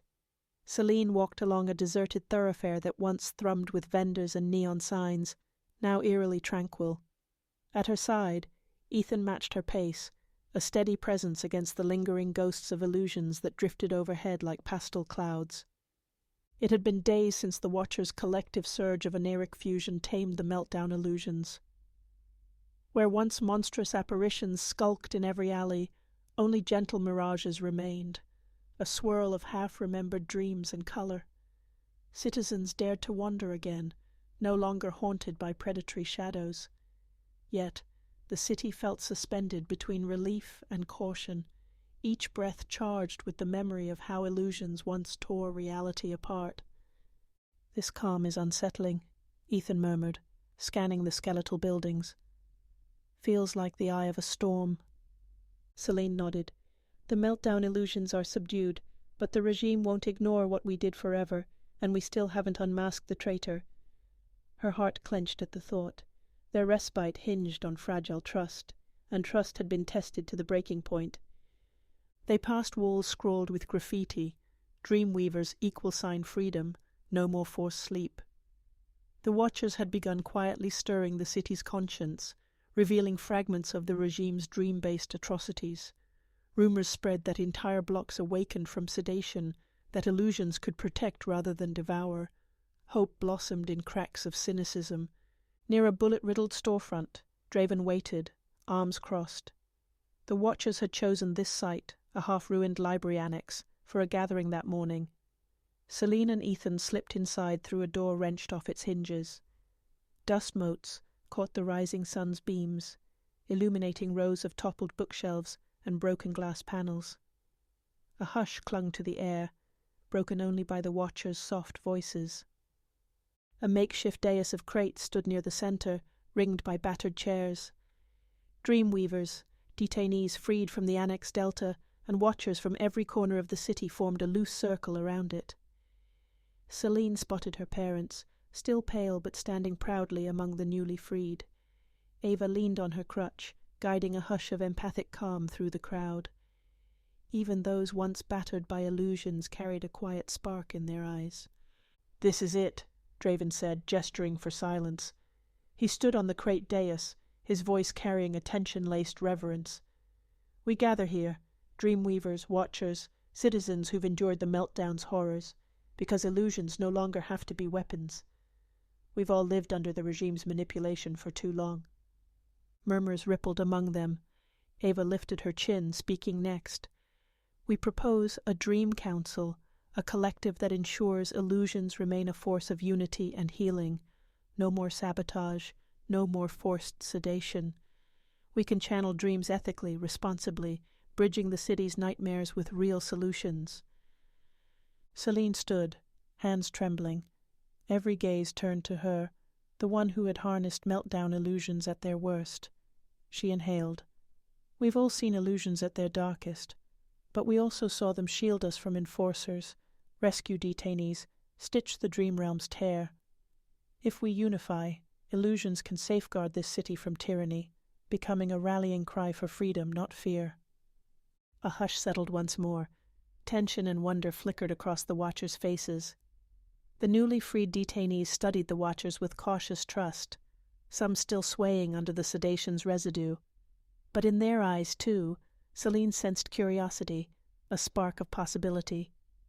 Suddenly, footsteps echoed in the corridor. Everyone tensed, illusions shimmering at the edges of the crowd. In stepped Lyle, hair plastered from the morning drizzle. He paused at the threshold, scanning the room. The Watchers stilled. Accusations about a traitor among them had circled for weeks. Many suspected him, but no one held proof. Draven cleared his throat, meeting Lyle's gaze. "You're late." Lyle shrugged, stepping forward, boots crunching on shards of glass. "Ran into a patrol, shook them. Didn't know we had a public meeting." His tone carried a challenge, daring them to question his loyalty. Ethan bristled, fists tightening. Selene's pulse throbbed with dread. Is this the moment the traitor reveals themselves? The Watchers cast wary glances, illusions shimmering in anticipation. Yet Lyle only settled at the circle's edge, arms folded. Tension strangled the air, but no confrontation erupted. Draven exhaled, pressing on with the meeting. "So, we unify. We form this council. But we also need a stance against the regime's next move. Without meltdown illusions, they might revert to rounding up known Dreamweavers, or building a new engine. We must keep the pressure on. Expose every hidden assimilation lab, free every captive." The Watchers murmured in agreement. The detainees nodded, some trembling at the memory of sedation tubes and force-fed illusions. Ava held up a hand for silence. "Let them see we stand for healing, not revenge. If we incite panic, the regime will exploit it. We move with caution, but with unwavering resolve." Selene's parents edged closer, her mother's voice soft but resolute. "We can bear witness to the assimilation horrors. Our testimonies alone could sway those who doubt the Watcher's cause." She looked at Selene, tears in her eyes. It's time the city learned the truth. A wave of emotion swelled in Selene's chest. She nodded, tears threatening. They'd come so far, freed illusions from meltdown's grip, freed Dreamweavers from sedation. Now forging a dream council could reshape the city's fate. Still, a coil of anxiety remained. The traitor's silent presence felt like a weight in the back of her mind. After the meeting ended, Watchers dispersed to spread word of the new council. Selene slipped outside, breathing in the crisp day. High above, faint ribbons of color drifted, the last vestiges of meltdown illusions, now benign as wandering clouds. She let out a breath of relief, heart easing. Behind her she heard steps. Lyle. He stood with hands jammed in his pockets, jaw set. "So you plan to unify illusions into some council," he said, voice dripping skepticism. Selene turned, meeting his gaze. "Yes, something to ensure no meltdown or assimilation can happen again." He eyed her narrowly. "And the Watchers will run the show? Decide who gets illusions and who doesn't?" A trace of resentment underlaid his words. She frowned. "No one will run illusions. This is about cooperation, not control. Why are you so suspicious?" The question hung, loaded. Part of her yearned for him to confess if he was feeding intel to the regime. But she saw only flickers of unreadable emotion crossing his face. He scoffed softly. "I've seen power taken in the name of cooperation before. Don't get naive.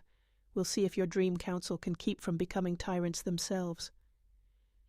With that bitter note, he turned and walked away, leaving Selene's stomach knotted with doubt. Toward midday, the watchers prepared to depart the library annex. They'd set new caches of supplies, scouted vantage points for potential enforcer raids.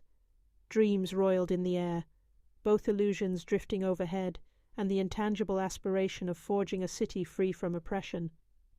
The new Dream Council, they decided, would convene soon, in a neutral location, inviting citizens to witness illusions harnessed for good.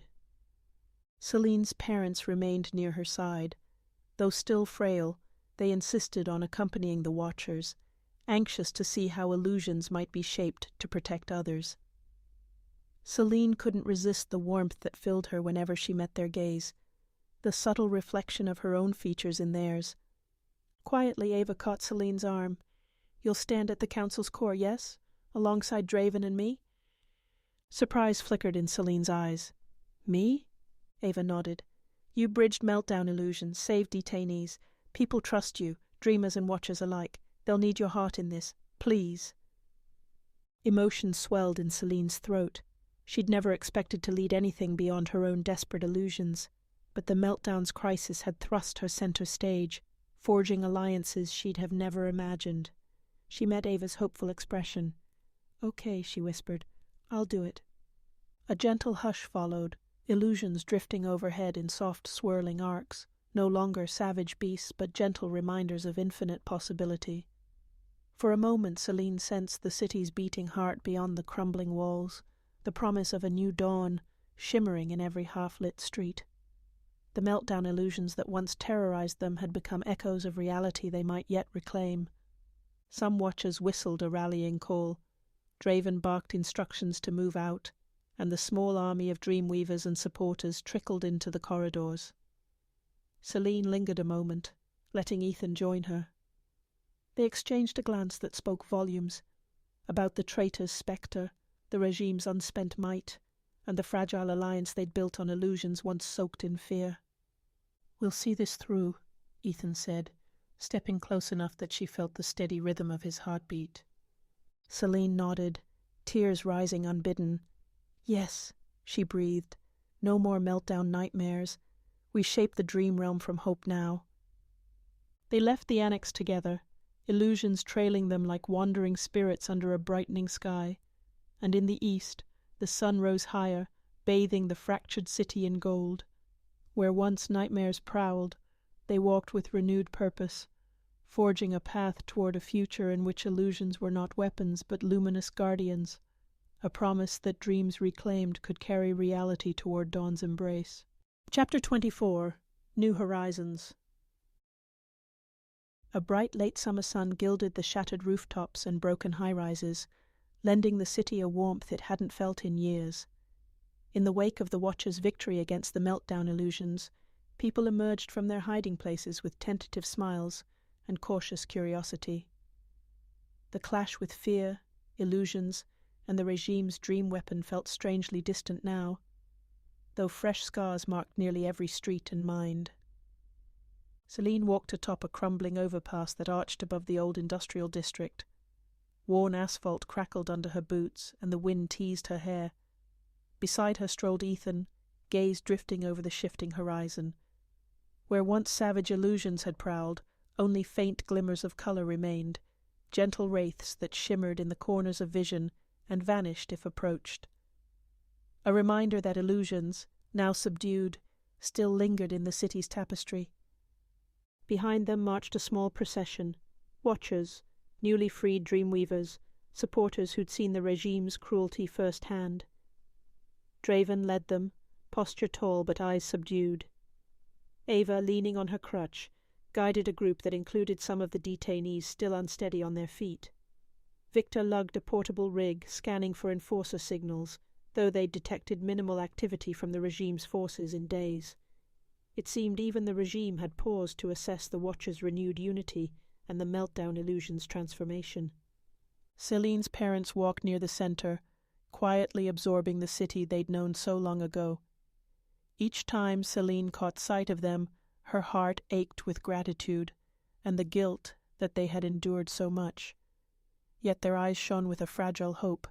They were free, and illusions, once a terror, had become a shield. "Look," Ethan said softly, pointing down to the cracked lanes below.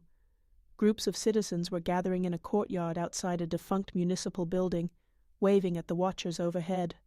Some wore homemade patches emblazoned with swirling colors, symbols of the watchers' stand against meltdown illusions.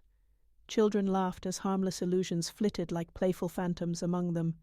It was a scene Selene never imagined. Illusions as an everyday wonder, not a source of fear. She swallowed a lump in her throat, thinking back to the meltdown's darkest days. Now the watchers stood on the threshold of forging a genuine future. The Dream Council, she reminded herself. They'd planned to announce its formation publicly, inviting Dreamweavers and non-Dreamweavers alike to help shape a new code of ethics, one that would keep illusions from tyranny. If it succeeded, illusions would remain guardians, not nightmares. Ahead, Draven slowed at the apex of the overpass. Beside a gap in the concrete railing, he turned to face the group. Sunlight touched his silver-threaded hair, making him look older and wiser than the storms had left him. A hush fell over the procession. Even the city seemed to pause, as if holding its breath. Draven surveyed the watchers, detainees, and sympathetic faces. "We've travelled a bloody, tangled road," he began, voice carrying in the open air. "Together we tamed meltdown illusions. We freed Dreamweavers from sedation labs.